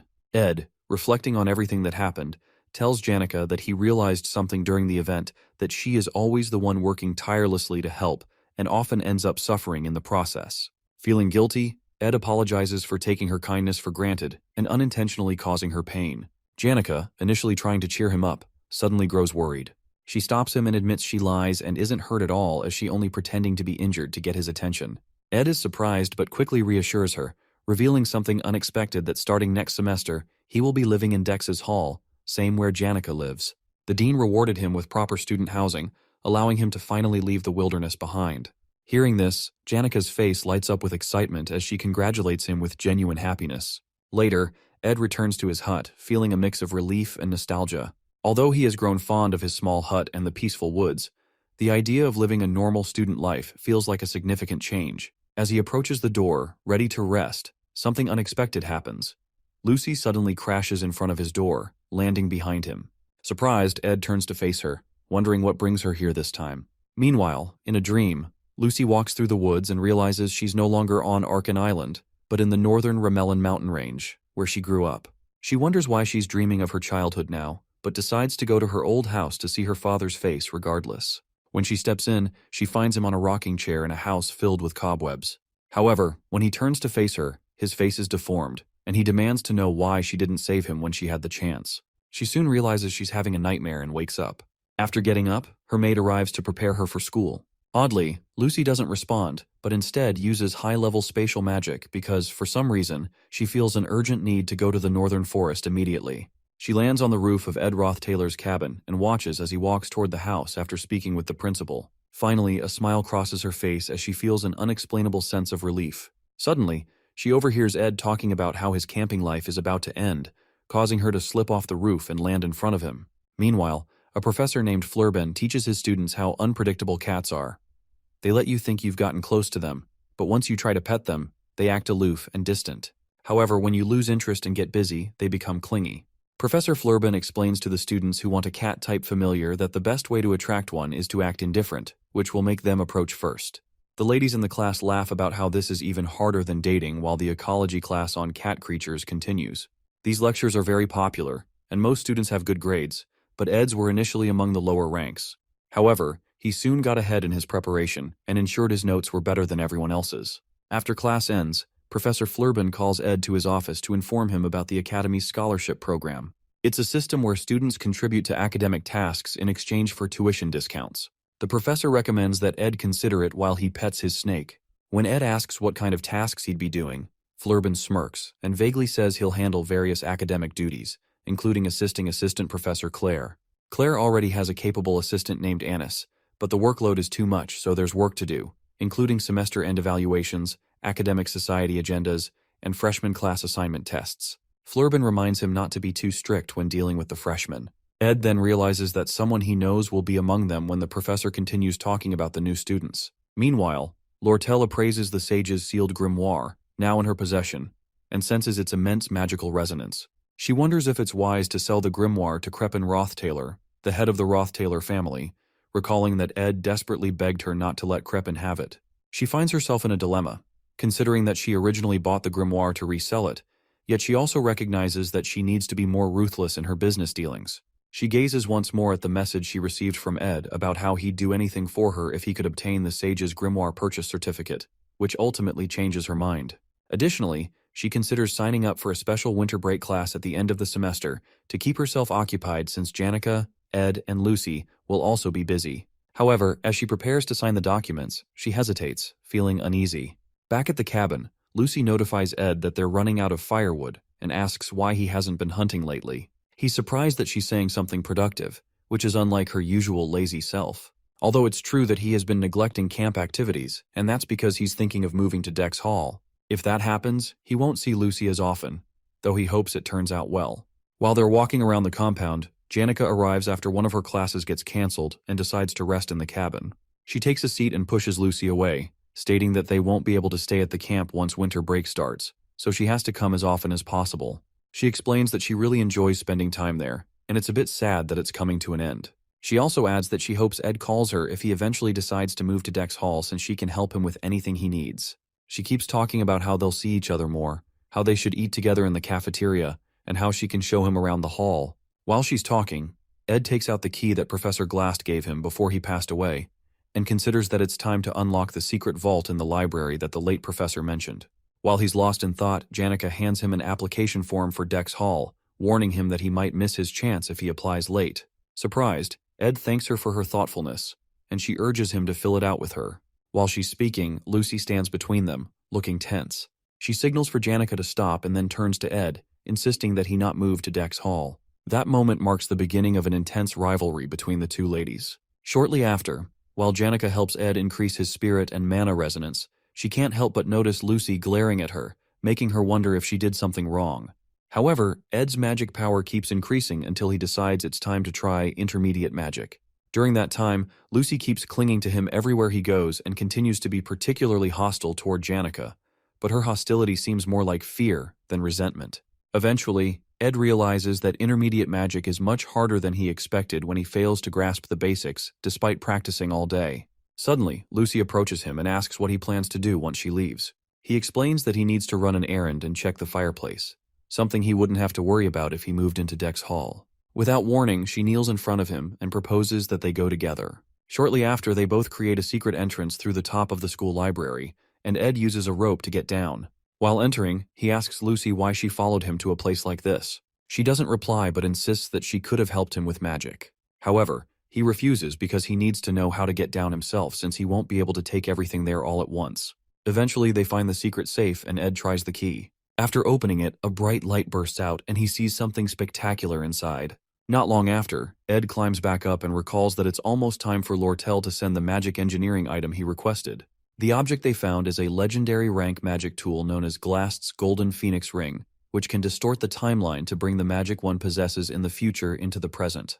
Being able to use his future magical abilities means Ed can access high-level magic right now. However, depending on how much magic he borrows, he'll be unable to fight for a while. He realizes it's wise not to use it impulsively, but only when he's driven into a corner. Another way he could use it is for a spirit contract, just like Janica, who can command countless spirits because of her vast magic reserves. Beginners like him only have 1 or 2 slots and must practice to communicate with low-ranked spirits due to their limited magic capacity. Temporarily increasing his maximum magic ability means he'll be able to form a contract with a high-ranking spirit, but there may be risks. Lucy wonders why Glass didn't act differently since he had the time to create something like that.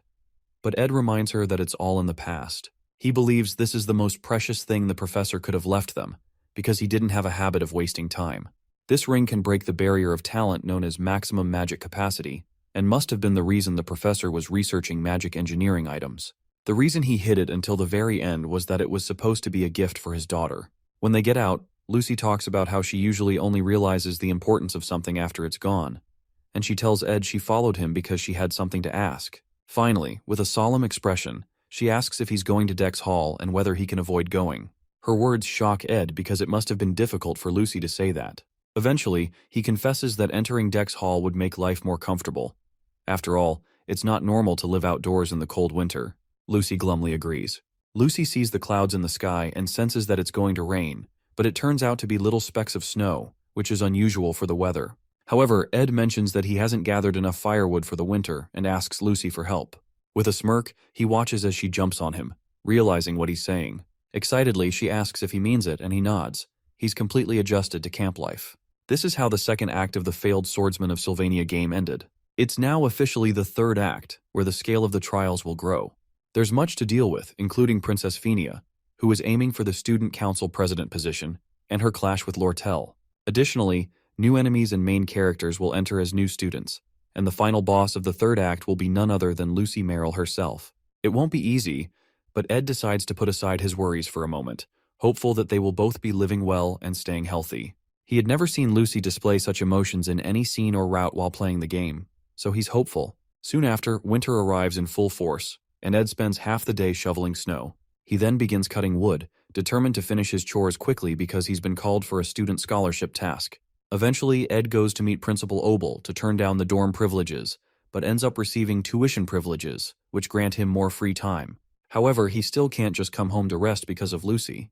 He's given up on throwing her out, not because she'd get cold, her protection magic ensures she won't, but because it would make him feel bad. Finally, he steps out to practice with the ring and attempts to contact Marilda, the guardian spirit of the forest. Meanwhile, Janica is lured to the Laplace bakery with high-quality refreshments by her friend Clara, as there was no other way to get her to come out, while Anis is also present. Clara immediately informs Janica that she thinks she is slowly approaching a dangerous line and has completely fallen under Ed's spell. Janica is shocked that Clara knows this, but Clara clarifies that she's not trying to stop her because her assessment of Ed has changed. She probes Janica by asking how fast her heart pounds and how nervous she gets when she's with him. After continuous probing, Janica confesses that she feels comfortable and snug around him. This further frustrates Clara, and she explains to Janica that she's heading for the worst possible ending in a dating relationship, becoming a comfortable girlfriend. Apparently, what frustrates Clara is that Janica is the only one showing emotion instead of making Ed desire her. She explains that following him around is a terrible approach to a relationship, and Janica's spirit friends give Clara a thumbs up for making a good point. However, Clara calms down and advises Janica to focus on activating Ed's desire to protect, rather than doing ridiculous things. While all this is happening, Anis watches silently as Clara dishes out solid advice she has gathered from her many friends' love stories. Clara is largely responsible for changing the negative perception people used to have of Ed, simply because he's the guy Janica likes. Everyone now seems to trust Ed, but Anis holds a different opinion. Sometime later, Anis returns to school and sees Professor Claire being scolded by the librarian for not returning a book on time. The scenario makes her feel that Claire has no dignity whatsoever, and she wonders how Claire ever became a professor. However, all the serious professors praise Claire's abilities. As Anis goes in to submit her report, a guy offers to help her carry it. Meanwhile, she reflects on how her assistance is the reason Assistant Professor Claire, who has an incredible academic mind but is terrible at work, has managed to handle all her important tasks. She thanks the guy but refuses the offer as she walks in. She is a second-year student in the magic faculty, and the reason the clumsy assistant professor's personal research lab is always clean. She drops the report on the table, along with some secret information about Ed that she collected at a rate akin to stalking, something that would have gotten her in trouble if she had been caught. Other than Janica and Clara, not many people know her true appearance, and to her, human relationships are like a game of switching masks. Since she has 20 minutes before the professor returns from getting snacks at the bakery, she analyzes all the details and information about Ed Rothtaylor. He is from the Rothtaylor family, the strongest family within the Clowell Empire, and is the only son, with 2 sisters. She reads more about Ed's birth and family history. When Anis was admitted, her family was unstable, and she had no choice but to fend for herself by working as a student teaching assistant and a scholarship student. She has great survival skills and even considers Lortel her role model. As she reviews Ed's family history again, she supposes that he must have been indoctrinated with a domineering mindset after growing up in a restrictive environment. She concludes that he is probably the kind of person who avoids responsibility and seeks a woman who will give him positive feedback to help him express himself. He would likely prefer a pretty woman, given that he has been surrounded by luxury all his life. Based on his history, he doesn't seem like someone who would appreciate a proactive woman, so she decides it's necessary for her to remain only adequate. Although he has changed a bit since his excommunication, she reasons that someone who has lived a certain way for dozens of years cannot change so easily. Regardless of whether he has become more hardworking, she believes he is still his arrogant self. After preparing a profile on Ed, she decides to practice embodying the kind of woman he might like, since they will be working together soon. Suddenly, Professor Claire bursts in with some confection she got from the bakery, but accidentally spills the tea that Anis had made for them. Fear grips her, as she expects Anis to react angrily, but instead, Annis asks if she's hurt. Something completely unlike the Annis Claire knows. Not long after, in Lucy's room, Ed thanks the Academy's maid, Belle, for cleaning his uniform. Belle insists that it was nothing but notes that she has found many blonde hairs in Lady Lucy's clothes, and many white hairs in young Master Ed's clothing. She also asks Ed why he keeps speaking to her so formally, but he explains that it feels comfortable, especially since she is the Academy's chief maid and has many people to manage. Nonetheless, she insists that he has even more people to manage, referring to Lucy, Janica, and Lortel. Regardless, Belle offers to always do his laundry, no matter his decisions regarding the three ladies, especially since Ophelis Hall has been fully restored. When she mentions that 7 new students will be joining after the break, and one has already requested to move in, Ed realizes she is talking about Tanya Roth-Taylor, his younger sister, and instantly dreads the upcoming break. Sometime later, Jix visits the cabin and informs Ed that he will be going to his hometown for the break to spend time with his best friend, Elka. Jix asks if Ed will be staying in camp for the entire break, and Ed replies that he will stay to learn how to use medium magic since he will be a 3rd year soon. However, Ed reminds him not to push himself too hard. When Ed notices that he can't sense any magic from Jix, he checks his temperature and asks if he trained past his limit. Ed, who had secretly used a ring, gives a vague answer. Jix then informs Ed that Aya has been asking about him and mentioned dragging Taylor over to apologize properly. However, Ed asks him to tell her that he doesn't want an apology because he isn't upset. Shortly after, since Jix is quite good at keeping secrets, Ed hands him some money to help hire manpower to organize Professor Glast's basement library. Jix responds that he doesn't need the money, as it's like training for him, and learns that Ed wants to use the library as a workshop. The next day, Annis welcomes the Academy's scholarship students on Assistant Professor Claire's behalf, as Claire has been awake for 2 days doing paperwork. Annis informs them that scholarship students mainly help prepare the class assignment exam for new students and supervise on the day of the exam. While she speaks, Ed recalls that Professor Glast used to handle this exam every year, but now Assistant Professor Claire will be responsible. Annis quickly assigns Clebius the equipment he requested from Trix Hall and hands another student, Onyx, some of Assistant Professor Claire's work. Finally, because she suspects that Ed looks like a player, especially since he is surrounded by so many girls, she decides to test him for Janica and Clara's sake. After conducting her research, she has created the perfect persona he might be attracted to in order to see if he can resist her seduction. She then informs him that he will accompany her to conduct the field survey. Ed and Annis head northwest to Oran Mountain to survey the field for the exam. While working, Annis mentions that she's tired and asks Ed if he is too. He proposes they take a break. In a cute, pretentious manner, she thanks him and commends his stamina and manners, which apparently dispel the misconceptions she had about him. When he asks what she's talking about, she explains that she's close to Janica and was worried Janica was spending time with a bad person, which was why she acted cold toward him.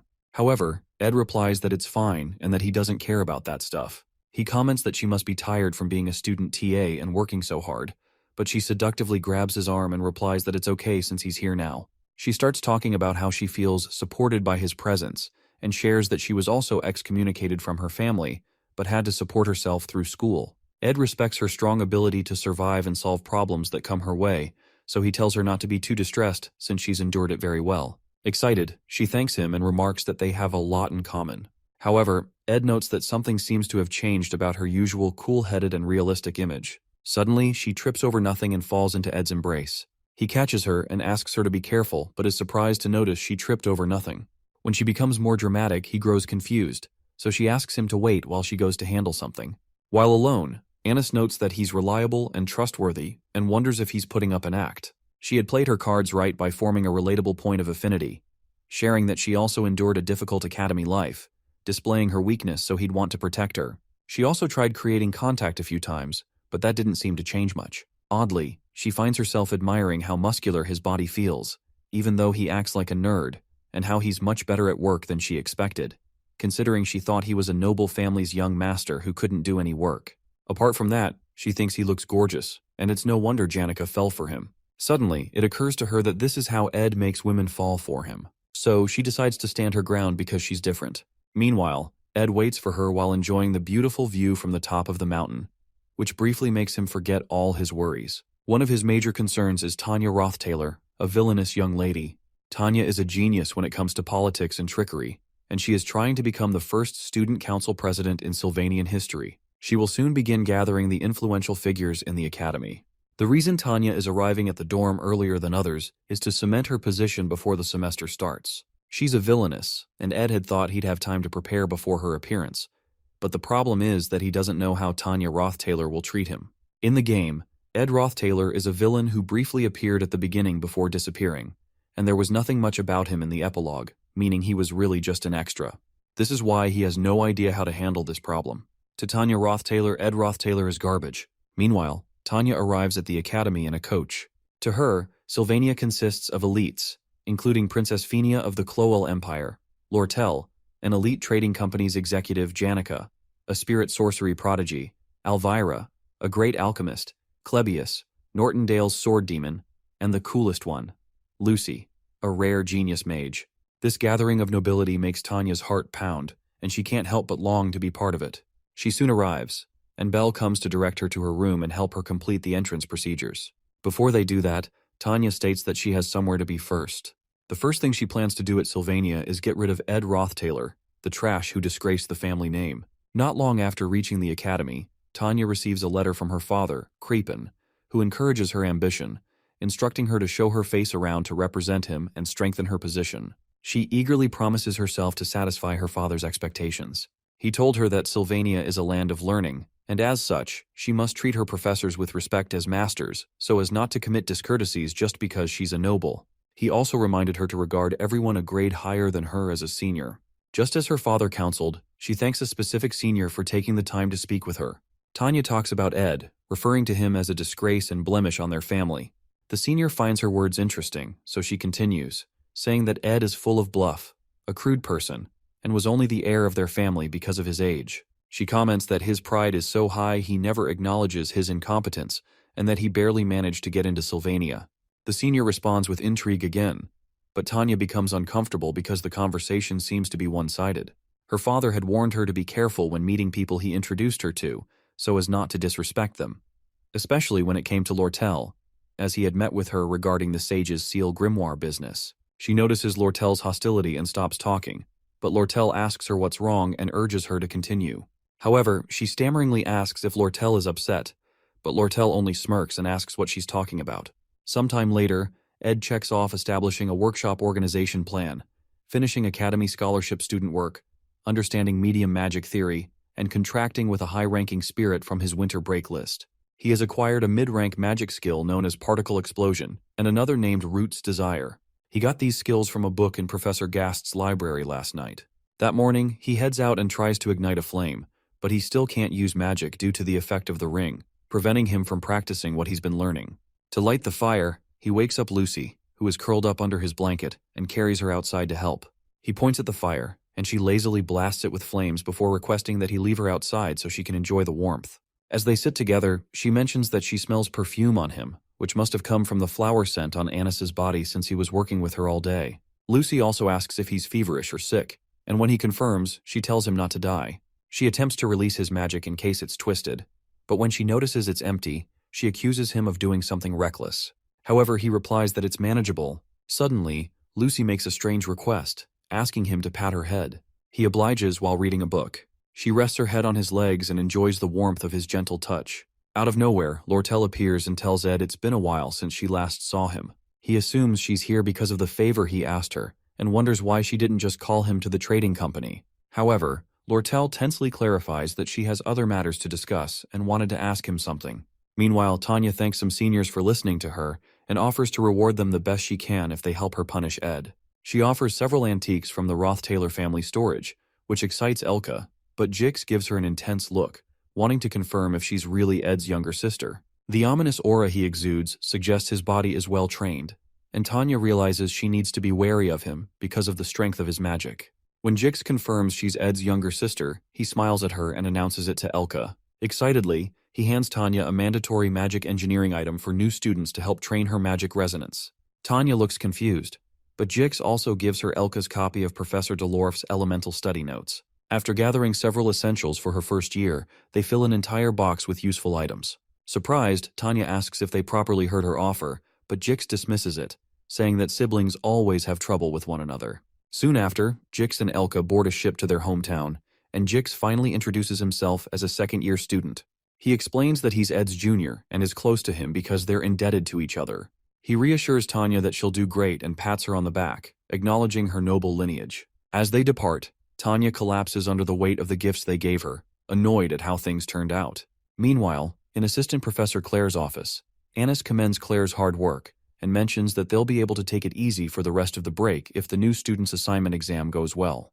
Claire compliments Anis's stamina, as she has done most of the work assigned to the scholarship students. Most of them struggled with the tasks, except for Ed, who had no flaws in his document processing. He efficiently resolved practical issues at a level rarely seen among high-ranking nobles, which surprises Anis. While working, Claire asks about her experience with Ed and shares a secret. After the Ophelis Hall accident, she tailed him and discovered that he had built a camp bigger than their lab, entirely on his own using tools. She commends his perseverance and work ethic.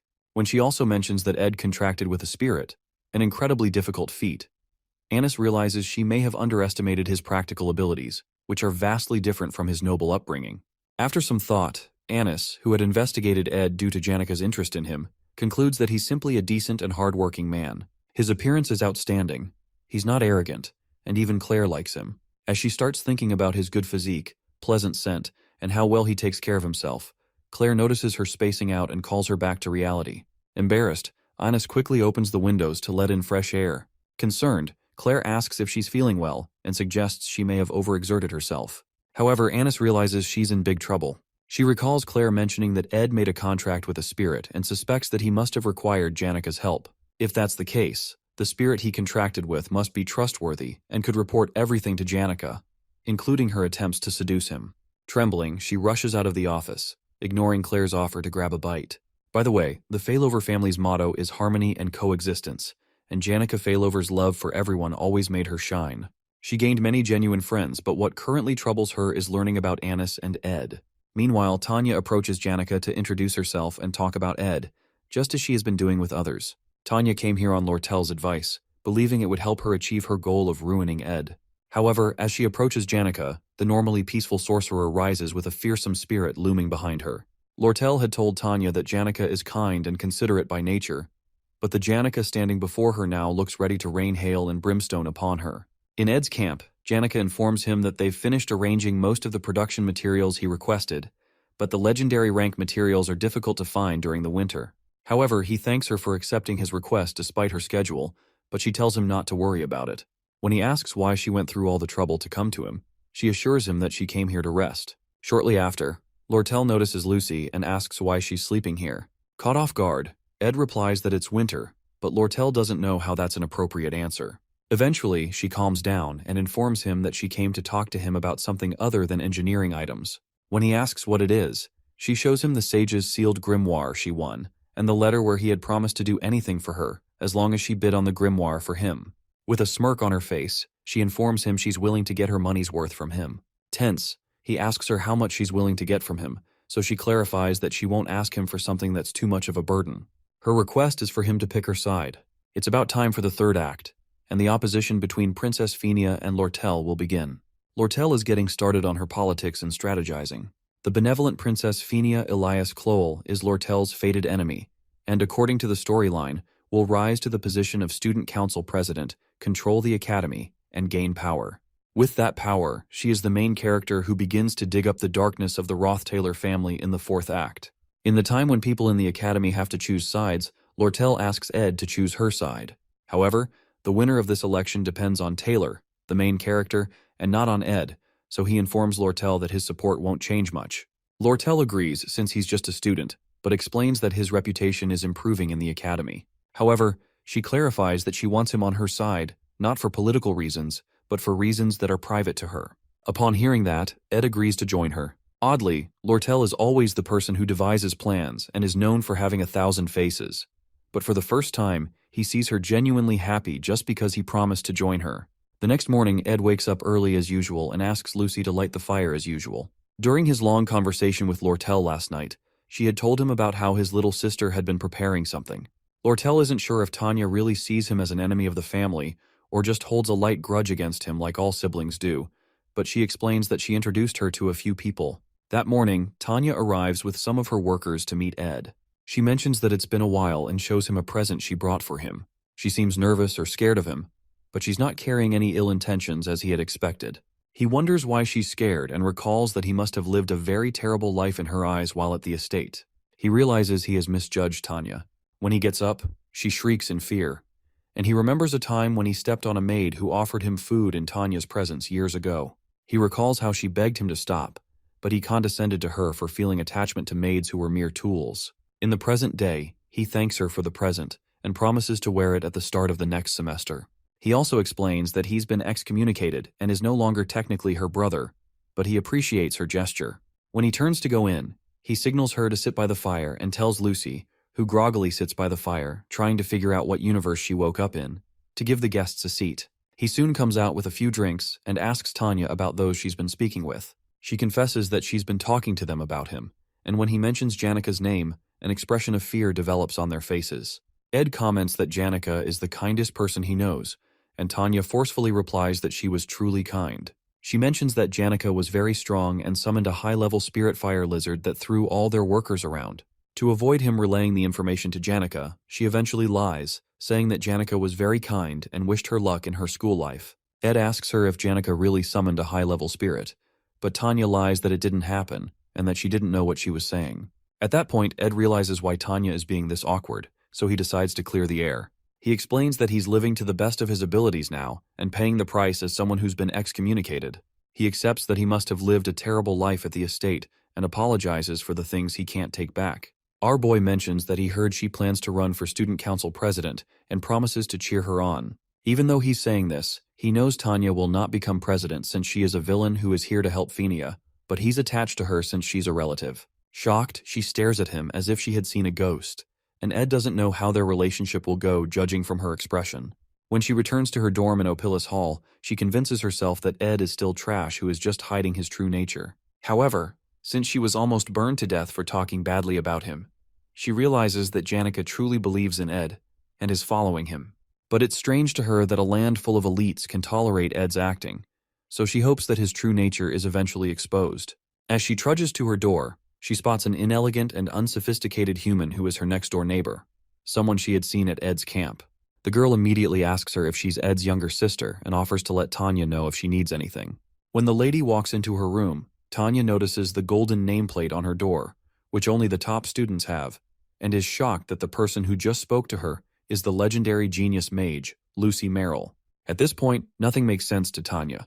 Sometime later, Anis meets with Chief Maid Belle in the Rose Garden and asks her to introduce her to a handsome and distinguished boy since she must know many students.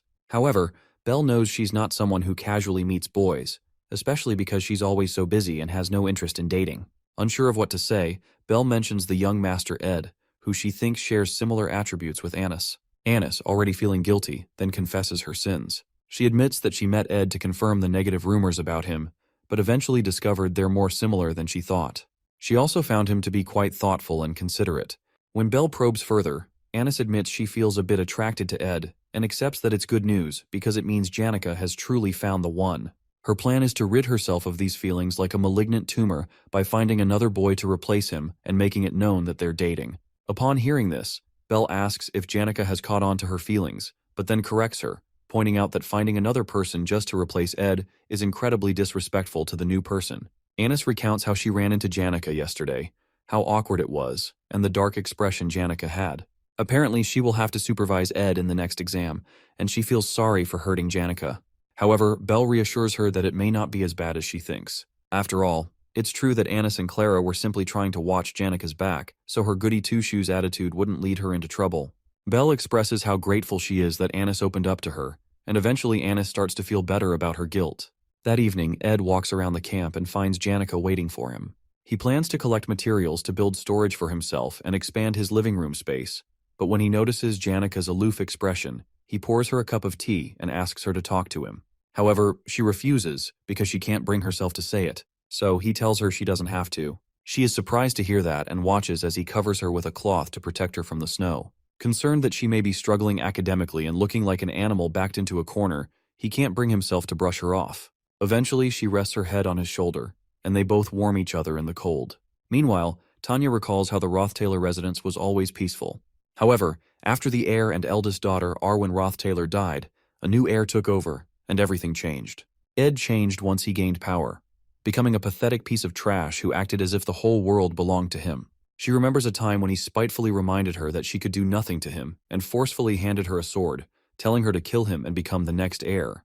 When she collapsed to her knees, he laughed at her, continuing the daily torment that sometimes made it hard for her to breathe.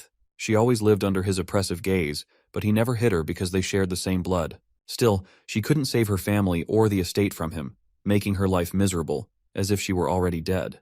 But an opportunity arose when he was eventually excommunicated, and all that remained was for her to prove herself, something she planned to do through the upcoming Student Council President elections. On the day of the new student's class assignment, Anis warns Ed to stay away from her because his advances won't work on her. He just watches her in confusion, certain she must have a reason for her actions. Meanwhile, Assistant Professor Claire joins them as they prepare for the next exam alongside the other scholarship students.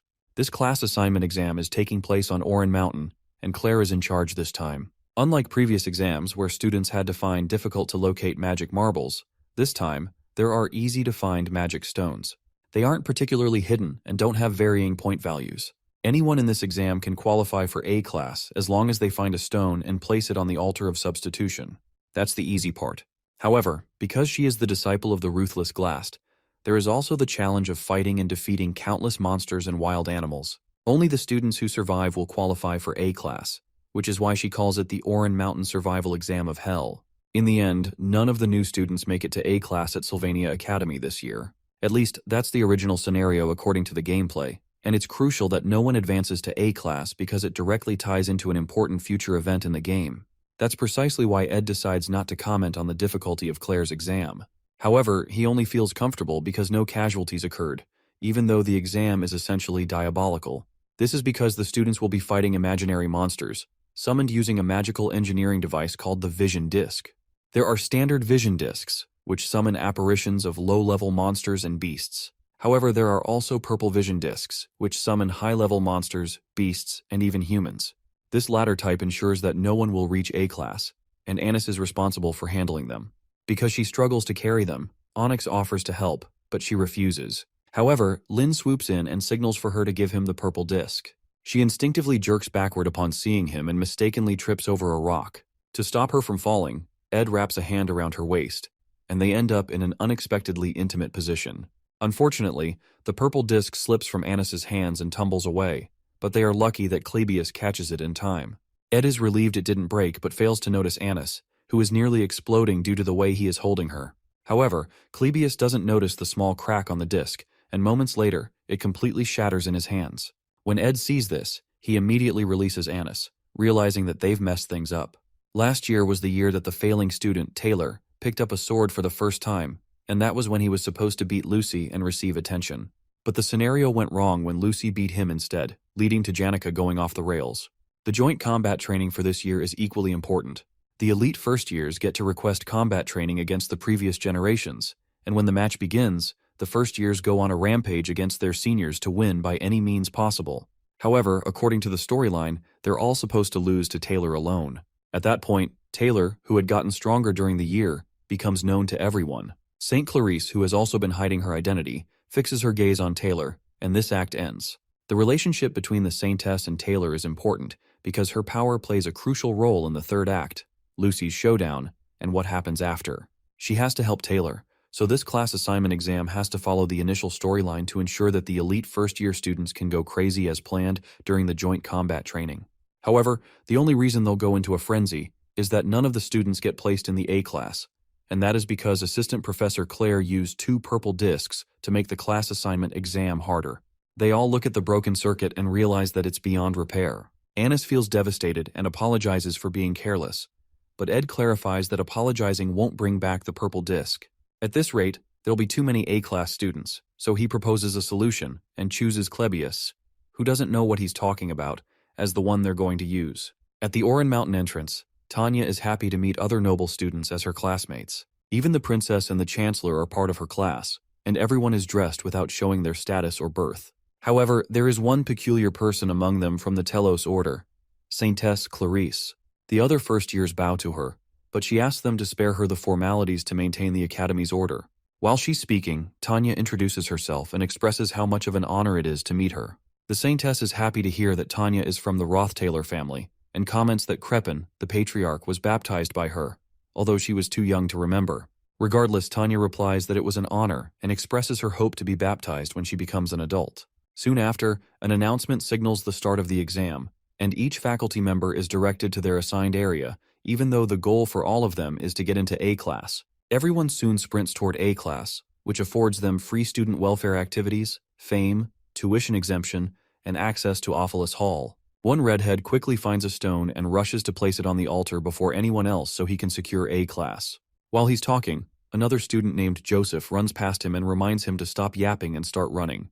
Meanwhile, Tanya notices that there are too many magic stones on the mountain and figures there must be something else making the exam harder. She decides to conserve her energy, stay on guard, and move slowly. Suddenly, she notices a student taking off her shoes. Initially, she suspects the student slipped, but she is surprised when the girl leaps up cheerfully, explaining that she just wanted to feel the snow on her feet.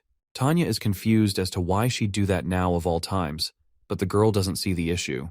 Tanya then becomes certain that the girl must have hit her head during the exam. Soon after, Tanya introduces herself, and the girl mentions that she heard members of the Roth-Taylor family hold high status. Tanya clarifies that not all of them do, as some are scoundrels, referring to Ed. Although Ed seemed reformed when she met him at camp, she believes he's hiding his true nature, which has ingrained deep fear in her over the years. Regardless, the girl thinks highly of Tanya and expresses deep respect. Finally, she introduces herself as Kylie Ekney, a country girl from a small city-state called Terranay Principality. She apologizes for her strange behavior, explaining that she doesn't know much about the modern world. However, Tanya cuts her short and signals that they need to hurry since they're in an exam. Kylie agrees but explains that she's not too concerned about getting into A class because it would draw too much attention to her, which irritates Tanya. However, knowing that Tanya is interested, she excitedly grabs her hand, thrilled to have a friend her own age for the first time, despite Tanya's protests. 30 minutes after the exam begins, the redhead keeps going and is fairly certain he'll secure first place, especially since his stamina is better than Joseph's, whom he calls a bastard. Eventually, he stops to rest due to exhaustion, but doesn't notice Clebius, who is transformed into the sword demon and is aiming a grueling punch at his cheek. The punch knocks him to the ground, and the redhead protests, asking Clebius why he suddenly popped up, saying it's unbecoming of a senior. Meanwhile, Clebius recalls how Ed had earlier explained that he and Annis would block new students from reaching the altar from halfway up, since only the strongest should be worthy of A class. In the present, Annis beats herself up for putting them in this situation and vows to do her best. Meanwhile, Onyx, a master of flight magic, is put in charge of safety, while Claire has to draft documents to report the changes in the exam. Since everyone has their assigned roles, Ed decides to stay back and guard the altar. However, Claire is concerned because Ed still can't properly sense magic, but he assures her that he has something in mind. As Clebius pounds the students, Onyx arrives to retrieve those who have been knocked down. Meanwhile, Ed checks out the purple vision disc and realizes that completely fixing it will be difficult, especially since his magic hasn't returned yet. However, since they have a large stash of high-quality magic stones containing immense magical energy, he decides to offer them on the altar to continuously recharge his magic. When he offers the first one, Mug, the spirit he contracted with, appears and tries to communicate with him, even though he still can't hear what it's saying. While Annis and Clebius stall for time, Ed offers a large number of magic stones to ensure that no one gets past him. After several students are knocked down mercilessly, some try to warn the others to run. Meanwhile, Tanya and Kylie find the unconscious students and spot the sword demon, who menacingly approaches them. While that happens, Clebius notices an explosion behind him at the northern entrance, where Annis is stationed, but he's certain the explosion isn't from Annis's magic. Because he's distracted, the girls use the opportunity to run past him, so he chases after them. Although Annis, the top teacher assistant, is talented enough to be considered a specialist in academic and practical fields, she's just a little above average in combat. She's not an easy opponent for first years, but Joseph Whitefeltz is on a completely different level, unlike his sister, who had to work her ass off to become a top alchemy student. Joseph was the youngest to reach the status of Magic Society researcher and can freely use mid-rank magic, making him a genius. After she tells him to pass, Joseph tells her there's no need to be upset because he's certain she's talented in something other than fighting. However, Annis clarifies that she is upset, but not because she lost to him. She then asks him to go up. He moves forward, and Annis recalls that everything was going perfectly without a flaw, but she made it difficult by breaking the purple vision disc. The worst part is that she was unable to think of an alternative and left it to Ed, who had to lead the situation. She blames herself for losing to a new student and failing to block the northern entrance, But what frustrates her most is that she keeps thinking about Ed, who had calmly taken charge of the situation. Meanwhile, Joseph reaches the altar and runs into Ed, who welcomes him and reminds him that he only needs to place the stone on the altar, even though he won't let him do that. Surprised, Joseph comments that the exam method is kind of strange, since there'd be no one left for the other students to fight if he successfully defeats Ed. When he doesn't get an answer, he assumes there's an alternative. But in truth, he's making small talk to buy time and assess his surroundings. When he spots the purple disc, he notices it's a different color, meaning it could be stronger. He also notes that Ed isn't emitting much mana and senses that he has used magic stones, indicating a low mana reserve since he was the first visitor. Joseph prepares to blast him with fire, disappointed that Sylvania hadn't met his expectations. He releases a mid-rank particle explosion, which can hit hard if the target isn't ready. If Ed doesn't see the direction of his hand and dodge in advance, he'll get hit. But Ed quickly evades it, proving he has some combat experience. Joseph immediately assumes Ed will use fire magic, either the spell Ignition or Scorch. Based on Ed's hand placement, he predicts Ignition, but the scale of the flame is much stronger than expected, meaning Ed has trained his basic magic to a level close to mid-rank. However, Joseph easily blocks the attack with a shield and remarks that it's a waste since it can't penetrate his defense. Battles between mages are usually determined by who has the higher mana reserve. Joseph, still unimpressed, believes that Ed lacks real combat experience and won't be able to block his offensive magic once his mana runs out. Oddly, Ed transforms into a fire monster and informs him that while he can block spells with defensive magic, he can't block physical force. Our boy grabs him by the head, kicks him in the stomach, and smashes his jaw right after. He asks Joseph why he assumed he'd only face mages just because he himself is a mage. Joseph quickly retreats and demands to know how Ed walked through the fire. Joseph prepares a mid-rank ice attack but plans to be more cautious this time. However, Ed responds with a basic level ignition spell, making Joseph wonder if he's trying to mix his fire magic with ice to create steam and obscure his vision. Annoyed, Joseph quickly switches to fire, using the basic spell Scorch. However, Ed walks through the flames again, using the Blessing of Recovery, a spell that temporarily increases his immunity to fire. Our boy charges through the fire and attempts to stab Joseph with a knife, but Joseph quickly casts a spell that blocks physical attacks. He's confident that his casting speed is faster than Ed's, but Ed throws the knife at his shield and jumps back. It turns out that the knife is actually Mug, who had transformed. Ed signals the spirit to use a spirit formula known as Explosion.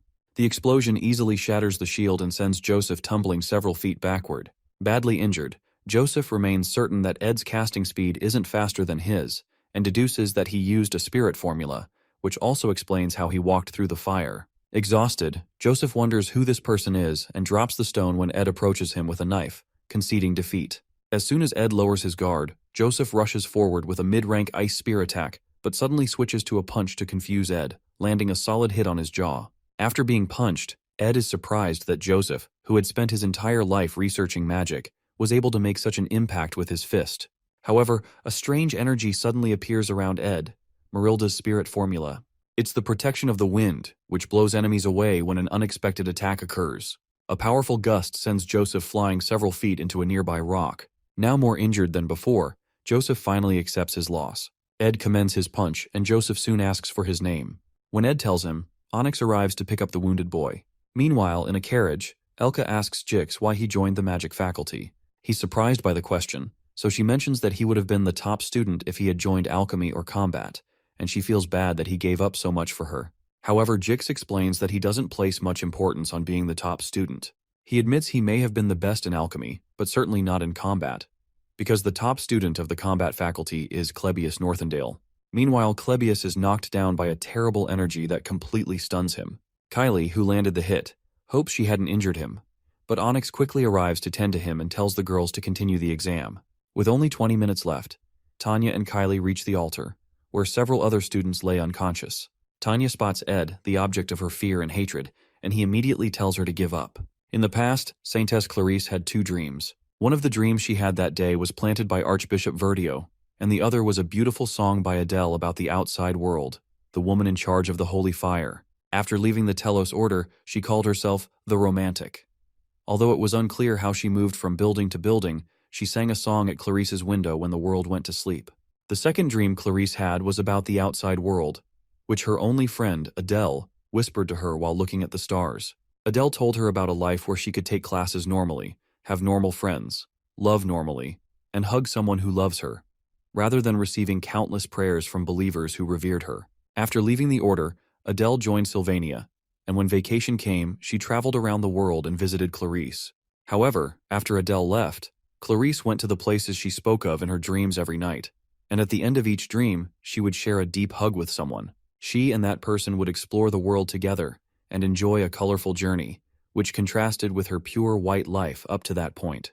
Before leaving for Sylvania Academy, Archbishop Verdio reminded St. Clarice, who was behind Kylie's disguise, to ensure she didn't reveal her identity. She assured him she'd be careful, and with the order's arrangement to divert attention from her, she was brought to the academy. In this form, no one paid any attention to her, and she enjoyed sitting on a wooden bench, which deeply satisfied her.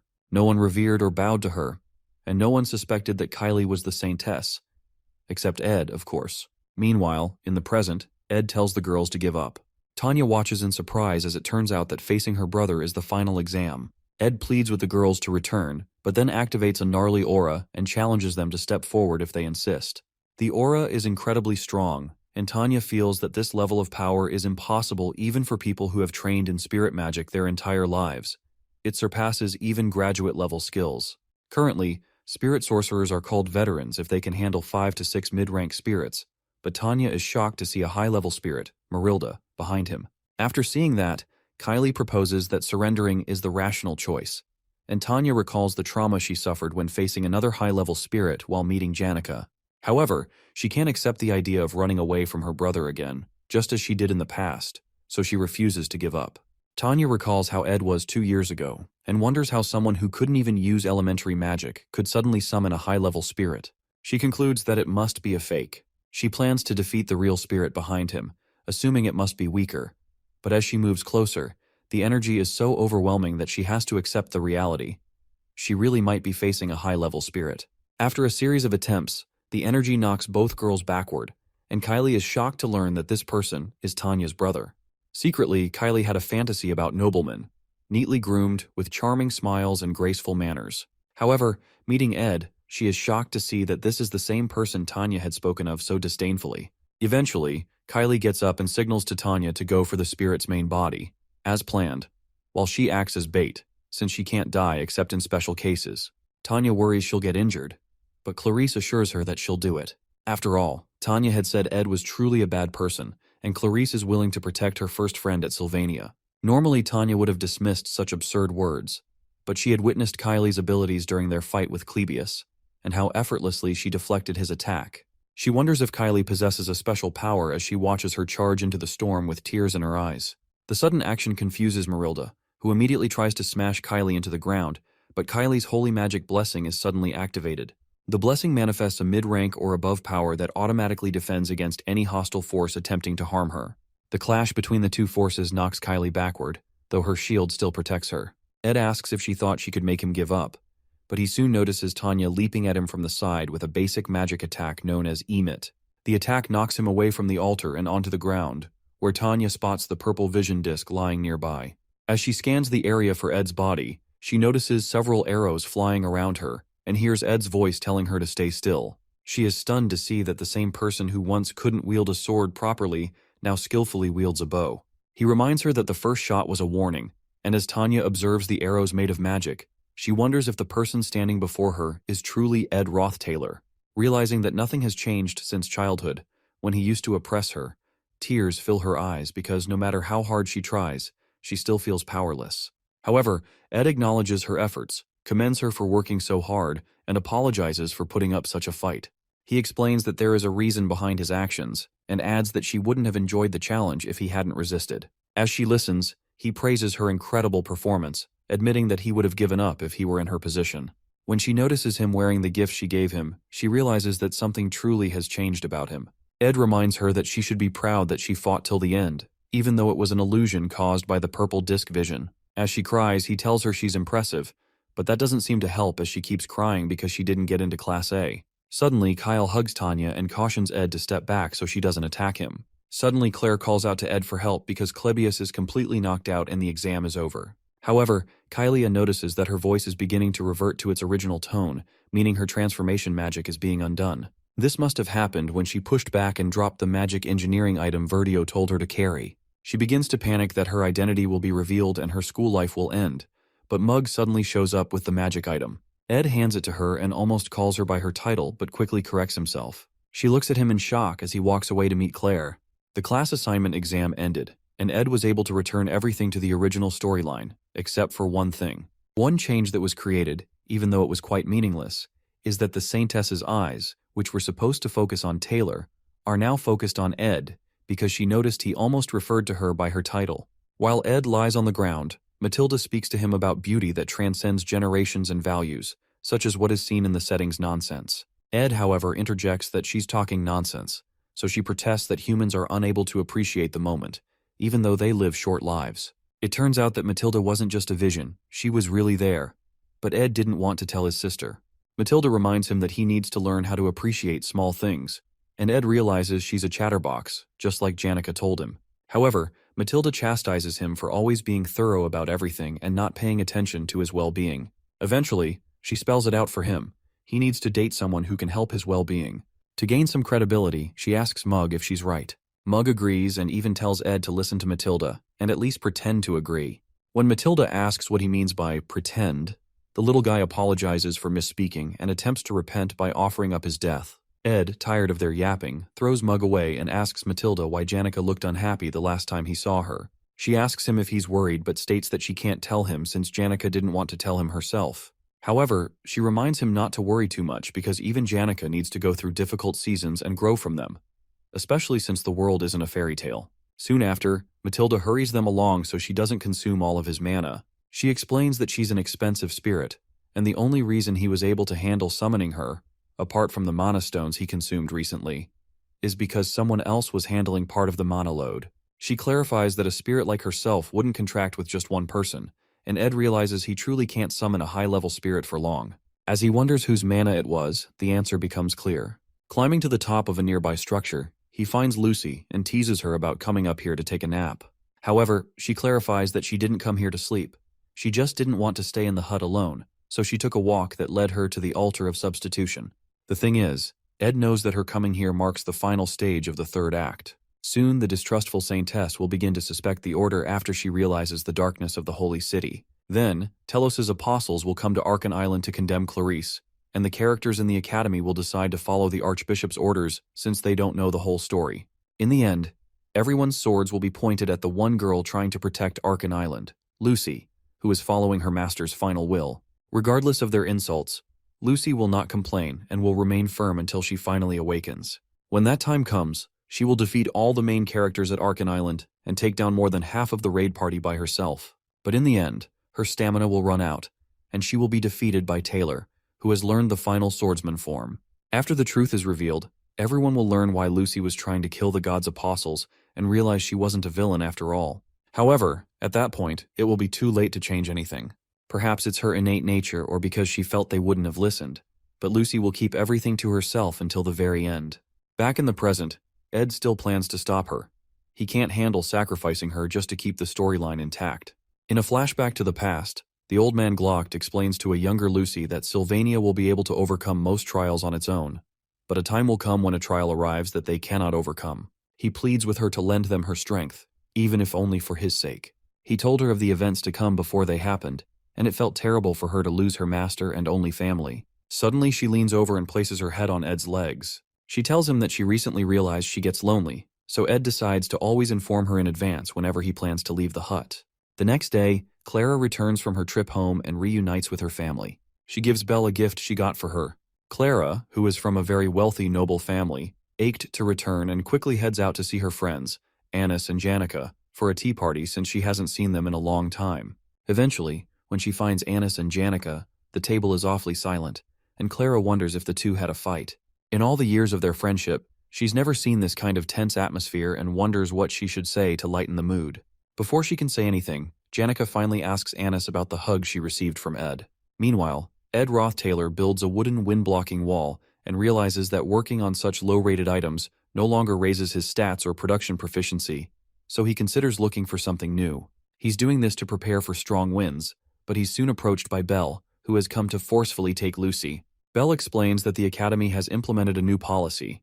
Students in the dorms can only leave when absolutely necessary during snowstorms. Lucy whispers to Ed, asking for help, but Belle explains that there will be surveillance in the dorms to keep her in place. Despite Lucy's pleading, Ed doesn't flinch. Finally, Belle asks if he really thinks he can survive a week-long snowstorm in such an environment, because she doubts this kind of wind blocker will be enough.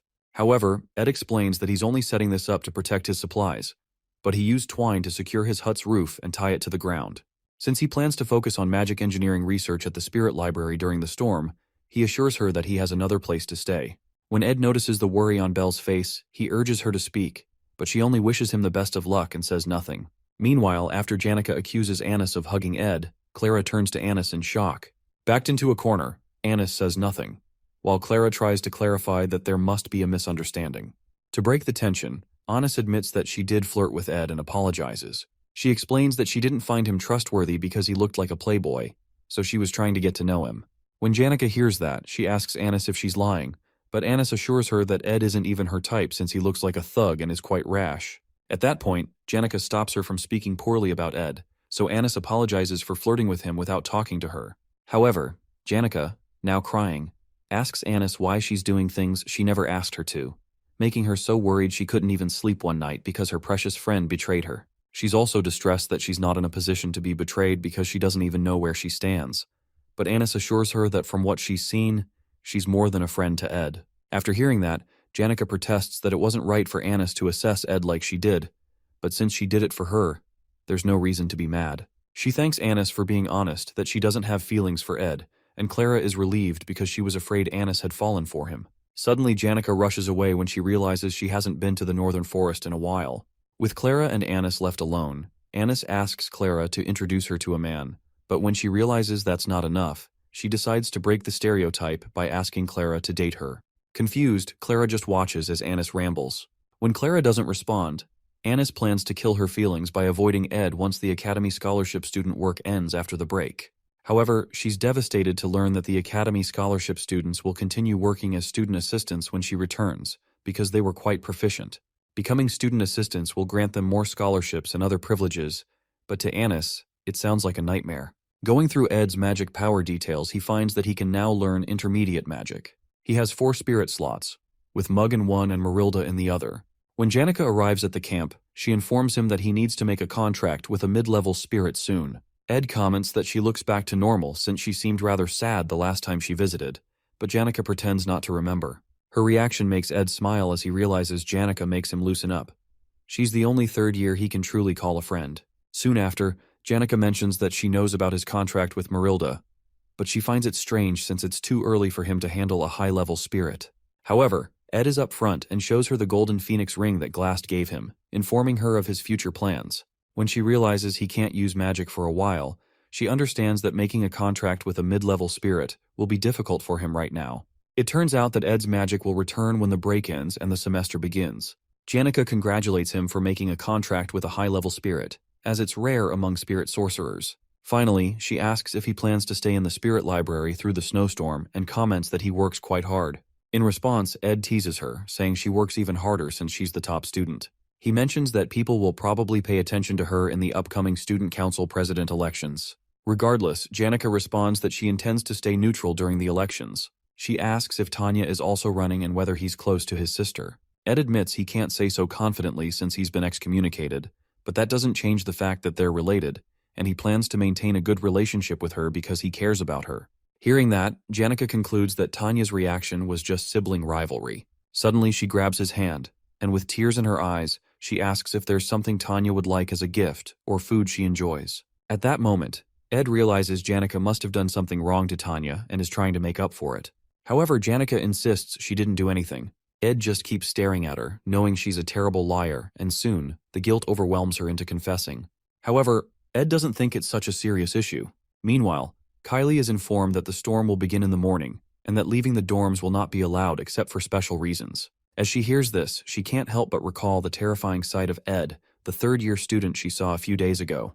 But more than that, she feels uncomfortable, especially when he almost called her by her honorifics, making her wonder if he knows her secret. Now, in her true form, she places the form-changing magic engineering item by her side, worrying about how hard she worked to lead a normal academy life. If even one outsider discovers her identity, her academy life will end.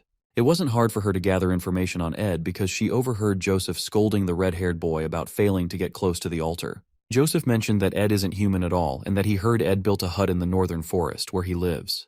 The only problem is that she can't go there since students won't be allowed to leave once the storm begins.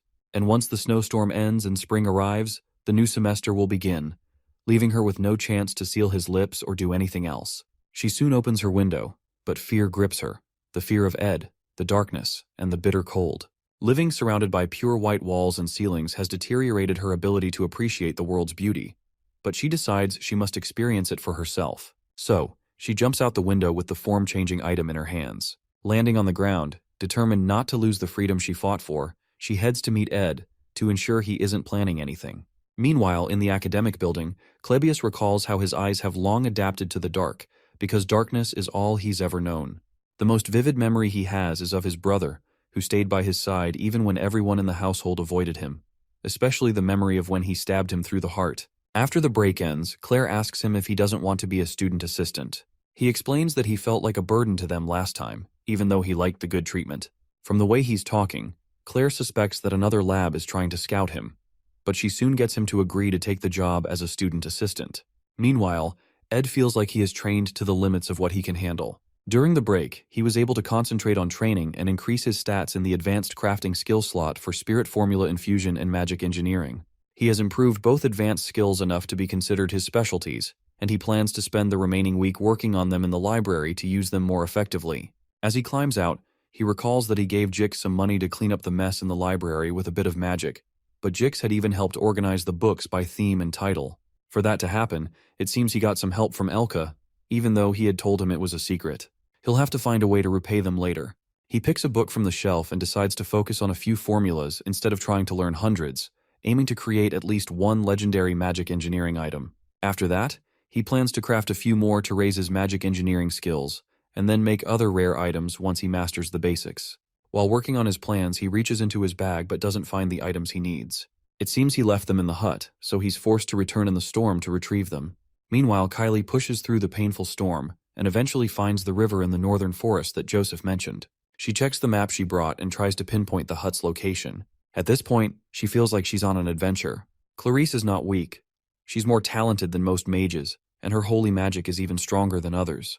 The holy magic's blessing ensures that anyone who attempts to harm her will have the damage returned twofold. So even if she encounters a wild animal or a robber, she won't be harmed. Regardless, she feels a certain fear when it comes to Ed, especially because he may have been baptized by the Telos Order since he was the successor to the Roth-Taylor household. The issue is that the holy magic's blessing does not harm those who have been baptized by the Order. However, there should be no reason for him to harm her. She just needs to be certain that he doesn't know who she is. Soon after, she reaches his door and tries to push it open, but it won't budge. When she forces it open, she notices a small pot filled with blood placed behind it, and her force spills its contents onto the ground. She stands there, confused, but soon becomes afraid when she sees a wild boar tied nearby. There's blood everywhere, and fear grips her. Has she entered hell? As if that's not enough, she soon hears footsteps and quickly hides. Moments later, someone steps through the open door and notices the blood on the ground. Meanwhile, Kylie hides, trembling, as the person approaches her hiding spot and pulls out a huge knife from one of the drawers. Trying to muffle her whimpering, she accidentally hiccups, and the person turns toward her, asking who she is. While she stammers, Ed recognizes her and calls her name in confusion. Surprised, he asks what she's doing here and why she's shaking. However, Kylie, overcome with fear, releases a divine holy magic explosion toward him, an attack that nullifies most of the opponent's magic while inflicting physical damage. The blast hits Ed, launching him backward and sending him crashing through a bookshelf. When she sees that he's been severely injured, she falls to her knees, trembling, realizing she didn't mean to kill him. In tears, she prays to Telos, believing she has committed a grave sin. She was supposed to live a life of purity, but now she is stained with sin.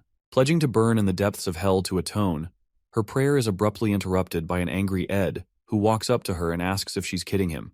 Shocked to her bones, the spirit within her seems to leave her, and she faints on the spot. Meanwhile, in Ophilus Hall, the chief maid is summoned when it is discovered that Kylie is missing. Belle is one of the few people aware of Kylie's true identity, as the Order decided the person in charge should know what's going on. The nation would be in an uproar if they knew the Saintess had disappeared into a snowstorm. But Belle stays calm, determined to handle the situation discreetly, especially since the Saintess possesses the holy magic's blessing. To avoid reducing the staff required to maintain the hall, Belle decides to search for the Saintess alone. Before heading out, a maid informs her that a witness last saw Kylie heading toward the northern forest. Hearing this, Belle realizes that Kylie is heading toward Ed's territory. The same Ed who is strangely blessed with women. Worse, it's a snowstorm, and a man and a woman left alone together, forced to rely on each other until rescued, doesn't sound like a good situation. The imagery in her mind makes her uneasy, so she rushes out, knowing she must find them as soon as possible. The Saintess is in danger. There is a suspicious man in the forest who walks around carrying the bloodied corpses of beasts. These were the rumors among the students, but Belle knew the truth. She knows he's a pretty considerate person, and he faithfully carries out his duties despite the many women who approach him, which makes him worth trusting. But the thought of relationships getting more complicated by adding the Saintess to the mix worries Belle, especially because she's certain that Ed doesn't know Kylie's true identity. When she enters through the door, she finds a dazed Kylie with Ed, who looks severely injured. Confused, Belle asks what happened, so he explains. Afterward, Belle informs him that she has to take Kylie back soon so the snowstorm doesn't get too intense for them to pass through. Ed knows why the Saintess came all this way, but it goes against the storyline since her identity is supposed to be revealed much later. It's not time for that yet, but he knows Kylie is unsure of him. He apologizes for his rude behavior and pleads with her to put the chair down, but he accidentally calls her Saintess. Kylie puts the chair down but recoils again when both women realize Ed just called her that. The Saintess asks if he already knew, and he mentions that he's a baptized follower of the Telos Order and was able to recognize her up close when her spell was undone. Within himself, he plans not to change his decision to avoid getting involved with the main characters. However, at this point, Saintess Clarice might do something unexpected, so it's better to let her know he's aware of her identity so she's no longer anxious. To help her, he explains that he understands she must have hidden her identity because she's tired of living without restraint. Before she can reply, he asks her what she thinks of the kind of life he's living in the forest. After hearing his question, she reasons that Ed isn't living a life of freedom.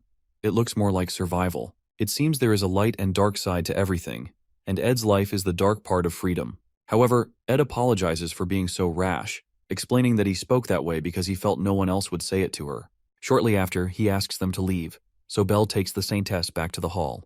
As they head back, the Saintess plans to enjoy a delicious soup in a warm room, while Ed will keep smelling blood and enduring the harsh reality of the storm. She had never imagined that the person who stood against the students at the altar would be living this kind of life. He had destroyed her idea of freedom, but she still respects him nonetheless.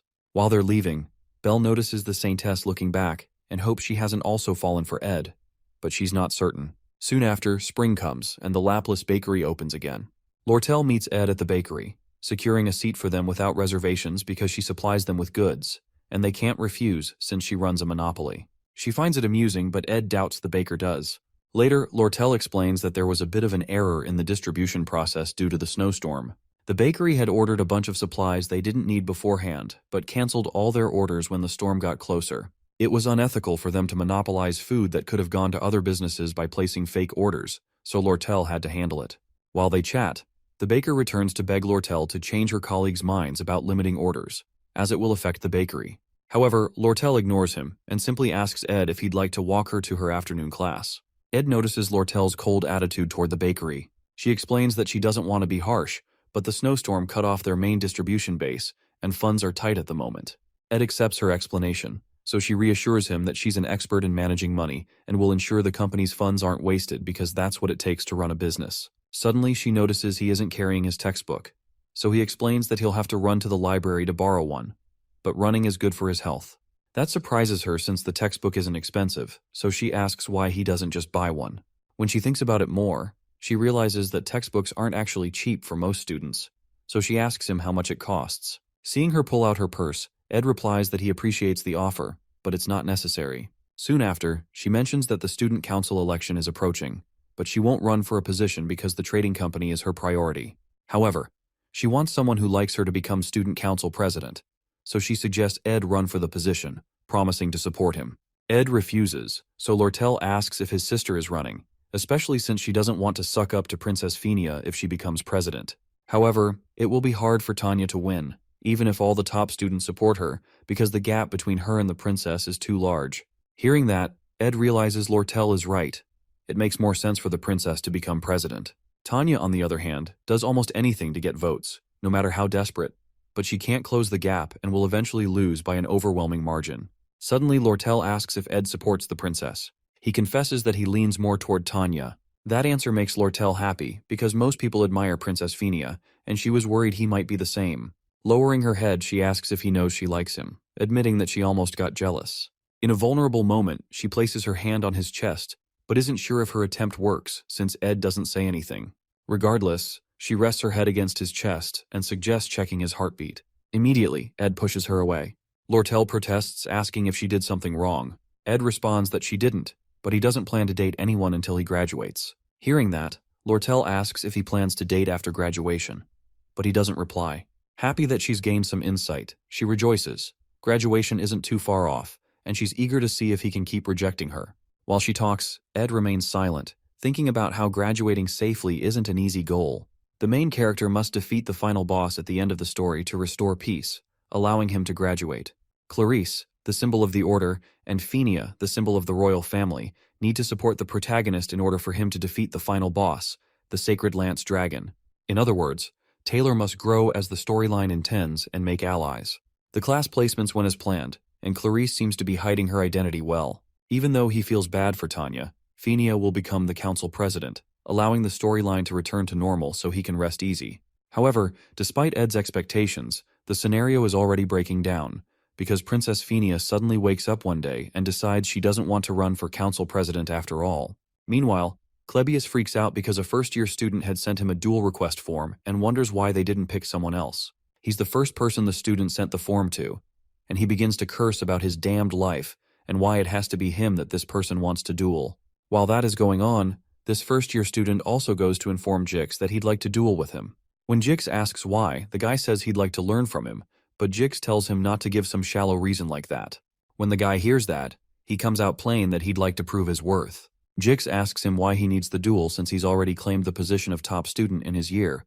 But the boy protests that being top student doesn't mean much since he's just a first year. However, since Janica is the top student of all the third years, Drake is the top student of the Faculty of Combat, and Ed is popular among the first-year Faculty of Magic, he plans to duel against them all.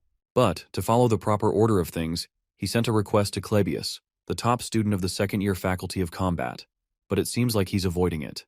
The guy plans to win against him and then duel with Elvira, the top of the Faculty of Alchemy, before dueling with Jix. Jix wonders why he's next when he's not a top student, so the guy explains that the top student of the second-year Faculty of Magic, Lucy, is out of the question, so that's why he chose Jix. Intrigued, Jix tells the boy he's self-centered, and it seems that the first lesson he needs to be taught in Sylvania is that he's not always right. The guy informs Jix that he doesn't think it'll be easy to defeat him, but Jix responds that what he means is that he won't even get to fight him, Janica, or Ed, because he won't even be able to defeat Clebius. That statement annoys the first-year student, but Jix tells him to learn to perceive reality properly if he wants to defeat him. Shortly after, Jix steps out and runs into Ed, who thanks him for his help in the library. Jix soon informs him about Wade, the first-year student who's sending out duel requests to all the top students. Interestingly, Ed already knows that Wade Callermore's challenges will go on from Act 3, Episode 3 to Episode 5. In the third episode, Wade, who is a skilled swordsman and the son of the commander of the Northern Border Territories, was able to easily become the top student in his year. Unsatisfied, he goes on to challenge his seniors, and in the end, he defeats them all with ease, even Jix. Jix had already been exhausted going into the fight, so it was kind of unfair, but it still ended in a loss. Wade's rampage, which seemed like it wouldn't end, was eventually stopped by Taylor, who had improved over the year. Jix asks Ed if he'd like to check Wade out at the welcome party for the first years that night, but Ed turns down the offer because he already knows what Wade looks like. As he walks away, he notices that the refreshing atmosphere of the school is giving him more energy. Meanwhile, Jix wonders if he should have told him about something else he's noticed. Since he's in the same grade as Phinia and sees her often, he's noticed she's been looking rather down recently. But whenever he's talking to someone and Ed is brought up, she always listens. Sometime later, Jix intentionally calls the name Edward, but focuses on the Ed part, and he notices how the princess jolts back to look at him. However, Jix decides he can always tell Ed later, especially after he's looked into the matter more.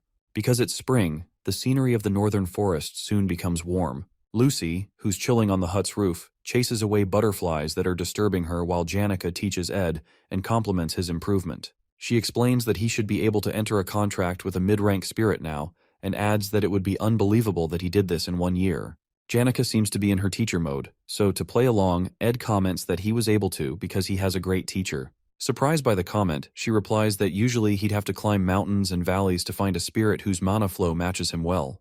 When Ed protests that he didn't think about mana flow when he made a contract with Marilda, Janica explains that that is because he matches well with fire and wind elements. She suggests that he look into a spirit that's not also wind or fire, and he considers that she's right because finding another element would make it easier for him to respond to various situations. When Ed realizes it will be pretty difficult to find this spirit, Janica responds that most people consider finding their mid-rank spirit a work of fate. However, she helps him first connect and then concentrate his mana into his eyes, allowing him to see the myriad of mid-rank spirits that Janica had chosen for him. When he sees them, he wonders if she doesn't get distracted with all these spirits around. But Janica responds that they like her and she always talks to them all. However, his job is to pick out one of them, so the spirits come forward to introduce themselves one by one. While Ed checks them out, he notices Mug rating them too and wonders what he's judging for when he's just a low-rank spirit. However, our boy feels a bit weird, so Janica asks him what's wrong. He responds that it's nothing, but inside, he hopes to meet his spirit by fate too and wonders if they're using the right method. That night, a welcoming festival is organized for all the first-year students. It's pretty meaningful for the new students. But the organizers soon find out that Janica and Lucy, the top students for the third and second years, were unable to attend due to personal reasons. The faculty became worried that the festival would be unenjoyable because of their absence, but it didn't eventually have any impact because the dignified Princess Phinia attended. The first years were quite afraid to speak to someone of royal blood, including the nobles. There was only one person who was able to talk to her during the event, and that was the top student of the first year, Wade Callermore, who's from one of the 3 greatest swordsman households. They both play a game of chess, and Princess Phinia commends Wade's skill, even though she eventually wins. While they talk, she mentions that she thought she was the best at reading people, but she's found out that she was wrong. Kicking Ed Rothtailor was only a small concern to her initially. However, he saved Janica, made a home in the forest, and as more time passed, his presence grew bigger until even the incoming students spoke highly of him. As his presence in the school grew, her mistake also grew bigger. She understands that she can be wrong sometimes, but for some reason, she keeps acting like a child by evading her problems, which means that nothing will be resolved. Suddenly, while enjoying the game, she finds new strength and decides that she cannot run from her problems forever. She decides to take 4 days to resolve everything and then go to Ed's hut in the northern forest and talk freely with him. After that realization, she felt refreshed until the morning of the 3rd day, when the news of Ed Rothtailor's death reached her ears. Sometime later, Tanya writes a letter to her father, as she always does, talking about how there are many things she's not used to while living away from home. She mentions the busy schedule, how she's made a few school friends, how she's been working toward the goal she told him about before she left, and her plan to become the youngest student council president. She explains that she's worried because she heard Princess Phinia will be running for president too, but she'll try her best.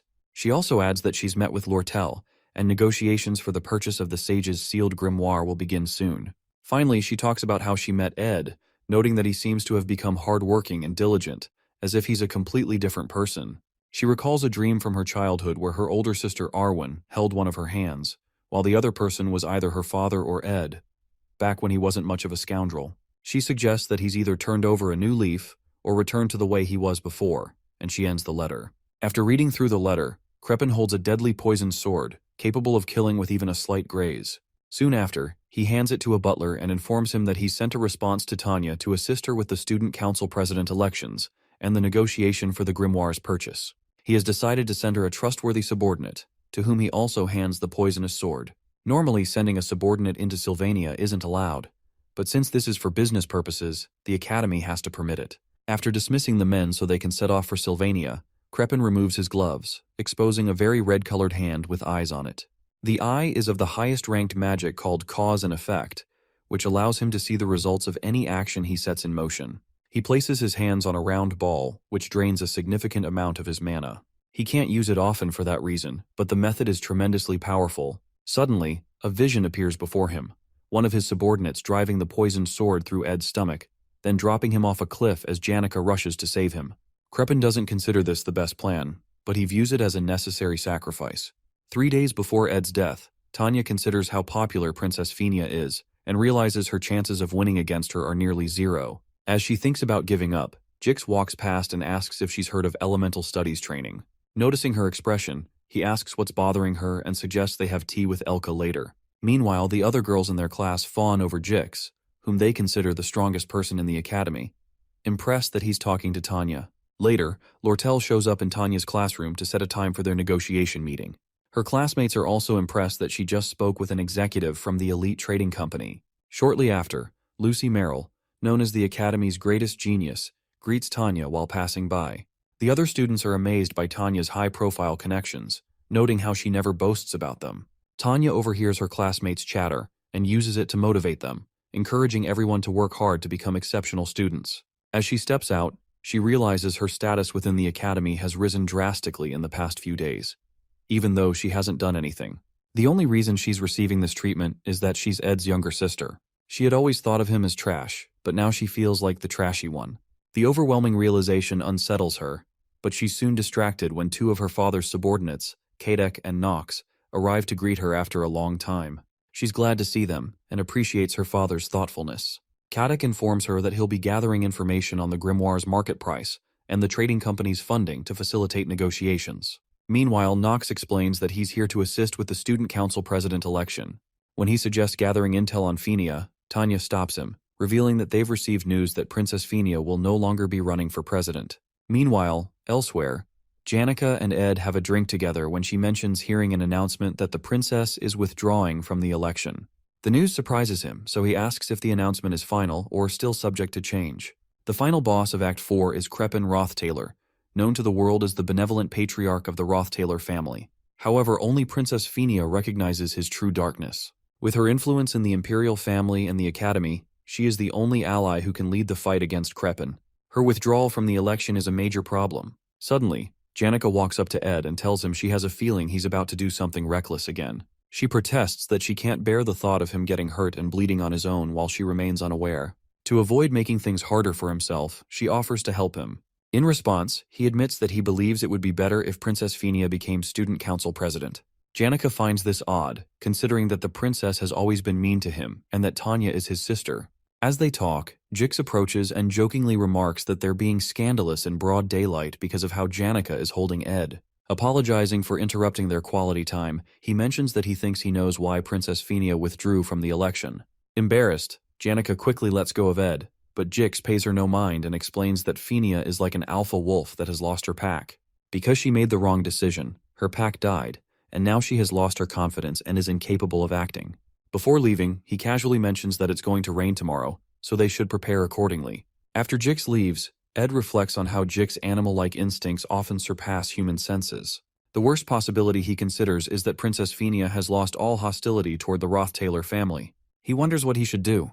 While he's deep in thought, Janica remarks that the rain will be perfect for training the water spirits, and suggests they head to the northern cliff tomorrow to train a mid-rank spirit. Her words make Ed smile, and he decides to focus on what they can handle for now. Meanwhile, Lucy, lounging on a rooftop as usual, wonders if it's really going to rain. Suddenly, something occurs to her, so she jumps down to light a fire. Later, Ed returns home, reasoning that the rain will make it harder to go out, so he hopes it passes quickly. Shortly after, the rain begins, extinguishing Lucy's fire. The next day, the rain continues as Ed and Janica head to the northern cliff to train a water spirit. Mug, snuggled in Ed's coat, is excited to visit the coast, even though it's desolate and far out. Mug thinks it was an excellent choice to contract with the mid-ranking water spirit, Leisha. As they talk, two men approach them. Ed immediately aims his mana arrow at them, but Kadek greets the young master, claiming that it's an honor to see him again. These two are the mid-bosses of Act 4's final chapter, subordinates responsible for the darkness within the Rothtailor family. They're veterans who have been part of the Rothtailor family's history all their lives, and they're Crepin's right-hand men. Although Ed should be happy to see them, he doesn't feel quite excited for some reason. When Kadek calls him young master, Ed replies that he's thankful he still calls him that despite his excommunication. Furthermore, Kadek mentions that they've come under Master Crepin's order to assassinate him, but they've decided to repent. As they kneel down, Kadek explains that the family's vassals harbor great hatred toward him, which is why they plan to assassinate him. However, after investigating his new life, they've discovered that he has changed and returned to his true self as the heir. While kneeling, Nox declares that they'll explain everything to Crepin and plead for Ed to become the heir of the Rothtailor family once again, to restore the family's glory to the world. Suddenly, Ed tells them to stop with the bullshit. Both men smirk when they realize Ed has seen through their plan. Kadek commends Ed's growth, rushes at him with a poisoned dagger, and sends sword strikes of wind ahead of himself. However, Ed, who knows his fighting style, quickly dodges the wind sword strike, but he's soon ambushed by Knight Nox, who wields a flaming mace. Quickly, Ed rolls out of the way to avoid the flames and strikes at the men with a water attack, which Caddock easily blocks with his daggers. While they're fighting, Nox asks Ed if he remembers someone named Meliana, the poor child who lost vision in one of her eyes for his amusement. Meliana turns out to be Nox's daughter, and he is clearly fighting with the rage from that experience. Deeply angry, he blasts Ed with fire, but is shocked when Ed completely protects himself with a shield. Our boy doesn't flinch and admits to what he did, but reminds Nox that revenge is useless. He explains that only emptiness lies at the end of vengeance, but Nox, enraged, smashes his shield, unwilling to hear it from someone like him. As Ed moves backward, Caddock retorts that even though Ed has grown, it'll be impossible to block Nox's magic-infused mace. He's dodging well, but he'll die the moment he gets hit, especially since the bow he's carrying is hindering him. The struggle continues as Ed desperately avoids Nox's attacks. Seeing that Ed's movements are becoming sloppy, Nox charges at him with his mace, sensing he has nowhere left to run. As Nox is about to land the final blow, Ed agrees that he's out of options, but Nox is suddenly stabbed in the back by a dagger. The attacker turns out to be Mug. Shocked, Caddock wonders if Ed has used telekinesis or spirit formula, but he soon realizes that Ed had only been using basic magic to force them into attacking while he prepared a counter. Suddenly, Ed tells Mug to trigger the divine explosion, and he does, spilling Nox's blood everywhere. While the explosion is still happening, Ed quickly fires 2 mana arrows at Caddock, who can't comprehend how the boy is still attacking inside an explosion. Soon after, our boy emerges through the blast, using his blessing of recovery that grants him immunity to flames. Surprised, Caddock asks how a scoundrel like Ed has grown so strong in such a short time, but reminds him to aim for vital points next time. Suddenly, Caddock unleashes a barrage of wind attacks that knock Ed backwards several feet toward Nox's body. It seems Nox had used his own body as a shield to protect his vital points from the explosion. Enraged, Caddock charges in to end the fight. While he's still in the air, the water spirit Lycia ambushes Caddock from behind, completely enveloping his head in water to make him choke. The attack forces Caddock to drop his dagger, and he struggles to breathe. Suddenly, Nox, who seemed to be dead, grabs the poisoned dagger and leaps toward Ed from behind. Normally, burns and stab wounds like his would easily render most unconscious. But as a battle-hardened veteran knight, Nox remains conscious, a factor Ed hadn't accounted for. As the knife inches toward Ed's face, he realizes his mistake, but Marilda immediately activates his protection of the wind skill, which blows enemies back when an unexpected attack occurs.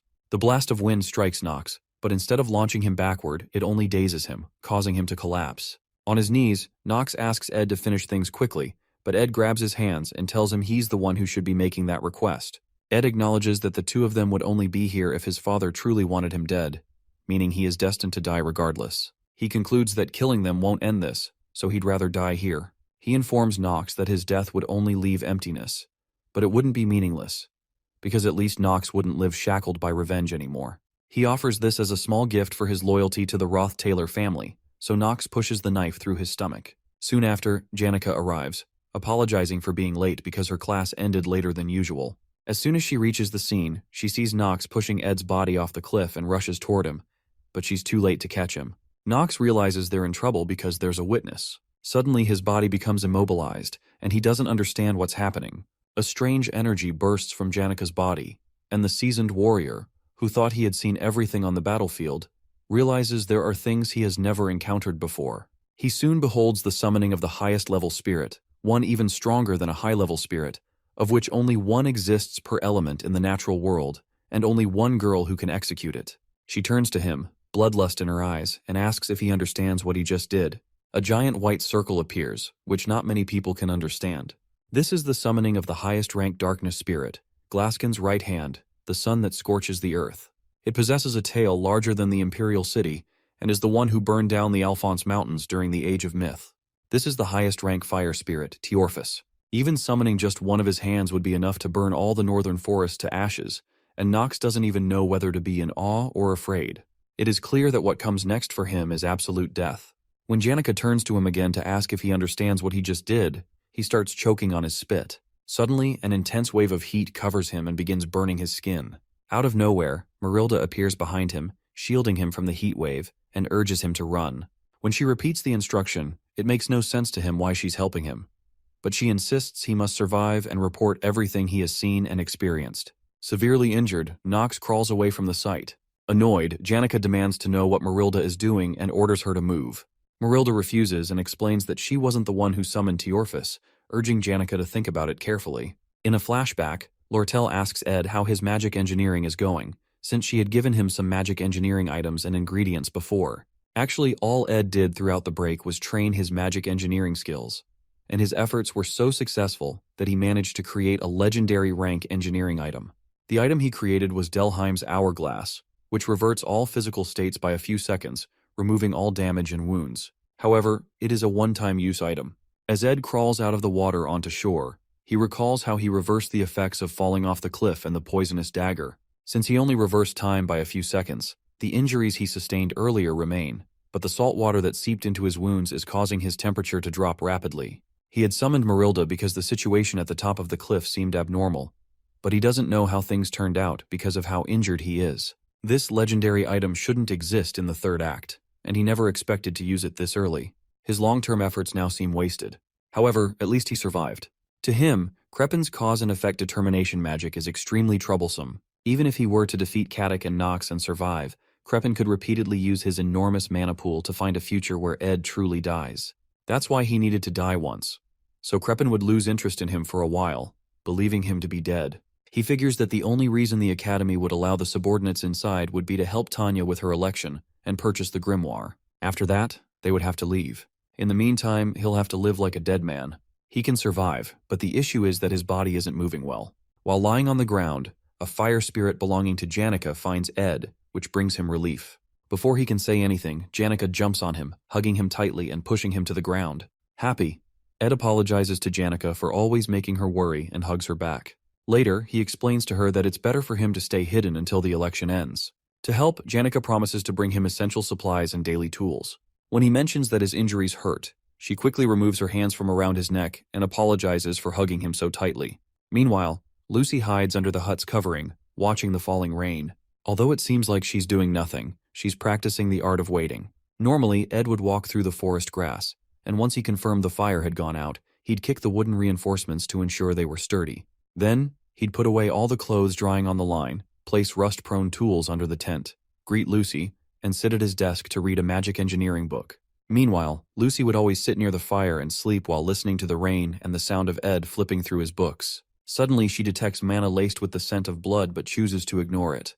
Eventually, she heads out to investigate and runs into subordinates of the Roth-Taylor family. When Nox spots her, he asks for help, claiming he tripped in the forest and that his partner was mauled by a wild animal. However, much to Nox's confusion, Lucy's eyes light up, and she offers to let him live if he tells her the truth about what he was doing in the forest.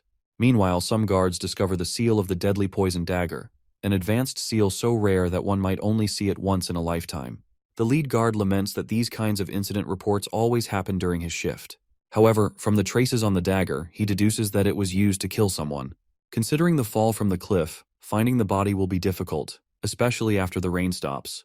The man turns to Janica, who explains that she was on her way to meet Ed to practice spirit sorcery. But when she arrived, he had already been stabbed. He asks if she saw the culprit, and she confidently states that it was the subordinates sent from the Roth-Taylor house. The guard proposes that he will speak to the dean in the morning, but before he can finish his sentence, Lucy appears. Janica immediately tries to calm Lucy down, promising to explain everything back at the camp, but Lucy reveals that she has already captured the murderers. As she picks up Ed's bow, a bright energy pours out of her body, and she instantly vanishes. Janica urgently informs the guard that they need to catch Lucy before things escalate further. Meanwhile, back at the camp, Nox writhes in excruciating pain under Lucy's power. Lucy stands before him and demands answers about the Roth-Taylor family. Nox, however, tries to explain that they were only assisting Tanya and had permission from the Academy. Mentioning Tanya's name only makes things worse. Lucy immediately storms off toward the hostel, enraged, to confront Tanya. In deep rage, Lucy demands Tanya Roth-Taylor, and Belle quickly rushes out to ask Lucy what's going on. Belle activates one of her magic engineering items to try to subdue Lucy, who is levitating with the Katic and Nox by her side. Belle asks Lucy why she's doing this, but Lucy breaks apart the magic engineering item in her hand with just a glance, demanding that they bring Tanya to her. Meanwhile, another huge explosion occurs somewhere else, and Wade commends Elvira for putting up a good fight, even though he beat her. She accuses him of arrogance for beating the second years, but Wade explains that he still has to beat Jix to complete his plan of defeating all the second years. Jix, who is standing nearby, is surprised that Wade was able to beat Elvira, the top alchemy student, even though his specialty is one-on-one battles. Wade is the heir of the renowned swordsman family of Callermore, and some onlookers gossip that he might really beat Jix after all. Before they begin their fight, an explosion shakes the building. It turns out to be Lucy, who is in a fit of rage. They quickly rush toward the noise to investigate, but when they arrive, Jix realizes they're too late. He sees Belle and the others turn to stone. In reality, they are all frozen in a time prison using time-type aspectual magic, and Lucy is likely the only genius who can witness aspectual magic, which someone spent their entire life researching, and copy it after one look. Still deeply angry, she orders them to bring Tanya to her, and one of the maids signals to the students to quickly follow her. The maid explains that they don't know what to do, but if Lucy is telling the truth, it seems Ed Roth-Taylor has died after being killed by the subordinates of the Roth-Taylor family. Shocked, Jix stops running and tells the others to go ahead. Wade warns him not to seek revenge but to evacuate with them. However, Jix insists they go ahead, saying he'll evacuate later. Jix rushes to Tanya's room and realizes that no one has seen Tanya Roth-Taylor 5 minutes after the first loud noise and that her door is locked. The only place she could be hiding is her wardrobe. He opens it and finds her trembling in fear, wondering why any of this is happening. All the evidence points to Tanya, but Jix doesn't understand, especially since Tanya's reputation was improving due to Ed's influence. Although she had some ill feelings toward Ed, orchestrating an assassination seems strange. Immediately, he calls her attention and asks truthfully if she had Ed assassinated. Trembling, Tanya swears she didn't. Even though he can't be sure, Jix decides to protect her because he knows Lucy will eventually kill her. Though he feels desolate hearing about Ed's death, there are too many things he doesn't understand. He decides to get the details later and tells her to stay in the room for now. If she steps into the square, she'll die. He must stop Lucy because he knows Ed wouldn't have wanted her to get blood on her hands. Suddenly, Wade appears and informs Jix that he has to achieve his goal, even by force, so he demands that Jix hand over Tanya. Meanwhile, Lucy continues destroying the hostel, and Clybius, who jumps into the square, stumbles upon another frozen statue.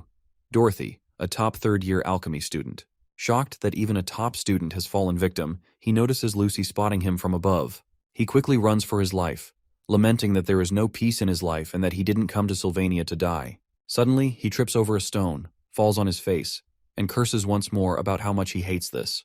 While he's on the ground, Elvira approaches him and asks what he's doing. She informs him that only the top students can stop Lucy for now, and they need to hold out for 30 minutes until the academy workers arrive. She then walks away and tells him to escape to the academy building once his legs have recovered. He watches as she heads toward Lucy, preparing to subdue her until the academy workers arrive, knowing that she is also a top student. Meanwhile, Lucy rushes to Ed's cave with Teorphus and informs him that the situation is bad. The academy workers are on their way. She explains that Lucy found out before she could explain everything, so she doesn't know what might happen.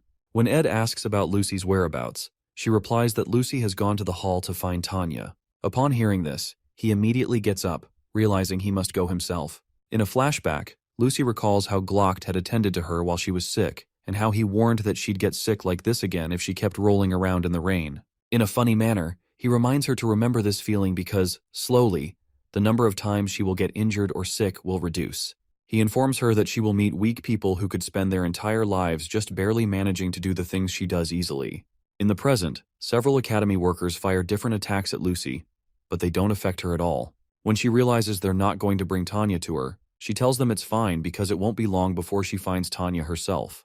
Glock had told her that she would become such a powerful mage that no one would rival her, and life might get tedious because of her innate talent, even seeming meaningless. Meanwhile, as Lucy walks toward the workers, all of them become stone as they're frozen in the time prison. She recalls that Glock had told her that everything, including pain, would eventually become a distant memory to her, but she believes he's a lying old man because she's certainly in pain right now. As she takes a step forward, she steps on a trap that triggers a huge explosion. After the smoke clears, Lucy appears unscathed, and Elvira, who had thought the trap was a good plan, laments that Lucy's casting speed is abnormally high.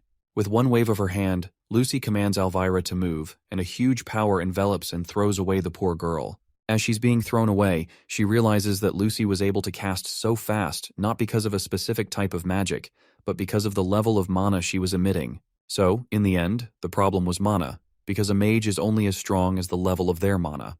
However, Elvira informs her that alchemists can understand mana and transform it into something that isn't magic, like magic engineering items or reagents. Lucy's eyes widen as Elvira pours something called a red quartz reagent onto the ground, onto all the magic engineering items she had positioned, to use the power of the reagent to channel Lucy's mana to activate the items. Elvira explains that if she activates all of these items with an increased output at the same time, all the mana in the area will evaporate. Even though all the magic engineering items she's spent her entire life making will get ruined, she plans to do it to help all the students and the maids evacuate. Suddenly, Elvira activates them all, but Lucy doesn't move an inch while she's doing that. Suddenly, Elvira receives an overload message that the amount of mana has surpassed the limit of the tool. Shocked, she watches as each of the engineering items explodes around Lucy. Calculating the amount of mana it takes to overload all magic engineering items is theoretically possible, but no one does it because it's not academically valuable, and no one has that amount of mana. If someone like that existed, it would be impossible to stop such a person in the first place. The time it took to apprehend the head maid, Bleal, the fourth-year top alchemy student, Dorothy, 14 high-class maids, and second-year top alchemy faculty student Elvira, is 3 minutes. Lucy walks past Elvira, who is severely injured, but Elvira grabs her leg and asks if she doesn't think she will regret it if she keeps going. She reminds Lucy that she could have easily sent the entire hall flying at once with all this mana, but the fact that she hasn't done that probably means she feels that Ed wouldn't have wanted her to do this. Regardless, Lucy continues and says she'll decide that after meeting Tanya. While she's talking, a strange being approaches her in the dark with a sword. However, Lucy had detected him and cushioned the hit of his sword by protecting herself with a shield. It turns out to be Clebius, who tells Lucy he's not going to let her get past him, even referring to her as a mother fair. In response, Lucy creates a small explosion in her hands and releases it into Clebius's torso. The time it took to apprehend the second-year top combat faculty student Clebius is 1 second. Meanwhile, Wade tells Jix that he has to achieve his goal, even if he has to do it by force, and demands Tanya. He swoops in to strike Jix with his sword, but Jix quickly averts the attack and retaliates with his own sword. Wade is surprised that Jix is able to use the island family swordsmanship, the swordsmanship of a beast that once roamed the northern grasslands and became civilized after staying at the island estate. As the men continue to battle, Wade reasons that this is real swordsmanship experience. However, it's incomplete, and he can find a weak spot in Jix's center of gravity. He goes in for his next attack with a maniacal smile, certain that he's won. As he's about to strike Jix by his side, a bright green light appears called the Wind Blade, which knocks back Wade's blade and allows Jix to knock him to the ground. When Wade is on the ground, Jix asks him if he wants to keep going, and Wade gets up, prepared to continue. The swordsman confesses that he enjoys fighting strong people, so there's no need to give up this opportunity. As he leaps in for another strike, he begs Jix to entertain him more, but Jix comments that it's shameful that Wade only enjoys victory and not fights. He accuses him of only showing drive when it comes to fights in which he sees the potential for victory, because if he truly wanted to fight someone strong, he wouldn't have chosen Jix, especially because Lucy Merrill is the magic faculty's top student. Stung by his comment, Jix calls Wade a cowardly bastard who keeps looking for an excuse. With one move, Jix pushes his sword down and goes in for the last strike, but eventually stops when he gets close to Wade's throat. Wade asks him what he should have done against an impossible opponent like Lucy, since it would be foolish to challenge her. Jix tells him that that's his limit. Meanwhile, Lucy makes her way into the hall. In a flashback, someone considers how pride is the leading cause of warriors' downfall more than anything else. This person advises caution against men who charge pompously into battle, with no respect for those who have put their lives on the line. He believes Clebius would be wiser if he relied on fear rather than pride. Behind Lucy, Clebius still follows after her, despite the fact that he's literally oozing blood. In the flashback, the person tells Clebius that if he lives with fear in mind, there will come a day when he will not be able to move his feet off the floor, and he will be able to escape. But as his body trembles, his hand will be firm and steady on his sword, and he will know loss is inevitable. That will be his conviction. Suddenly, a crimson energy surrounds Clebius's body, and he transforms into the sword demon. Elvira, who is still watching nearby, is shocked by the beast Clebius has transformed into. However, Lucy isn't fazed and uses Ed's bow to fire a fire arrow using a mid-rank fire magic called Flame Pillar, then multiplies it by 100, causing a huge explosion. As she does that, she keeps in mind that she promised not to kill anyone. The reason she can do that despite making a promise is because she's confident that she cannot kill that monster with just this much. Her eyes widen when she realizes the arrows didn't touch him, and that he has gotten faster. She looks back and notices him charging toward her with his sword. Before he can hit her, her protection of the wind is activated, since she has a contract with Marilda, and the wind blows Clebius backward. However, he's not knocked down and manages to stabilize himself with his bare hands. More wounds form, and more blood spills over Clebius's blood-stained body. It wouldn't be strange for him to have fainted from all the blood loss. But the amount of mana surrounding his sword and body increases the more he is injured, and the more his blood flows. With ridiculous speed, he makes several strikes on Lucy's shield, and even though she's protected, it worries her that he's holding a cursed sword. This is the Nortondale family's taboo: blood swordsmanship. Several drops of sweat cover Lucy as Clebius attacks the top of her shield again with intense rage. Finally, she raises her hand and generates an explosive force in her palm, firing it at him. Oddly, instead of destroying him, the monster charges through the attack and breaks through the shield. Quickly, Lucy creates another shield around herself and blasts the monster with a stronger attack. This attack launches Clebius backward by several feet, with blood spilling out of every hole in his body. Blood swordsmanship uses the blood flowing from your body as a new mana source and is a taboo among taboos. In a flashback, some men find Clebius after he had transformed and call him a bastard for killing someone. Even the Nortondale family itself forbade Clebius from inheriting it. While the men shout at him, Clebius's brother walks up to him and reminds him that he's not a monster. In the present, while blood oozes from his body, Clebius wakes up again and gets back on his feet. He's the monster who learned blood swordsmanship on his own, and after many years, he had to acknowledge that he's a monster. However, when Lucy raises her hands into the air and activates a high-level lightning magic called Divine Punishment, he has to acknowledge that Lucy is the real monster. Meanwhile, Jix runs away with Tanya, but they abruptly stop when Lortel blocks their path.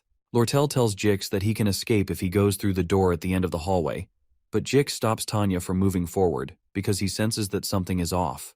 Regardless, Lortel comments that Tanya is lucky to have Jix helping her. Jix, still cautious, asks Lortel if she's heard about Ed, but she replies that she's not sure. Jix asks her what she was going to do if it was just Tanya by herself, so Lortel replies that she would have ripped her to shreds. However, Jix reminds her that would be rash, so she agrees that instead of killing her, she should start with her fingernails to make her confess. When Tanya hears that, she pleads with Lortel, insisting she wasn't the one, but Lortel asks them to go ahead, especially since she can't beat Jix in a battle anyway. When Jix hears that, his body instinctively freezes. As everyone in Sylvania knew, making an enemy of Lortel was a foolish choice. The moment this girl began to show hostility toward you, you could never know what was waiting for you behind the door. Unsure of what to do, Jix freezes, deep in thought. But he hasn't caught on yet because, at this point, they shouldn't be safe. It shouldn't be possible for him to spend this time frozen in thought. Meanwhile, Lucy asks Clebius how many times he plans to get hit by her high-level magic before giving up. In a flashback to the past, Clebius's brother told him not to blame himself too much because it was the fault of those who wanted to test his powers, not his. His brother asked him to lift his head because this wasn't a curse. He told the young Clebius that the power he had was from a hero who charged forward to hold the line against an enemy bearing down on him like a mountain, and this was the power their progenitor, Belcus Nortondale, used to protect their family. He informed Clebius that he could also become a hero just like Belcus with this power. In the present, Clebius curses and tells himself that his brother was wrong. As he charges toward Lucy one more time, he believes he's just a demon who bathes his surroundings in blood once he loses his rationality. At that point, concepts like rationality don't apply to a monster like him.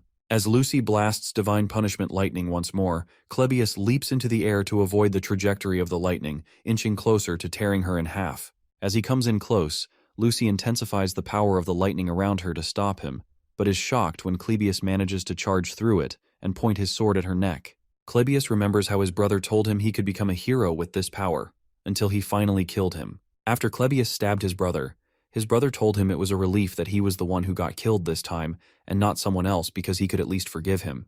His brother's last words were to not blame himself too much, as he bled out against the wall. To Clebius, the true hero was his brother, who died that day at the hands of a monster. In the present, he transforms back to normal and tells Lucy he really can't go on any longer. He doesn't want to become a hero, but he just doesn't want to become a monster. Finally, he crashes to the ground as his sword shatters. As the maids and students evacuate in the rain, Clebius believes he's done his part. In blood swordsmanship, the amount of mana surrounding your body and sword increases the more your blood flows. Ironically, the closer you are to death, the more powerful you become. But even that great power is insignificant in the face of Lucy. Yet perhaps due to her complacency or his determination, a moment occurred that could never be repeated. She definitely could have died. Lucy, who had lived her entire life as the strong, could never get used to that feeling. The fear of death she experienced for the first time made her determined that she had to kill the weak who no longer had the ability or will to fight. As she generates great power to bear down on Clebius, She notices a drop of spirit water that draws her attention. When she looks to her side, she sees a hooded person who fired the spirit water arrow. Clebius spots the person who fired the arrow, and he angrily confirms that this Mother Fear, as he puts it, is alive, just as he suspected. Meanwhile, Jix doesn't know what to do, and he realizes he has to hurry up and make a decision. Suddenly, while he's looking at Lortel, the glass window close to Lortel breaks, and Janica leaps into the room, jumping on Lortel. Surprised, Janica helps Lortel up and turns to Tanya, relieved to have found her. Lortel notices that Janica seems fine even after hearing the news about Ed and wonders if she's gone crazy. Janica turns to Marilda and asks if she's misinterpreting the situation, but Marilda, who had probably told her about it, assures her that she arrived just in time. Out in the square, Ed is shocked to see Clebius in such a battered state. Clebius retorts that he knew all that fighting was for nothing, and that he'd never be able to reach Lucy's toes even if he put his life on the line. However, he didn't run away because of everyone else who fought, even though they knew they would be unable to stop her. He even mentions Elvira, who sacrificed everything she had worked on her entire life without hesitation. In a flashback to a time with his brother mentions that their progenitor, Belkis, could have given up like the others. But Belkis believed he could become something like a hero. As Elvira helps Clebius up, he curses again, wondering why his brother didn't just let him run away, only for him to end up losing anyway. As Clebius laments that it's all so meaningless, Ed places a hand on his shoulder and thanks both of them because their efforts weren't meaningless. Regardless, Clebius doesn't take the compliment and beats himself up for being an insect piece of shit until he collapses due to blood loss. To Ed, none of what he said was flattery. He has a full understanding of all the main characters in the academy, but he never thought anyone would have the ability to stop Lucy, including himself. It took at least 10 minutes to evacuate everyone and for Ed to arrive, and Clebius stood his ground that entire time. Clebius, the failed swordsman of Sylvania and the third act's final boss, went against the awakened one, Lucy Merrill. This whole time Lucy doesn't say anything and just stands there. Ed apologizes for not telling her beforehand, but informs her that he was in a situation where he had to die. But his life was also in danger, so he couldn't prepare a way to tell her in advance. While he's talking, she runs to hug him, and with tears streaming down her face, she tells him she thought he was dead.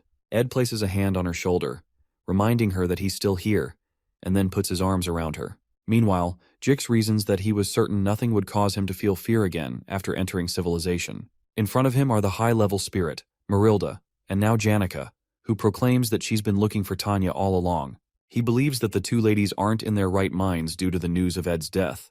But as Jix prepares to react, Janica tries to stop him and confesses that she has something to say about Ed. However, he doesn't hear her over the explosive force he uses to destroy a nearby wall. He immediately tells Tanya to run down a nearby path and go west from there until she reaches the Life buildings, where she can ask for help. He explains that she must find someone from the Imperial forces or a noble family with whom she has a relationship. Before she leaves, Tanya asks what he will do. He says he'll block them to the best of his ability so they don't go after her, even though it might not be possible. As she heads out, she asks him why he would go so far, and he informs her that it's because she's Ed's younger sister before urging her to run. After she passes through the entrance he created, Jix prepares himself to fight, sure that the ladies won't listen to him no matter what he says. He tries to calm Janica by saying he understands her feelings since he also has someone he loves, but Janica, who is explaining the situation to Lortel, wonders what he's talking about. Jix continues his speech, saying he'd be extremely hurt if he lost the person he loves and that he understands if her entire body is burning with fury, especially because she loves Ed more than anyone. When he mentions how serious and precious her love for Ed is, Janica turns red in the face, surprised by what he's saying. When he continually describes her passionate love and feelings for Ed, which will remain in her heart forever, he suddenly receives a huge fire attack that literally knocks him out of the building. Completely dazed, he hears Janica tell him that Ed's not dead as she strikes him with the staff in her hand and pleads with him to stop talking. Meanwhile, Lucy remains in Ed's embrace as the rain continues falling. Emotions are the same, and you regain your composure once you release them. Lucy had believed that the way she felt about Glocked was the same way she felt about Ed, but those overlapping feelings were similar, yet slightly different. Suddenly, she pushes him away, which shocks Ed, so he calls out to her. Although he had only said her name like he normally did, her heart felt like it was burning. Lucy finally realized that the emotion she was feeling was. Lucy considers how the smell of settled grass makes her feel serene. When that scent comes from the stack of hay near the hut, she lets it linger because she doesn't particularly dislike the smell. However, the maids feel the exact opposite.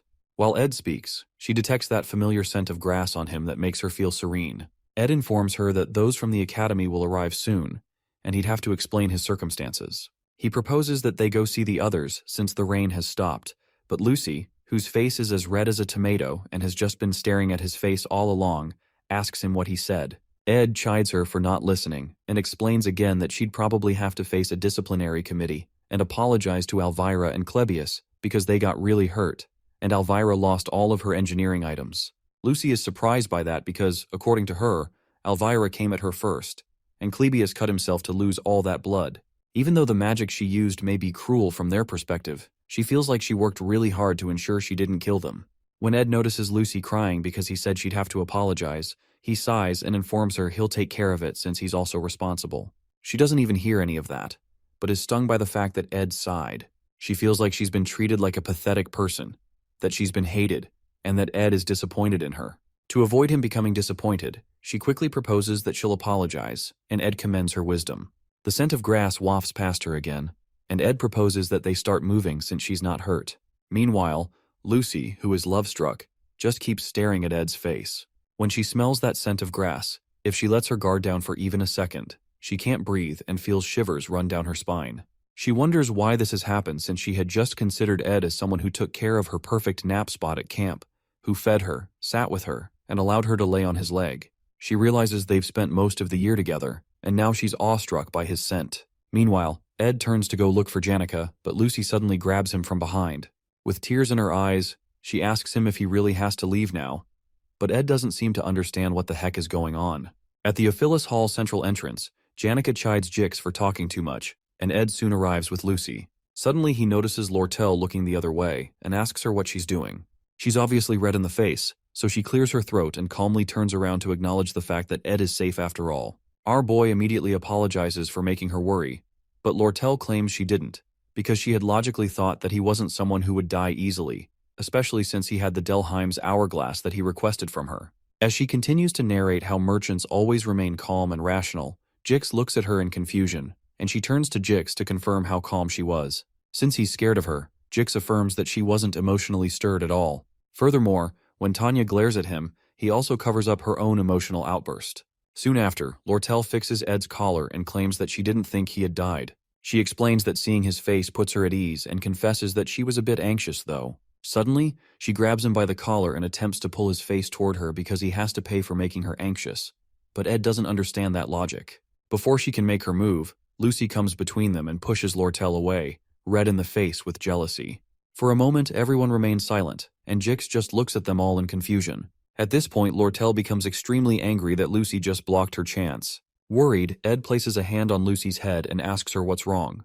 He explains that Lortel was just saying she was worried and that there's no need to push her away. However, he doesn't notice that Lucy is about to burst because of the way he's touching her and is literally oozing out smoke from her head. Suddenly, Janica yanks Lucy out of Ed's reach and protests that they're both standing too close, but Lucy aggressively pushes her away too. At this point, all three women face each other defensively, and for some reason, Ed feels like there's an emergency. He stands there in shock as he watches the face-off, and Jix watches from behind with keen interest. All three women glare at one another in an intense staring competition, and Jix watches excitedly, hoping for some action. However, the emotions are doused when Elvira reminds them that they don't have enough time to be doing this. Ed quickly agrees with her because the Academy people will arrive soon, so he informs them that he plans to hide the fact that he's alive, and he explains why he's doing that. Eventually, Lucy apologizes to Clebius and Elvira and decides to help Tanya, who had run away. Jix suddenly regrets letting Tanya run away, and they eventually agree on a story about what happened before Lucy turns everyone back from their frozen state. Meanwhile, Nox and Caddick remain tied in the middle of the square, while Ed disappears from the Academy before anyone discovers that he's alive. Shortly after, Clebius is shocked that all his injuries have been healed, and he wonders what happened.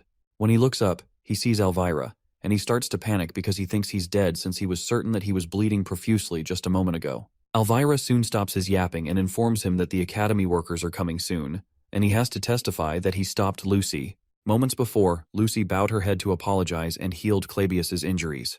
Lortel promised to provide secret maintenance funds for Ed, and Elvira still can't wrap her head around the unexpected things that Ed said to Clebius while he beat himself up.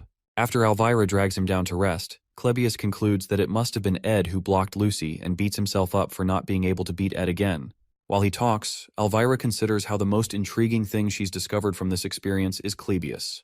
When he laments that life is shitty and expects her to yell at him, she affirms that life is truly shitty, and they both look up to watch the night sky for a while. Meanwhile, Tanya, who had been frantically running through the woods, slips over some mud, and she quickly gets up, urging her legs to move. She urges herself to move because she's certain Lucy would be after her.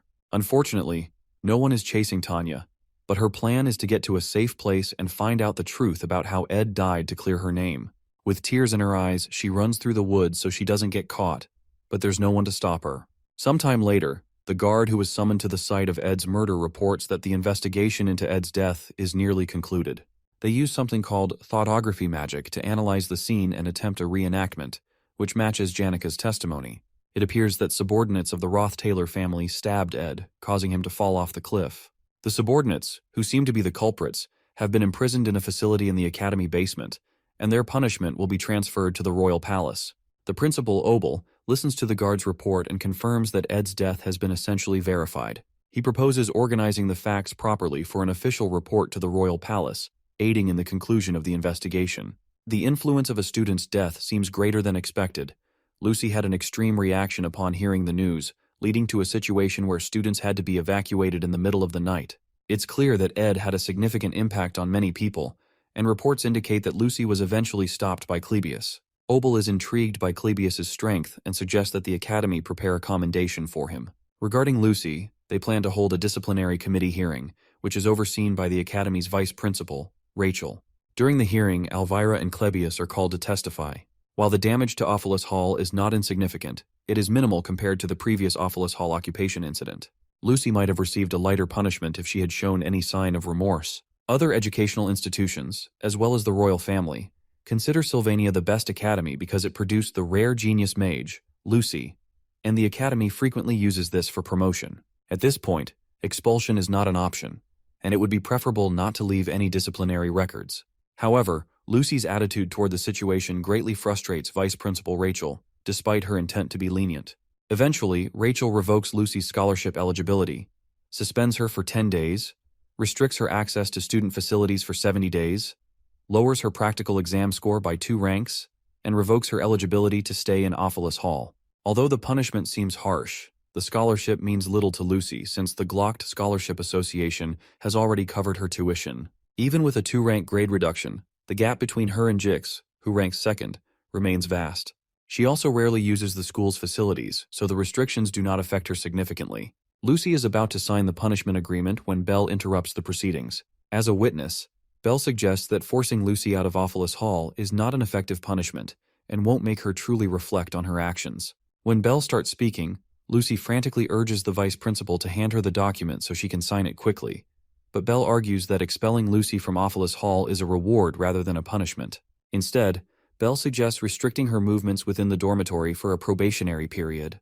Lucy pleads with the vice principal to just suspend her from school entirely, but Belle assures Rachel that the maids will stand guard 24/7 to ensure Lucy doesn't leave. In the end, Rachel grants a 30-day probation. Upon hearing this, Lucy bursts into tears, finally beginning to reflect on her actions. As she begs, Belle reassures her that she will personally make sure Lucy is unable to step outside. Sometime later, Janica visits a cave to inform Ed that Lucy is under probation. Ed considers the punishment lenient, though he knows Lucy must feel like she's dying inside. Meanwhile, Janica prepares her favorite beef stew, which piques Ed's interest. He is surprised that she insists on doing his laundry, helping him with spirit classes, school lessons, and cooking. The student council president elections are approaching, but 3 concerns trouble Ed. First, Fenia has seemingly lost the will to run for president. Second, Tanya, who was supposed to be Fenia's rival, is currently missing.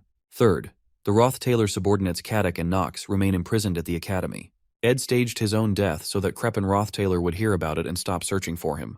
However, since things have taken an unexpected turn, Caddick and Knox have been arrested at the academy, and Ed now needs to find a way to free them so Kreppen truly believes he is dead. Only then can he safely come out of hiding. Suddenly, Janica comments that Ed, a noble young master from a duke's family, keeps getting involved in various troubles despite being excommunicated. As a simple farm girl, she doesn't understand his struggles or how to properly comfort him. Ed assures her that she doesn't need to overthink it, especially since she has already done so much for him. However, she explains that she doesn't want him to keep suffering and wishes he would stop having such a hard time.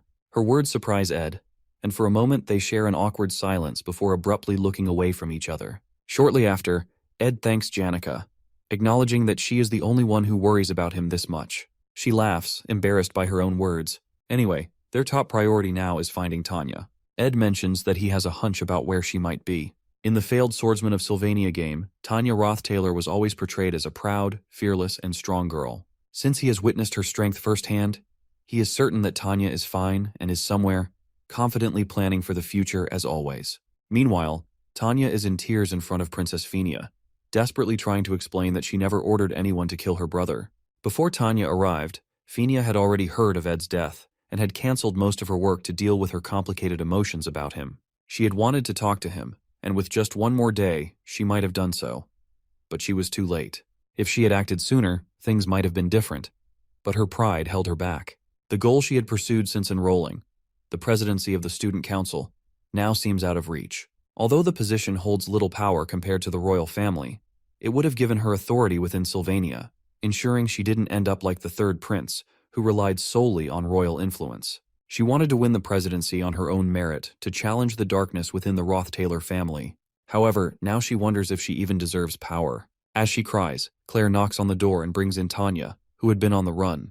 Although Fenia doesn't yet know the full story, the Academy's initial investigation suggests a strong possibility that Ed was assassinated by Roth-Taylor subordinates.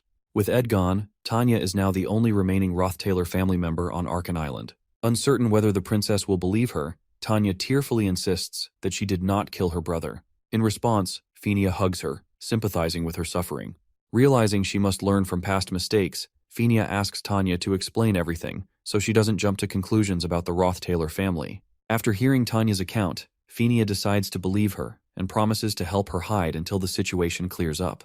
Overwhelmed with gratitude, Tanya profusely thanks her. Fenia, in turn, reflects on Tanya's gentle nature. She had expected a fierce political rival, but instead she finds a girl with a soft heart. While they talk, Claire enters to inform the princess that she has a visitor. To Fenia, her true opponent in the election has just arrived. When she opens the door, she finds Lortel, who casually remarks that, despite Ed's unfortunate death, the Academy's plans must proceed. The princess, on guard, demands to know why Lortel came looking for her. Lortel, smiling, replies that she wanted to ask why Fenia is hiding Tanya. In the Ophelis Hall, Lucy lies in her bed and prays for death, with 29 days left until the end of her probation. This is 3 hours before Lortel and Princess Fenia meet. Meanwhile, Leisha and Ed spar. Leisha comes in with a strong hit, but our boy sticks the knife in his mouth and breaks her form into a pool of water. Moments later, she regains her form and attacks him from different directions, but he still manages to defend himself. Shortly after, Mug commends Ed's incredible reaction time and ability, expressing how touched he is.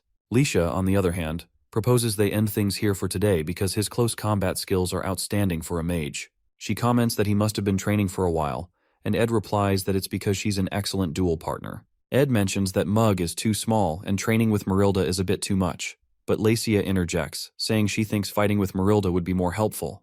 However, Ed believes that fighting with a house-sized wolf would send him to an early grave. Leisha explains that high-rank spirits can freely change their forms, which is why Marilda can easily travel around the entirety of Arkan Island.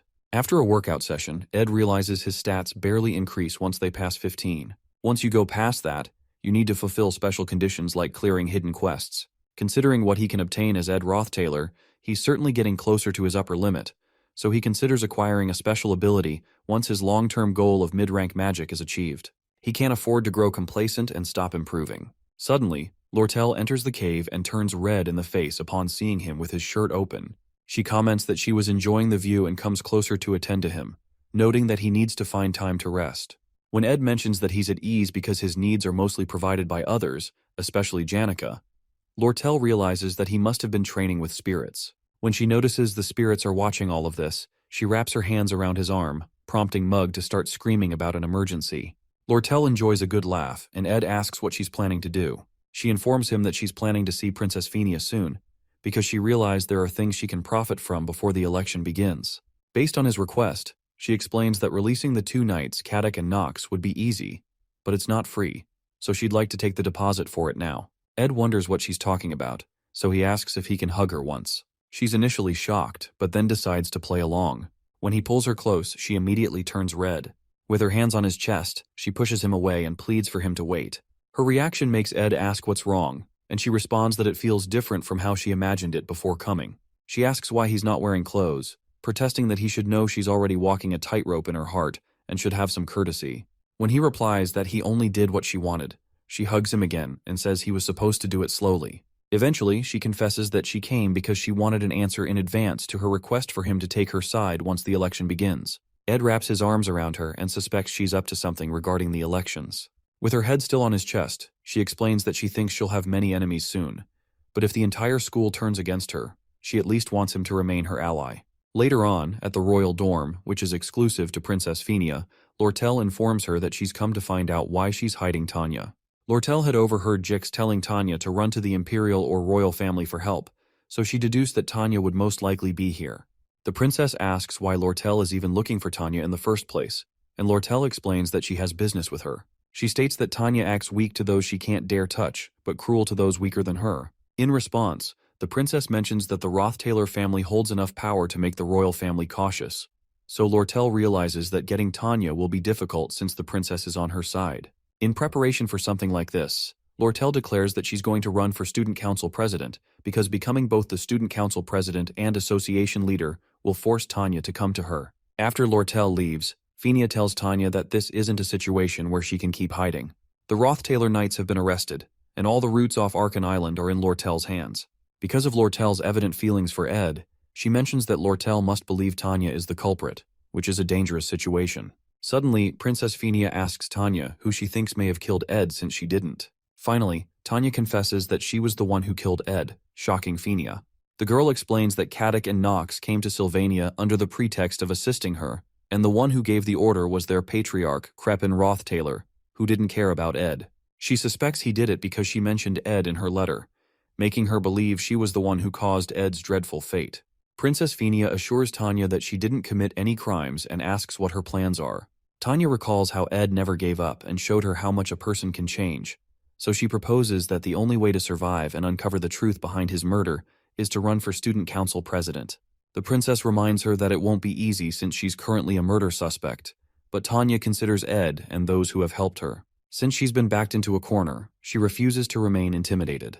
Upon hearing this, Phinia informs Tanya that she will publicly support her. Those words shock Tanya, and when she asks Phinia why she would go that far, the princess confesses that she's not sure but has a debt she couldn't repay to Ed Roth-Taylor. Sometime later, Lortel's secretary Leanna gathers several related documents to help Lortel run in the upcoming elections. Leanna reveals that she has obtained information that Tanya will also be running with Princess Phinia's support, but she doubts Tanya will gain much support since she's a suspect in a crime. Leanna also protests that Lortel is doing all the work herself, losing sleep, and questions whether the council president position is truly achievable. When Lortel asks her to only ask necessary questions, Leanna quickly apologizes and heads to the academy to submit the documents. After Leanna leaves, Lortel wonders why she's asking such useless questions and determines to show her soon. Meanwhile, Lucy, who is severely bored, rejoices because she manages to make her pillow stand on its own. Eventually, the pillow slumps, and so does her excitement. She asks a nearby maid how many days she has left, and she's told there are still 27 days remaining. Suddenly, the maid remembers that the disciplinary action was passed yesterday and took a long time to process because the academy has been busy. Because of that, they have to restart the count, meaning she now has 29 days left again, nearly giving Lucy a stroke. Meanwhile, in the academy prison, Caddick considers how Duke Crepin was correct because Ed was able to react with incredible battle proficiency, even though he wasn't fully technically developed. This means he'll be a future threat to the Roth-Taylor family. Nox agrees, adding that it's not just Ed's abilities that are impressive, but also the spirit sorcerer, who summoned a spirit with the resolve to burn through all her mana, and the mage who resolved to take revenge in a moment. Since Ed was able to build relationships with such people, his potential could not be calculated. Although they were aware that Ed, the delinquent heir of the Roth-Taylor family, was a terrible person, Caddick and Nox still weren't sure why Crepin ordered them to assassinate him. But after completing the mission, they suspect that Ed, with this much power in his grasp, had thoughts of opposing the Patriarch and pretended to be a lunatic after being named heir in order to run away to Sylvania. Nox worries that Ed may have been raising forces here, but that's not their main concern now. Their main concern is leaving this prison and reporting the events that have occurred to the Patriarch. Suddenly, the guard watching them approaches the gate, opens it, and informs them that there are those who would benefit from the confusion of their escape. He introduces himself as Dune, the decoy of the trading company, Sometime later, Lucy lies on her bed, thinking about Ed and the hut. When Belle informs her that she has 24 days and 3 hours left, Lucy asks her to kill her. Meanwhile, a beautiful lady walks around the academy, receiving glances from everyone who passes her. She's quite pretty and has a fascinating aura, but she suddenly disappears, only to reappear in front of Kylie, who had been admiring her. Surprised, Kylie wonders who she is, and the woman pledges to learn all she can about this place and live her life to the fullest. Her excitement is soon doused when she opens the academy newsletter and sees Tanya, whom she had hoped to see after the incident, still in seclusion. She is surprised to hear that Tanya is running for student council president, but is quite glad that she's safe. The more shocking news is that the third-year student, Ed, is dead. She recognizes that the subordinates of the Roth-Taylor family are the likely culprits, and she still remembers what she saw at Ed's hut and the things he said. The painful part is that Tanya, her first friend, is said to have a hand in the murder. Although Kylie believes in Tanya, public opinion about her in the academy is worsening, especially after news of the Roth-Taylor Knight's escape. Also, the air around the academy after Ed's death is quite dark and gloomy. Meanwhile, Principal Obel realizes that the paperwork concerning Ed's death is massive, so he is pleased to assign it to a professor who has interacted with the people involved in the incident. When Obel asks if there's anyone like that, the work, as usual, gets assigned to Assistant Professor Claire. While doing the grueling paperwork, she comments on Ed's death, saying that one never knows what will happen in the future, and Klebius gives a short reply. Claire notices that Annis has also stopped talking. Annis, staring at the profile she made of Ed, feels tears fill her eyes and pain swell in her heart. She comforts herself, telling herself she'll be fine, and recalls that it was Janica who testified about the event in court. She considers that Janica must be having an even worse time than she is. She goes to check on Janica, who excitedly declares that she's going to try using curry to cook today. When she asks Annis for advice on cooking a new dish, Annis suddenly hugs her out of nowhere, surprising her. Annis, believing that Janica must be hiding her emotions, tells her to wake up and advises her to accept that Ed is dead, with tears in her eyes. Janica, who doesn't know what to say, simply remains in her embrace and silences Driss, who has returned from picking up groceries, so he doesn't ruin the moment. Sometime later, Ed receives a copy of the Academy's newsletter from Janica, who also informs him that Tanya has returned to the Academy on her own after leaving the royal dorms, where she had been hiding. Apparently, Tanya has been actively cooperating with the investigation to prove her innocence, and the princess has chosen to publicly support her, even though more people support Lortel. Suddenly, Janica asks what happened when Lortel came to the cave, surprising Ed. She pretends it's none of her business, as girls do, but Jix soon interrupts by saying that Lortel will become student council president. Jix believes it doesn't matter if Lortel becomes president, but is worried that the knight's escape has strengthened the rumors about Tanya's involvement in the murder. He mentions that he went to the royal dorms after Princess Phenia called him and noticed that Tanya is in really bad shape. Initially, Tanya received attention from the top students because she was Ed's younger sister, but now she is being framed for murder and suspected by all the students in the academy. After the candidate registration period ends, she'll have to stand in front of everyone, and it doesn't seem like she'll be able to handle it.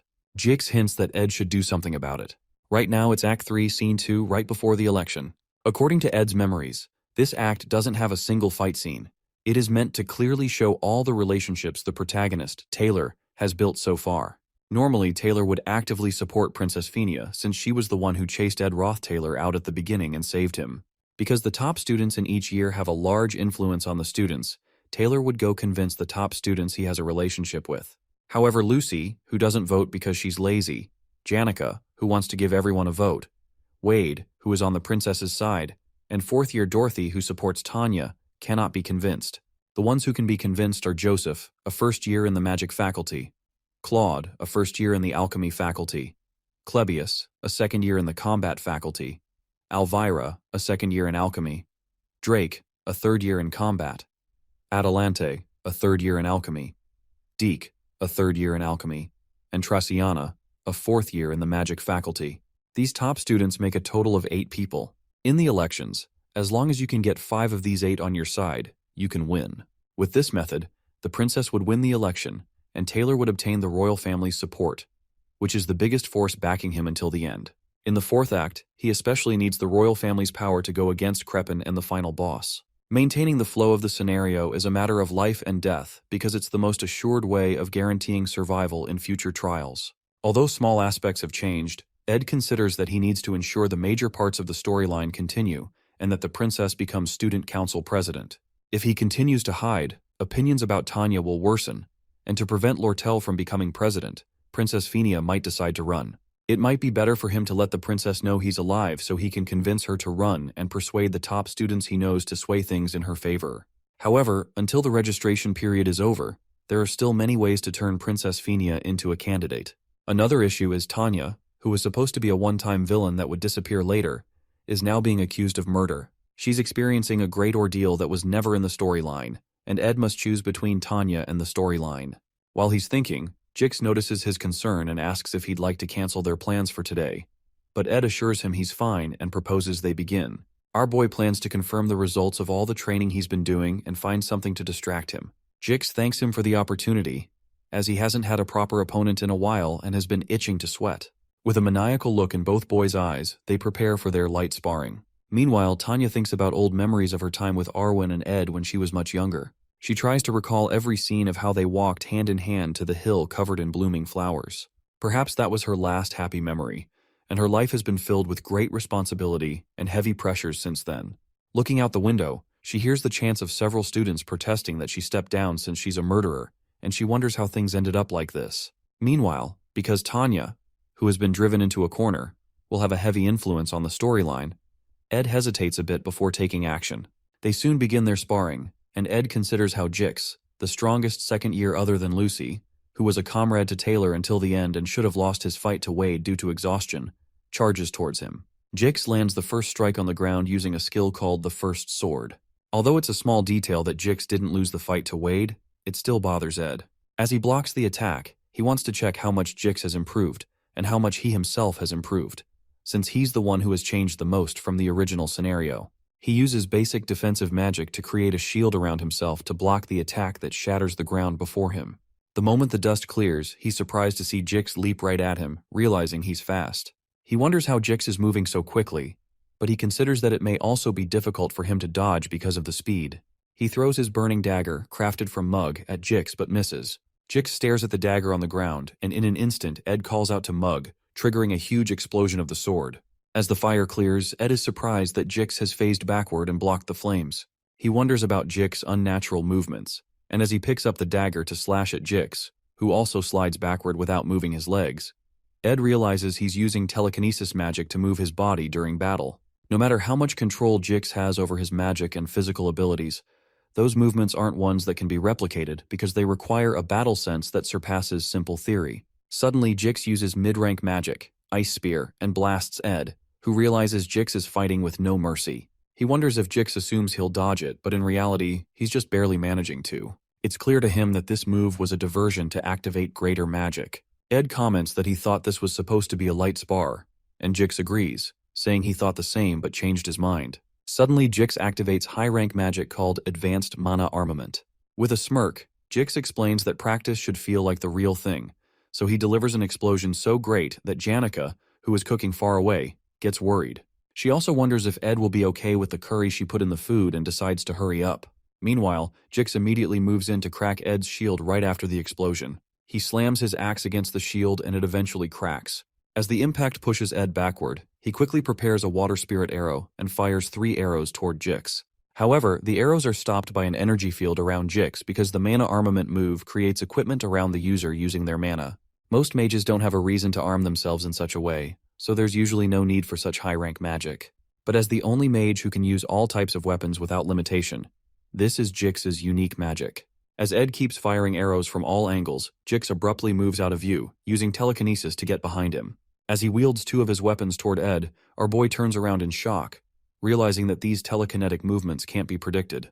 As Jix comes in to strike, Ed's Blessing of Wind activates due to his contract with Marilda, knocking Jix backward and cutting him enough to draw blood. Eventually, Jix lands on his feet, but he's surprised to see he has landed on one of Ed's water arrows. He immediately wonders when Ed managed to fire the arrow, but our boy quickly activates a spirit formula known as Manifest Waterhead. The move causes the water droplet on the ground to transform into Leisha's form, and Leisha immediately jumps at Jix, who quickly slices the first form with his blade. The moment he turns the other way, he sees Ed inches away, preparing the mid-rank magic, Particle Explosion. Our boy releases the explosive energy toward his sparring partner. After the move, Ed realizes that Jix is strong, especially since he was able to learn mana armament. At this rate, Taylor's party would have no problem facing enemies. While he's thinking, something incredible happens. Jix immediately flies back into the air, declaring to Ed that he can't let his guard down and will be getting serious from now on. With a deadly look in his eyes and explosive energy around him, Jix smirks and activates an advanced mana armament known as Convergence. Ed immediately directs Leisha toward him to match the energy Jix is throwing at him. This is only the beginning of the third act, and the ability that Jix has shown so far is the maximum of what Ed expected at this point in the storyline. There's apparent shock on his face because he hadn't expected to see Jix use this form so soon. This is the same form from Act 4, Scene 7, during Jix's final battle at the Grigol Cathedral infiltration. Jix wields a huge lance known as Nature's Lance, with several bright swords hovering around him. Jix explains that instead of fighting Ed in a ridiculous mental battle, he'd rather crush him with the overwhelming difference in power. Jix points the lance and all the swords toward Ed, who immediately launches fire attacks at the incoming swords to stop them. At one point, he becomes worried because he had to use Particle Explosion and the sword, leaving him almost out of mana. As if that's not enough, the major problem is the next attack that follows. As another wave of bright swords is launched at Ed, he slams his fist on the ground to create a bright shield around himself. Breathing heavily, he brings out a magic engineering tool known as the Impact Amplifying Ball. Jix comments that Ed's use of a magic engineering tool means he's out of mana. Excited, Jix moves in for the final attack and tells Ed that this is the end. As he moves in to impale Ed with the lance, he's shocked when Ed suddenly triggers something resembling wind magic. He wonders how Ed is able to do that since he's out of mana, but Ed replies that he needs to go all out since Jix is prepared to do the same. The tool Ed is using is the legendary rank magic engineering item, Glast's Phoenix Gold Ring. Since he can't afford the ring rendering him unable to use mana for a while, he decides to use the least amount of mana possible while still manifesting its power. As he's about to blast Jix, he hears a spirit tell him that he's finally been able to summon her without the help of the Altar of Substitution, Lucy, or Janika's mana. The spirit commends him for being able to make a great strike, and it turns out to be Merilda's human form, which was previously impossible to summon due to the drastic mana pull. Days later, at the academy, Lortel gives her candidacy speech, and the crowd goes wild with excitement. Dune, who is standing in the crowd with Liena, wonders why there are even 4 contestants when the election's result is clear. Suddenly, the crowd begins to chant Lortel's name because her sincerity and leadership ability in the trading company proves she'll do well as president. Liena asks Dune what he will do if Lortel becomes president, and he affirms that this means nobody within Sylvania Academy will be able to stop the company leader. As Lortel proudly walks off the stage, she runs into Tanya, who looks tense, and makes a snide remark to mock her. As she walks past Tanya, she asks what's wrong because she seems nervous. But Tanya musters up the courage to say she did not kill her elder brother. Tanya then bravely steps onto the podium and prepares to give her speech to a crowd that doesn't seem interested in listening. She clears her throat, introduces herself, and declares her intent to run for student council president. The air in the crowd grows cold, but Tanya continues to deliver her heartfelt speech. While that's happening, Lortel notices that Tanya is putting on a mask, pretending nothing is wrong. However, no one has reacted to her words since her speech began 10 minutes ago. The moment Tanya ends her speech, several people in the crowd call her a murderer and start throwing things at her. They demand she explain the murder charges brought against her and whether they stem from internal conflicts within the Roth-Taylor family. As they continue throwing stones, she struggles to turn her face away and still thanks them for listening to her speech. Suddenly, she slips on a plastic bottle and laughter erupts from the crowd. Immediately, Tanya falls to her knees and wonders if it was foolish to step onto the podium. She reasons that she should have run away, and as she beholds the menacing crowd seeking to devour her, she decides to flee. Suddenly, a bright light erupts in front of Tanya, pushing away the hateful students. It turns out to be Merilda, who has arrived with Ed on her back. As Merilda scares the students away, Ed stretches his hand toward the now crying Tanya and informs her that while he has much to explain, he needs to resolve this situation first. Several days before Ed appeared on the podium, Merilda visited Ed in her human form. She commends his improved magic power efficiency, but notes that it still isn't enough. Merilda then activates a spirit formula called Updraft, which lifts everything around into the air and restricts movement. Immediately, Jix is thrown into the air. Ed assumes that Jix's growth at this point in the plot has maxed out. He also considers that he hasn't used a large amount of magic power with the ring, yet he has completely exhausted his reserves. Having used every possible magic technique available to him, combined with Merilda's cheat-level secret technique, it seems he will win. While Merilda complains about being summoned in this form, with a small mouth, no fur, and no tail, she suddenly detects Jix behind her. However, because movement is difficult in this form, she is unable to stop him before Jix gets his sword right in front of Ed's neck. Quickly, Ed accepts his defeat, and Jix disintegrates his sword. Jix is impressed that Ed has trained himself so much in just 1 year. Ed realizes Jix has grown stronger than he did in the original plot and wonders how that happened. When Ed mentions this, Jix explains that watching Ed grow stronger daily pushed him forward as well. As they both lie down to rest, Ed reflects on how he has done everything he could to keep the plot on track, partially to maintain his knowledge of the future, but also to ensure Taylor's victory in the final act. He once believed the plot was the only answer, always managing to steer it back on course. He feared factors beyond his control, and after hearing of the knight's escape, he hesitated to save Tanya. Now, what little remained of the original plot seems to have slipped from his hands. Still, he decides to focus on what he can do. Jix, who will be Taylor's ally in the final act, must grow stronger. Just in case, Ed has also trained himself and built reliable comrades. Although it may be naive, he considers that deviating from the original plot doesn't mean they are doomed to a bad end. On the day of the candidacy speech, all the students run for safety, and Joseph tries to calm them down because he has seen the high-ranking spirit before. Right in front of them, Ed removes his hood, and they realize he's alive. He walks to the microphone, introduces himself, and proclaims that he wasn't murdered by Tanya, whom he supports more than anyone else. As he speaks, Lortel walks away with a smirk on her face. Since Tanya already has the support of Janica, Lucy, and Princess Phenia, they still need the votes of Clebius, Elvira, Jix, Joseph, and Wade. However, it shouldn't be too difficult to win them over. After Ed clears the air, he finally feels at ease. Shortly after, he heads to the school's security office to explain how he used the Delheim's hourglass to survive. He stayed alone in a cave before being rescued by Janica and immediately returned to defend Tanya. The security leader recounts everything Ed has said to confirm the details, and Ed affirms them. By this point, he already has dark circles under his eyes from being interrogated by nearly 20 people. He hopes the investigation is over but begins to think otherwise when he is called to meet with the principal. Ed enters the principal's office, and Principal Obel comments that he must have had a hard time after reading all the investigation reports. He apologizes to Ed for the lack of security at an academy level, but Ed replies that the enemy was meticulous, and it would have been hard to detect this with regular security measures. The principal appreciates his comments but adds that it feels very deliberate. It seems as if Ed waited for Kadek and Knox to escape to inform the one who sent them about Ed's supposed death before he felt safe enough to reveal himself. Obel explains that he has no intention of digging into the internal conflicts of the Roth-Taylor family, but as the head of the academy, he has to report Ed's appearance to the Imperial family. However, if he reports to the Imperial family, the Roth-Taylor family will also find out that he's alive.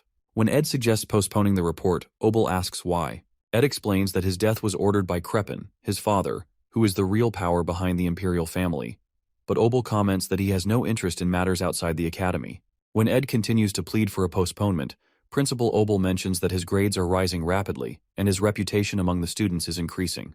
To Obel, it's as if Ed has become a completely different person, and because Sylvania always stands with its students, Obel assures him he'll keep his secret. Later that evening, Kylie stops a boy from approaching Tanya because her schedule is over for the day, and she doesn't accept inappropriate gifts. Meanwhile, Tanya approaches Ed, whom she had been expecting, and Ed congratulates her because he heard her election is almost certain. However, Tanya explains that she can't let her guard down just yet. Tanya's innocence has been proven, and she eventually received an overwhelming number of votes. But the major reason Tanya could receive these votes is because of Lortel's downfall.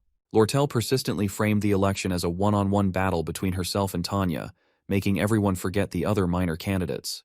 And at the perfect time, when their supporters were fairly equal, an article about how Lortel embezzled trade funds and abused her business partners was released, causing her to naturally resign in disgrace. As a result, only Tanya's supporters remained.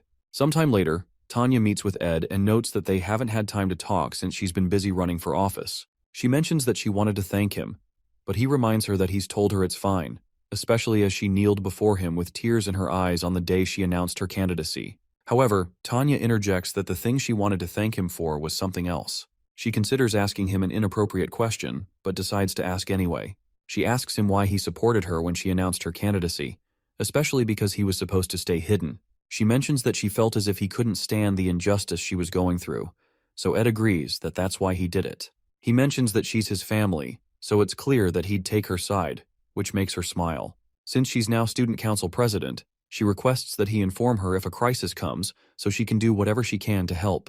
As Tanya walks away, Ed watches her with a smile on his face, but his reflection is soon interrupted by Lortel, who teases him about the touching statement he just made to Tanya. Ed wonders how much of what he said she heard, and asks her how she's been coping with the terrible rumors about her recently. She sits down next to him and cheerfully declares that it's all according to plan. The factor that secured Tanya's victory is the article about Lortel, and Lortel's company deliberately exposed this scandal to help Tanya, setting up a competition with Tanya for the presidency position, and everything else Lortel did was to pressure Tanya into becoming president. Lortel told Ed about her plan the day she came to the cave, and his duel with Jix erased the hesitation in his heart. He had truly saved Tanya because she is family, but he also considered her usefulness. The upcoming fourth act is a battle against the Roth-Taylor family. He's already an enemy of the family, but Tanya is an insider and the perfect connection for diversion tactics and gathering information. Eventually, Lortel comments that her infamy in the academy has been rising, and Tanya doesn't seem to think too highly of her, so she'll leave it all to Ed. Ed replies that she has a bad habit of manipulating everyone around her, but she jokes that it's just an occupational hazard. However, Ed asks her if she's really okay, but since rumors don't take away her money, Lortel doesn't care, especially as long as Ed doesn't turn into her enemy.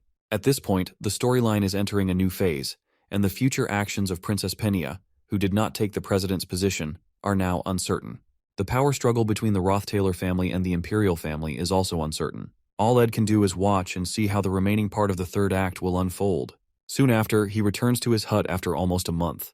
There are many things to do, but when he enters, he finds Lucy sleeping on his bed, which makes him smile. He immediately goes to his usual spot to read his books, but he eventually falls asleep due to fatigue.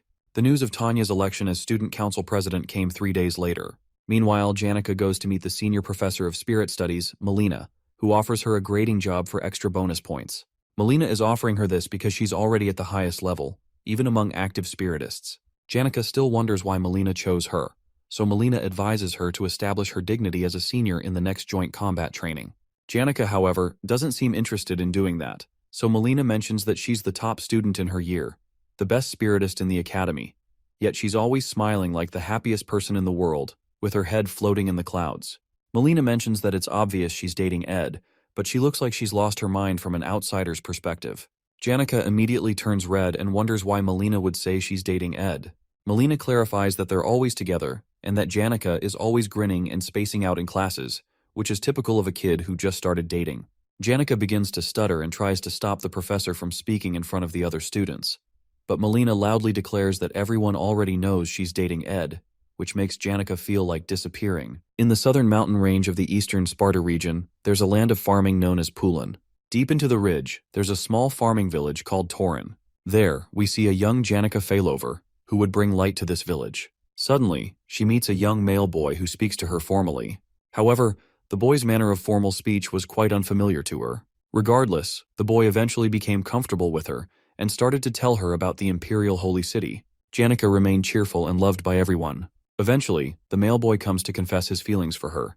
The young girl didn't know how to reject people, but she rejected the boy's heart. After that, the male boy ran away and didn't visit the village for a long time. Later on, he brings her a letter of admission from Sylvania and bids her farewell with his formal speech. She then opens the letter to read its contents. 3 years later, Janica is still scared of rejections and uncomfortable with formal speech. She gets startled when the administrative officer asks if she has any questions. The lady promises to quickly deal with any issue if it's an administrative task. However, Janica is short of words as she stares at the leave request from Trix dorms. Regardless, the lady still tells her that a lot of people will help her if she just asks. Despite having a lot of people in the past, Janica finds the attention to be a burden. After that, she meets up with Anise, who realizes that Ed was alive all along. Anise sees that her friend must have had her reasons, but she wonders what's worrying Janica now. Janica then mentions how she finds it hard to reject other people's requests. Anise then calls her out for always cooking for Ed and acting like his maid, but Janica says she did those things because she wanted to. However, due to how close they are, she finds it hard to request things from the MC sometimes. Anise then suggests that Janica should put some distance between her and Ed. Since they're so conscious of each other, she feels this would help. Nevertheless, Anise is worried that they might become too distant because of this. On the other hand, Janica thanks her friend for the advice and takes her leave. Anise tries to stop her, but it's too late. In the end, the girl worries that she might have just done something horrible. Meanwhile, our MC has been able to unlock a lot of crafting formulas. The one he wants the most is the thunderstruck, 1,000-year-old wooden cane. The formula is quite simple, but the cane still has a very high force rank. Ed needs a branch from a tree that's over 1,000 years old and has been struck by thunder. He can easily find a tree that's old in the northern forest, but the issue is finding thunder. His attention suddenly moves to Lucy, and he decides to wake her up. As she opens her eyes and sees his face, she quickly runs to the top of a tree. The protagonist then asks her why she's acting so surprised. Lucy tells him to talk, but he decides to postpone what he wants to tell her.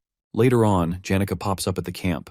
Ed notices that she's late, but she tells him that she has no particular reason to be late. He then asks if she wants tea, and she accepts while wondering how she's supposed to put distance between them. Later that evening, she commends how good he has gotten with handling spirits, especially Mug.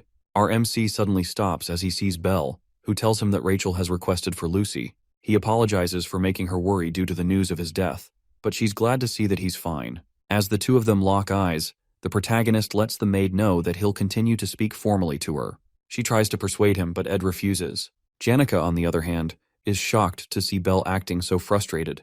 This suddenly reminds her of the mail boy from back then.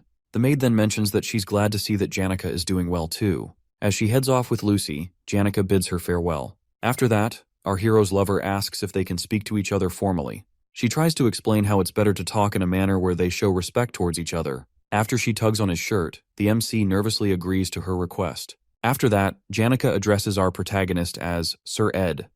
This catches him off guard, and he finds himself short of words. At the same time, Janica is feeling embarrassed as well.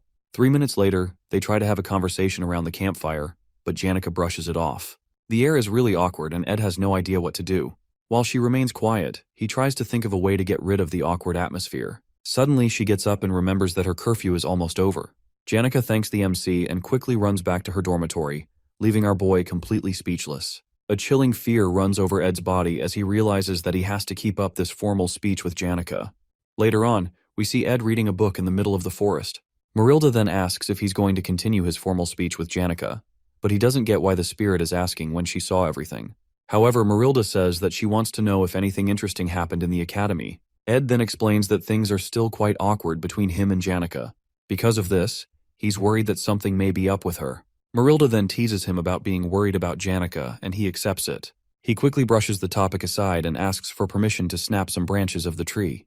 The spirit points out that he doesn't need her permission for a few branches. Despite the tree being named after her, Marilda says she's protecting the forest because of an old friend who put her name on the tree. She then points out how her human form wasn't easy to get from the start. Usually spirits take on the forms of animals because it's more convenient. She then asks the hero if he knows the form she had to copy. Since she can read his thoughts, she tells him that her human form is closest to his ideal type. Ed is shocked to see that this is his taste in women, but Marilda confesses that she was just lying. The spirit points out that she can't just copy anyone, since transformation magic is difficult. The form she has belongs to a child she met when Arkan Island was uninhabited. Upon hearing the girl's description, it finally clicks in Ed's head. The girl is the same one who established the school and is none other than Sylvania. As night falls, our hero sits by his campfire when Janica comes to meet him. He then offers her some apples while still trying to maintain their formal speech. As she sits down, he asks her to pass her plate, and she hands it over. While eating the apples, Janica still wonders what to do about the awkward situation. With her face down, she decides to ask Ed something strange, but she asks him to hear her out before he replies. As the protagonist continues peeling his apples, she asks what he thinks of her coming to live with him at the camp. Upon hearing this, he mistakenly hurts himself with the knife. Janica then freaks out as his blood spills everywhere. Later on, the protagonist bandages his finger and also has the time to collect his thoughts. After that, he addresses Janica, saying that she's someone who's incredibly kind and sincere. He also tells her that he likes her a lot. As he continues to talk about her lovely charm, she hides her face in embarrassment. She then asks for a moment to catch her breath. Ed explains why he's worried about them living under the same roof, but she tells him that she's fine as long as she's with him. At that moment, they both look at each other with red faces and are unable to say anything. Ed then gets up and slowly walks to her while thinking of her sudden proposal to live together. He then sits beside her and asks if she's going through a tough time. He wants to think rationally about this since her request is out of the blue. The girl looks up to the sky and talks about how she misses the days of having a room to herself. Right from the beginning, it hasn't been easy for her to live in the normal forms where she couldn't escape everyone's gaze. Ed understands how hard this must have been for her. Janica then tells him how she wanted to escape to the camp if it was possible. Even though it would be a burden for him, she still just wanted to ask. Regardless, the MC points out that it being burdensome to him is unrelated. He decides to make his own weight request next time. Since they're going to know each other for a long time, he suggests that she should stay in a second hut. With tears in her eyes, she gives him a tight hug and thanks him. At that moment, he points out that she's no longer speaking formally. Ed then pats her head and comforts her for the moment. The next day, the MC gets up to prepare for lessons. Suddenly he hears a huge rumbling sound outside. He opens the door and sees Tarkan along with other spirits who have come to build the hut. Tarkan tells him how they celebrated in the spirit world last night. Right now, they've decided to build Janika's hut directly opposite Ed's own. While spirits debate on where to place the hut, Mug shows up and says they have to finish the work in 10 days. Tarkan isn't too happy about this, and he yells at Mug for having it easy, unlike during his own days. With no other choice, Mug decides to have the work done within a week. After that, the fire dragon heads off. The protagonist is worried about Mug having to finish the hut in 5 days, but the little spirit doesn't have much of a choice. After that, our hero decides to go make the thunderstruck, 1,000-year-old wooden cane. Since Jenica has done a lot for him, he wishes to repay her by crafting this new cane, and he hopes she'll like it. Meanwhile, Lucy is having a hard time sleeping, partially because of the construction work going on. However, her true anger is because of Janica, who is moving into the camp. As Janica greets the little girl, she sees her expression and recalls their battle of wits before. She then proudly tells Lucy that she'll be living in the camp. However, this only makes the little mage more upset. Later on, we see the protagonist at the faculty building with a lot of borrowed books. These elemental magic books are supposed to help with the firepower of his particle explosion spell. While being lost in thought, he suddenly sees a girl playing her guitar by the water fountain. Her name is Adele Saris, and she doesn't really appear often in the game. As he passes her, she calls out to him, and he wonders why she's talking to him. She tells him how much she's heard from Taylor and Ayla, but our boy doesn't really care. According to Jix, Taylor has been growing much stronger recently. Adele then offers to play a song for Ed, but he declines. As he walks away, she tells him that if he rises to the patriarch's throne, he'll have to kill the person he respects the most. The protagonist becomes shocked by this sudden prophecy. However, he feels he doesn't have to worry much since her prophecies don't always come true. On the other hand, he feels more unsettled because Adele will die in a scenario in the third act. Our hero returns to the camp and doesn't seem too happy about his current situation. He wants to make 2 canes for both him and Janica, but Lucy says she'll only strike one of them with thunder. Seeing how stubborn she is, he decides to make only one and give it to Janica, but this irks the little girl even more. Hearing Ed talk about Janica makes Lucy want to rip out her hair. Suddenly, she agrees to strike both canes. However, it's on the condition that Ed goes somewhere with her. It is said that Archmage Glocht was renowned for his research results. He also possessed 2 of the highest-ranked spirits, Teorphus and Frida. After the old mage retired, he invested his life savings into the education sector. In the end, he made Sylvania Academy become the best educational facility in the world. As our hero walks around campus with Lucy, people start looking at him weirdly. It's also said that Glocht met Lucy at a monastery in the Great Ramelin Mountains. The old mage was shocked by the little girl's magic talent. So, he spent his remaining days polishing this gem, which he had found. Sadly, his later years weren't so great. Not only did his wife die, but all his colleagues had passed as well. This is why he secluded himself in a hut in the mountains. There, Lucy brought him relief and would be someone who could continue his will. Due to this, the Archmage was able to pass away happily. Lucy then tells Ed that this is how her journey began, but she says it's over now. According to his history lesson, Ed learns that the old man is from the lawless area of Cohelton. However, Lucy says he's wrong because that's just where the Archmage spent his youth. According to her, Glocht's hometown is actually Arkan Island. She says the old man was always worried about the academy and how his heart saw Arkan Island as his hometown.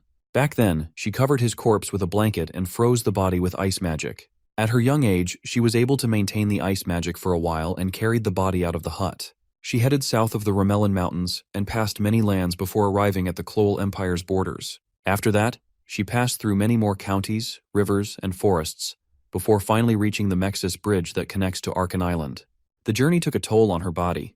According to her, it took her 3 months and an extra week to find a strange cave. According to her, this is where the Archmage and the Great Sage taught each other. She then takes Ed to where Glocht's body is buried. There, he sees a book about spectral magic written by the Archmage. Glocht's book on the Southern Views already cost 7,000 gold.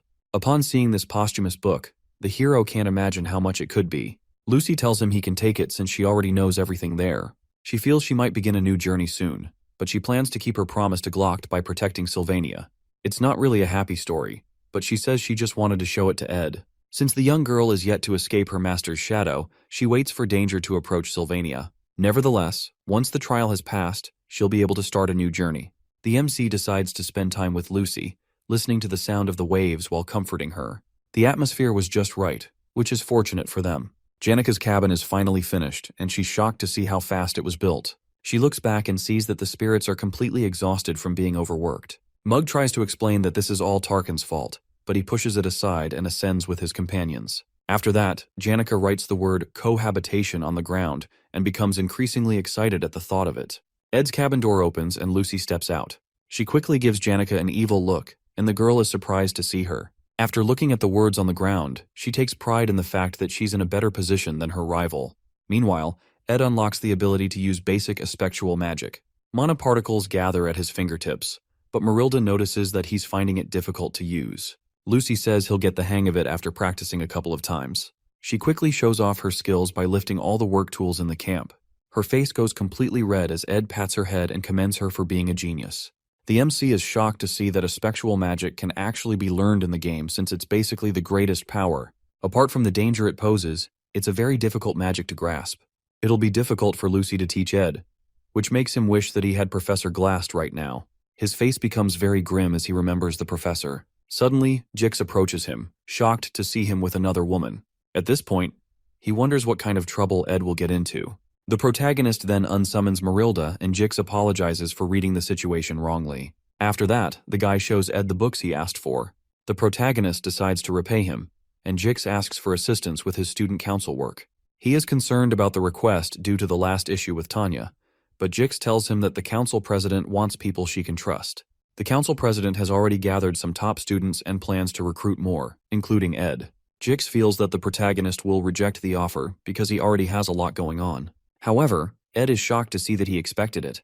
After Ed saved Tanya, a lot of things have become unknown, such as Jix joining the student council. The joint combat training will be happening soon before the third act's final event. During this event, there's a scenario where Claude loses in the final battle. Ed remembers it as one with a bad ending, but it's out of his hands now. Right now, the flow of things is all unknown to him. Later on, we see a giant carriage known as the Wheeled Palace, moving and being guarded by a lot of elite knights. On top of the palace, there are two people sitting, known as Archbishop Verdio and the Holy Pope, Eldine. The two dignitaries will be arriving in Sylvania soon. With Verdio and Eldane visiting, Tanya is pressured to make sure that preparations go as planned. We also see other students helping her to sort out some paperwork. She sees that the dignitaries are worried about Saintess Clarice and that the Holy Pope also wants to meet Adele. Meanwhile, the real Saintess is getting ready to show up for the first time in front of the students. Sadly, the Pope's visit overlaps with the combat training, which she was hoping to attend. Clarice will rather much remain a student than return to the Holy Imperial capital. Also, she hasn't been able to meet Adele because the girl is usually in and out of places. Not only that, but the Saintess has had some nice adventures and now has stories of her own to tell. Of course, she can't tell the Archbishop about the incident with Lucy and Ed as well because Verdio will make her leave the academy. She finds it hard to refuse the Archbishop's words because he's always been like a teacher to her. Belle then tells her to eat comfortably after seeing how nervous she is. Clarice just needs to make sure that no one finds out her real identity, but she suddenly remembers that the protagonist knows who she is. Because of this, she fears what would happen if Ed and Verdio were to meet. As she shudders in fear, Belle offers to make tea for her, but she refuses and asks her to help with preparations to go out and meet Ed. The Saintess tells the maid that she needs to meet the MC quickly. On the other hand, Belle didn't want Ed and the Saintess to meet. The students gather to look at the matchups for the joint combat training. Meanwhile, Janika is feeling bad about not having any challengers for the training. Just like last year's exam, the results reflect in the grades of the students, and lower grades fight with higher grades as well.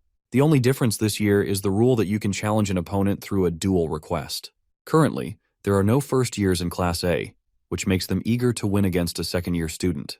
These matches between the first and second years will be worth watching too. On the other hand, not many people are interested in the third and fourth year matches. Aside from when Janika beat Lortel, no one else was able to beat their junior. Janika notices that Ed is reading the book Lucy gave him, and he says it's important. She starts feeling jealous and he wonders why she's making such a face. Suddenly, the knights clear the way for the Saintess to come through. The protagonist becomes nervous when he sees the chariot because it's weird for Clarice to be there. As she steps out, he starts wondering if the Pope's visit was delayed. He and Janika are shocked as Clarice steps up to our boy, saying that she wanted to hurry and meet him. After greeting him, the Saintess requests to have a short conversation with the MC. On the other hand, Janika nervously introduces herself to the Saintess. Ed figures her reaction is normal since the Saintess isn't a regular person. However, he can't believe that the girl in front of him is the same as Kylie Ekney. Clarice then tells him that Eldine is currently visiting Trix Hall, This makes Ed more wary as to why Clarice came to see him. She then mentions how Verdio is really smart and could make someone wonder if he could read minds. She explains that there are rumors stating that the Archbishop can read one's thoughts. As Ed listens to her, he finally realizes why she must have come to see him. This is because she's worried that Verdio will find out that Ed knows her identity. He then tells her that there's no way the Archbishop will meet him. Since he'll be partaking in the joint combat training, he'll most likely never meet Verdio. Upon hearing this, the Saintess is relieved. Suddenly, Janica asks her if she just came there to see Ed. She then starts to give Clarice a deadly look. The Saintess tries to explain herself but only makes things worse. In the end, she admits that she wanted to see our boy. After getting embarrassed, she runs back to her carriage. As the carriage zooms off, all eyes suddenly focus on our hero. Ed also admits that Clarice is a hard person to spend time with. Later on, we see students cheering as the combat training takes place. Rumors are also flying around about Ed being just strong among the third-year weaklings. One of the combatants, Kordek, brings out an upgraded weapon and says he'll show why the upper grades are different. The other students become nervous and scared as they see the guy's blunt weapon. The professor then signals the start of the match between Ed and Kordek. In a split second, the fourth-year brute appears in Ed's face and tells him that it's not too late to run if he's scared. However, our boy blocks his opponent's strike with his magic and blasts the guy. Kordek lies on the ground, wondering how a third-year student is so strong.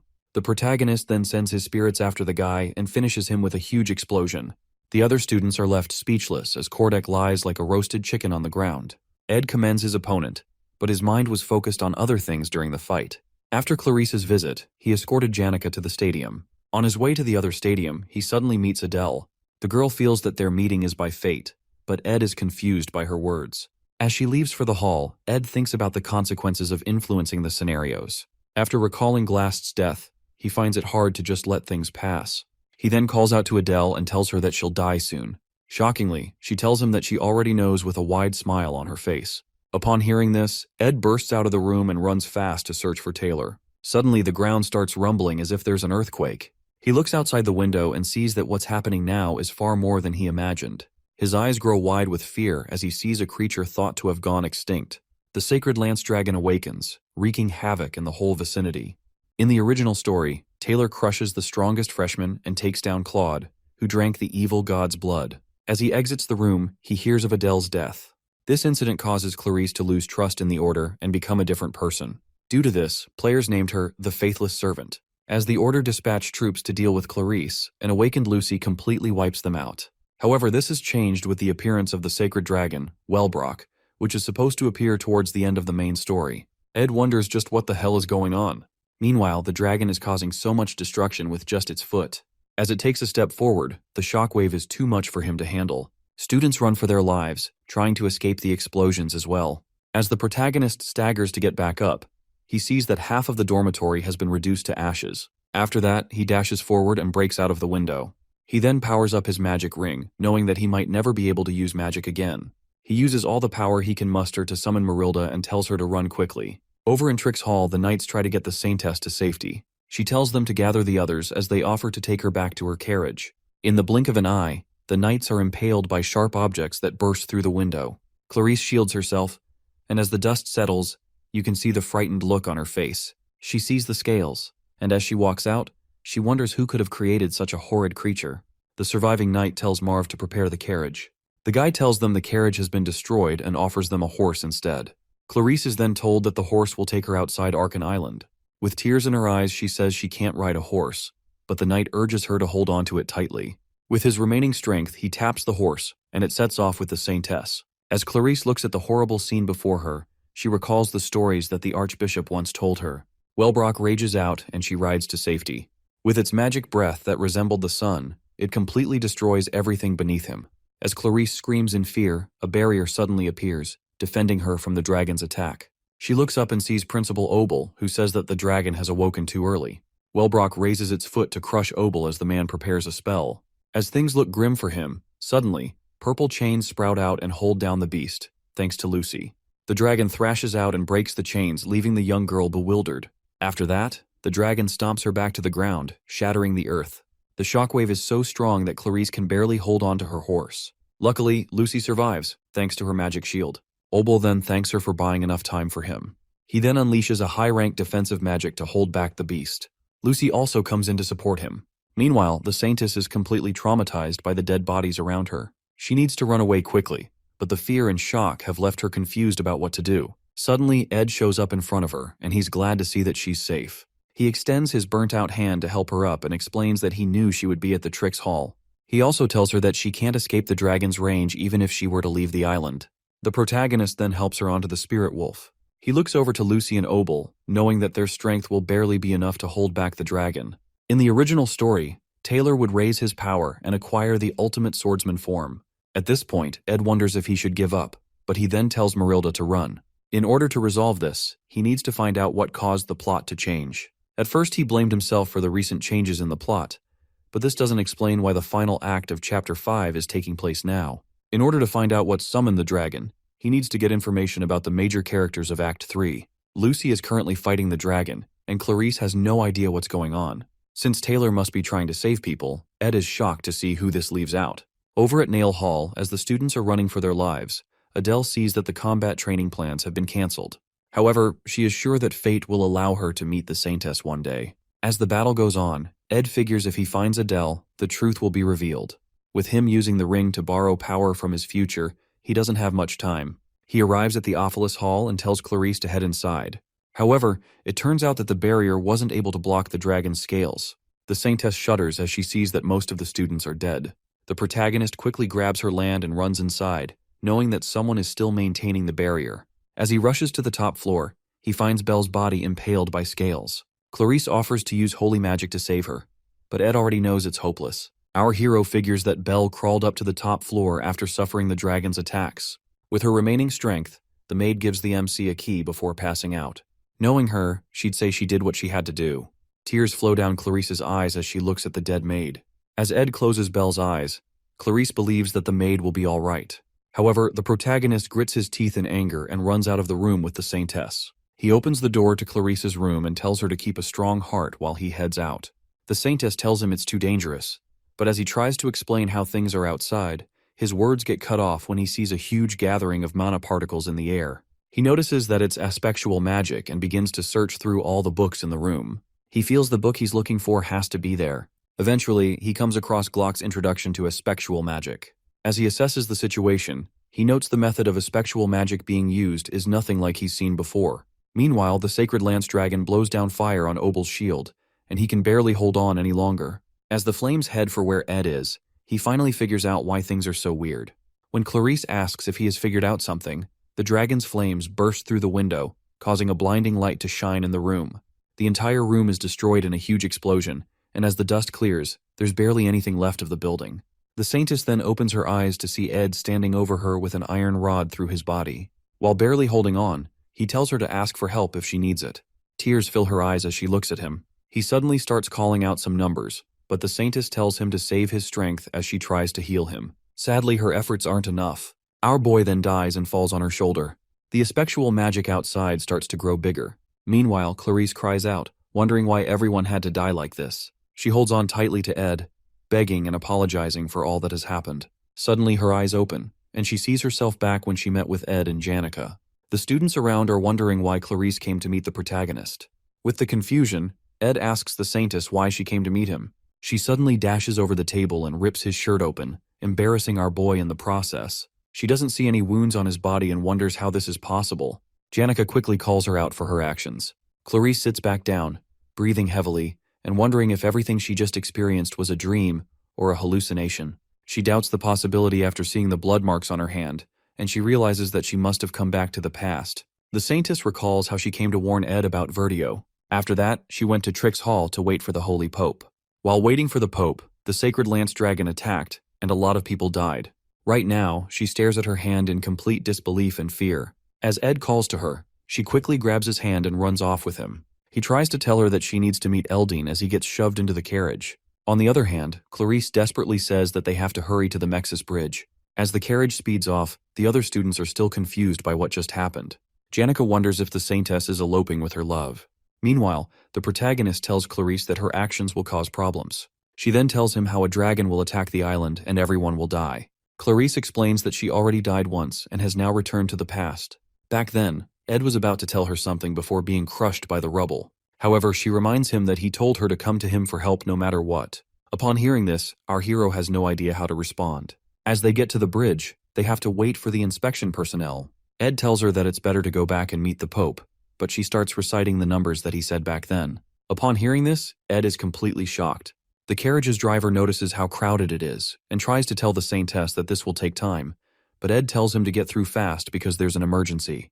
He tries to highlight how everyone will be in danger if they don't break through. The coachman then tells them to hold on tight as he breaks through the crowd.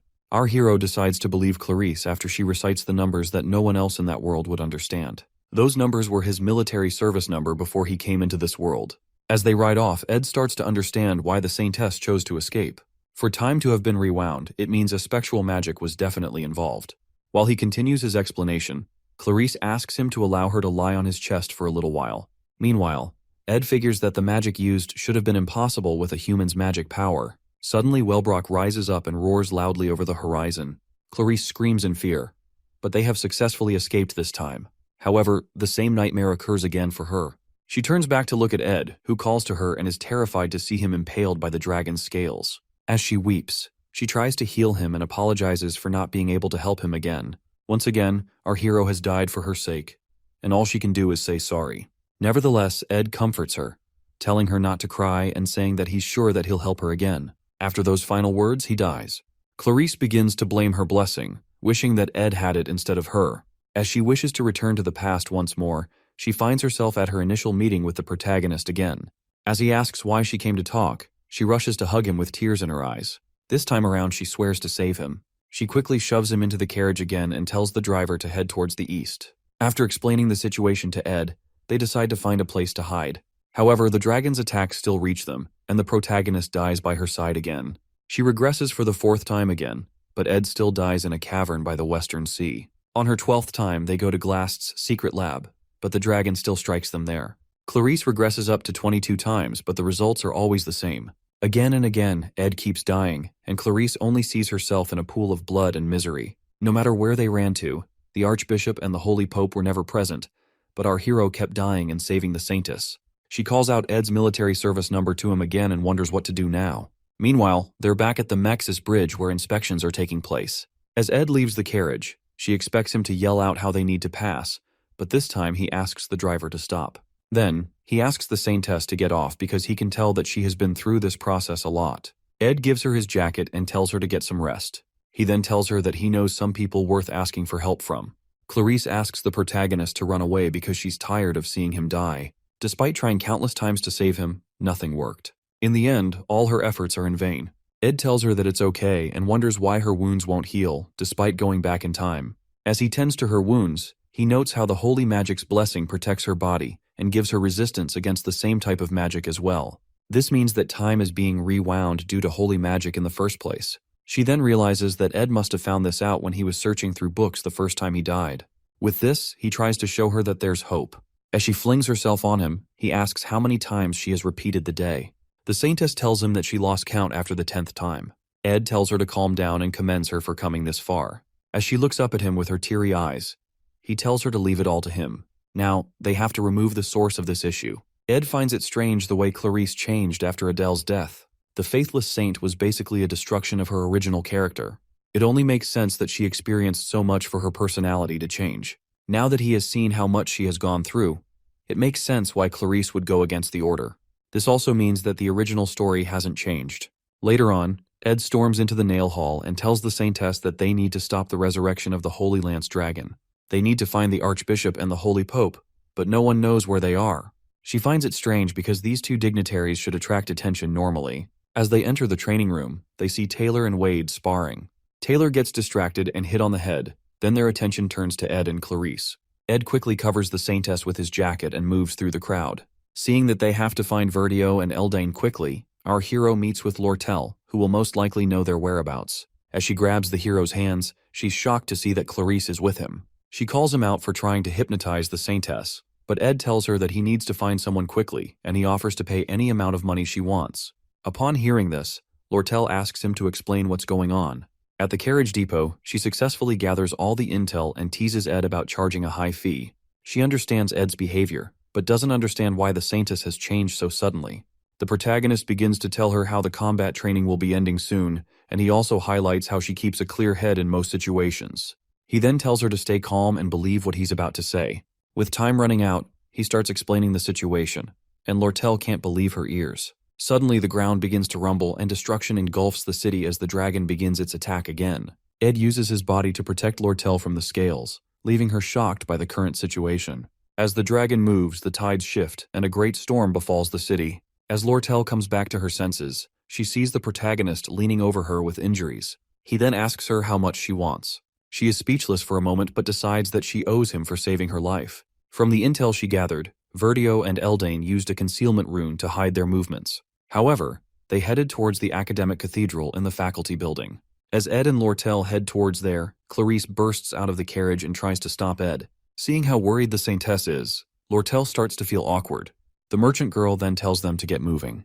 Luckily, there's a horse that can still get them to the faculty building. Ed gets on it and asks for the reins. As Lortel hands it over, she tells him that one of them needs to stay back. She quickly helps Clarice to get on the horse and tells Ed that she believes in him. While Ed swears to repay the favor, she quickly grabs him and plants a kiss, leaving the Saintess feeling awkward. Clarice then looks at Lortel and notices her deadly gaze. Nevertheless, Lortel now has her insurance. After that, the horse starts to move out. The merchant girl then tells Clarice that clinging onto someone's property can get quite messy. After bidding them farewell, she slowly walks through the field of dead bodies. She forces herself to put on a smile as the dragon is about to crush her, but those who laugh in the face of danger find themselves as the victors in the end. While Obel and Lucy fight the dragon, our hero and Saintess ride off to find the culprits of this calamity. Ed tells Clarice to take to heart what he has told her. However, she wonders how he's so calm in the midst of all this. Suddenly, their horse gets struck, and he shields her as they fall to the ground. As she opens her eyes, she notices that Ed is bleeding a lot. However, he tells her not to worry because he's had far worse injuries. Luckily, they finally arrive at the cathedral, where they see a strange person standing on the roof.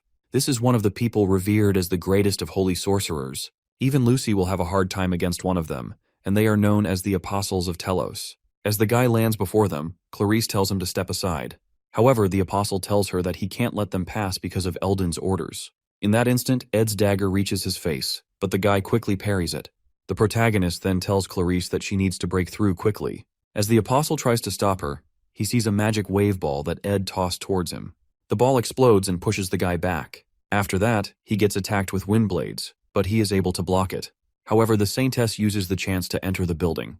The Apostle of Telos then wonders who Ed is. Seeing that he has lost a lot of blood, he tells the MC to give up. Suddenly, the ground begins to rumble as Ed charges his mana and gets ready to fire a magic arrow.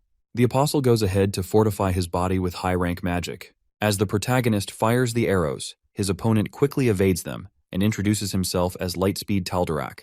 The guy dives toward Ed and impales him with his spear. The scene then flashes back to when our hero told the Saintess not to give up. As she runs through the building, she recalls his words, telling her to break through and come to an understanding of what's going on. Meanwhile, Ed grabs the Apostle's hand, refusing to die easily. He stabs the guy's hand and charges up the power in his ring, leaving Taldarak scared. With this, Marilda is summoned, and she devours the Apostle in a single bite. As our hero falls to the ground, the spirit tells him that he should have summoned her from the beginning. She tries to get him to keep it together, but our hero is already losing his vision. The last thing he sees is a bright light shining from the cathedral as Marilda screams out his name. Clarice finally reaches the door, but it's locked, and she doesn't know what to do. Past the door is a sacred chamber that she knows of. She tries to use her magic to force it open, and it explodes. After that, she suddenly sees Adele covered in blood. She runs to help the girl and asks what happened. Adele is shocked that the Saintess has come sooner than expected, but she tells her that there's no need to come back again. As she walks off, Clarice sees the mark of a holy blessing on her arm. For that one mark, the holy dignitaries must be gathered, and there is only one person who can have this blessing inscribed on their body. This is none other than the Saintess, so seeing this on Adele makes no sense to Clarice. However, the girl tells the Saintess to wait a bit longer because it'll all be over soon. As Clarice reaches out for her, Adele's body bursts out with magic, and the Saintess regresses to the same day again. With the anger in her, she gets up and decides to tell Ed about everything immediately. The first memory Adele recalls is seeing seagulls flying above the harbor. There, two kids are running around and playing. She then tells them to be careful and watch where they're going. Her parents ran away from their homelands to the trade city of Oldek to seek refuge from the war. Sadly, they were still used and scammed and could barely afford a piece of bread for the day. One day, while she's enjoying a nice meal, her dad tells her he'll be back soon after taking care of something. As the man walks away, He occasionally takes a look back at his daughter. Meanwhile, the wonderful sandwich Adele had tasted like nothing at all to her. After that moment, she became an orphan. She then goes to Delderos Orphanage, where she worked together with the other children. Luckily, they were able to rest occasionally and receive support from the Telos Order. She also learned to play the lute, which made her spend more time at the church. One day, Archbishop Verdio gets congratulated on his entry into the Holy Imperial Capital. While Verdio thanks everyone, his robe suddenly catches fire. As the fire begins to spread, it is quickly doused with a bucket of water. The Archbishop is shocked to see Adele with buckets of water. He then asks her how she knew it would happen. She tells him that she has dreams about the future, but she can't see her own future. Upon hearing this, Verdio grabs her hand and calls her the Saintess of Telos. Just overnight, Adele saw herself at a table with luxurious meals and the respect of high-ranking clergymen. Her new life was incomparable to the one she lived in poverty. She received baptisms from the Holy Pope, Verdio, and the greatest apostle. She also bore the Holy Magic's blessing on her body. With this, her holy power grew stronger. All that remained was the baptism of the stigmata, and for the first time, Adele was able to see her future. Later on, Verdio lashes out at her because she wants to give up on being the Saintess.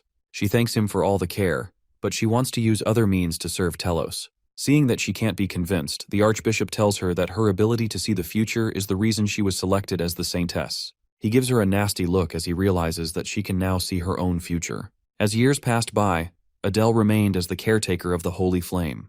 As she plays the lute through the night, her future would appear once she fell asleep. There she sees the feral dragon, Wellbrock.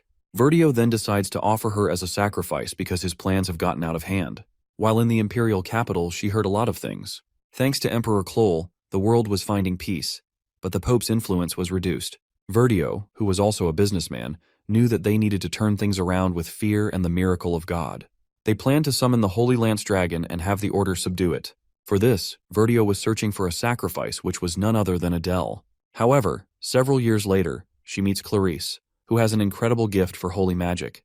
Clarice then asks her what she has to do to live a pure life. Adele stops her music, thinking of how to tell Clarice that it's her fault that she's the Saintess now. She then starts singing for Clarice while telling her to run away in her mind. As they enjoy the night, Adele hopes that Clarice will be able to run away. She would sing these songs, hoping that Clarice would run, but the guilt always came back to stab her. One morning, she decides to run away to the Sylvania Academy. As she walked through the place covered in blood, the students were speechless. However, she eventually realizes when and how the Holy Lance Dragon will revive. When she heads to the chapel, she meets Taldarak, who tells her that outsiders aren't allowed inside. She would then show her holy blessing mark and enter the chapel, where the apostles are waiting. There, she sees a chest containing Wellbrock's fang. She tries to convince Verdio and the apostles to stop, but they won't listen to her. Seeing that Saintess Clarice isn't there, they must have thought that tales of the dragon were fairy tales. However, the appearance of the mighty beast proves them wrong. In the end, Verdio tries to quickly get the Saintess to be used as a sacrifice. The magic circle on the floor would seal the dragon once the Saintess was sacrificed. So Adele decides to use herself as a sacrifice and endures the pain. Nevertheless, she didn't predict that the holy magic blessing would protect her body from the necklace. The aspectual magic within her gets pushed to its limits. So the process repeated itself again and again. Adele was shocked when Clarice managed to enter the chapel the last time. Now, she pushes herself to try 1 or 2 more times to finally end the loop. As she drags her bloody body to the chapel again, she suddenly bumps into Ed and wonders what he's doing there.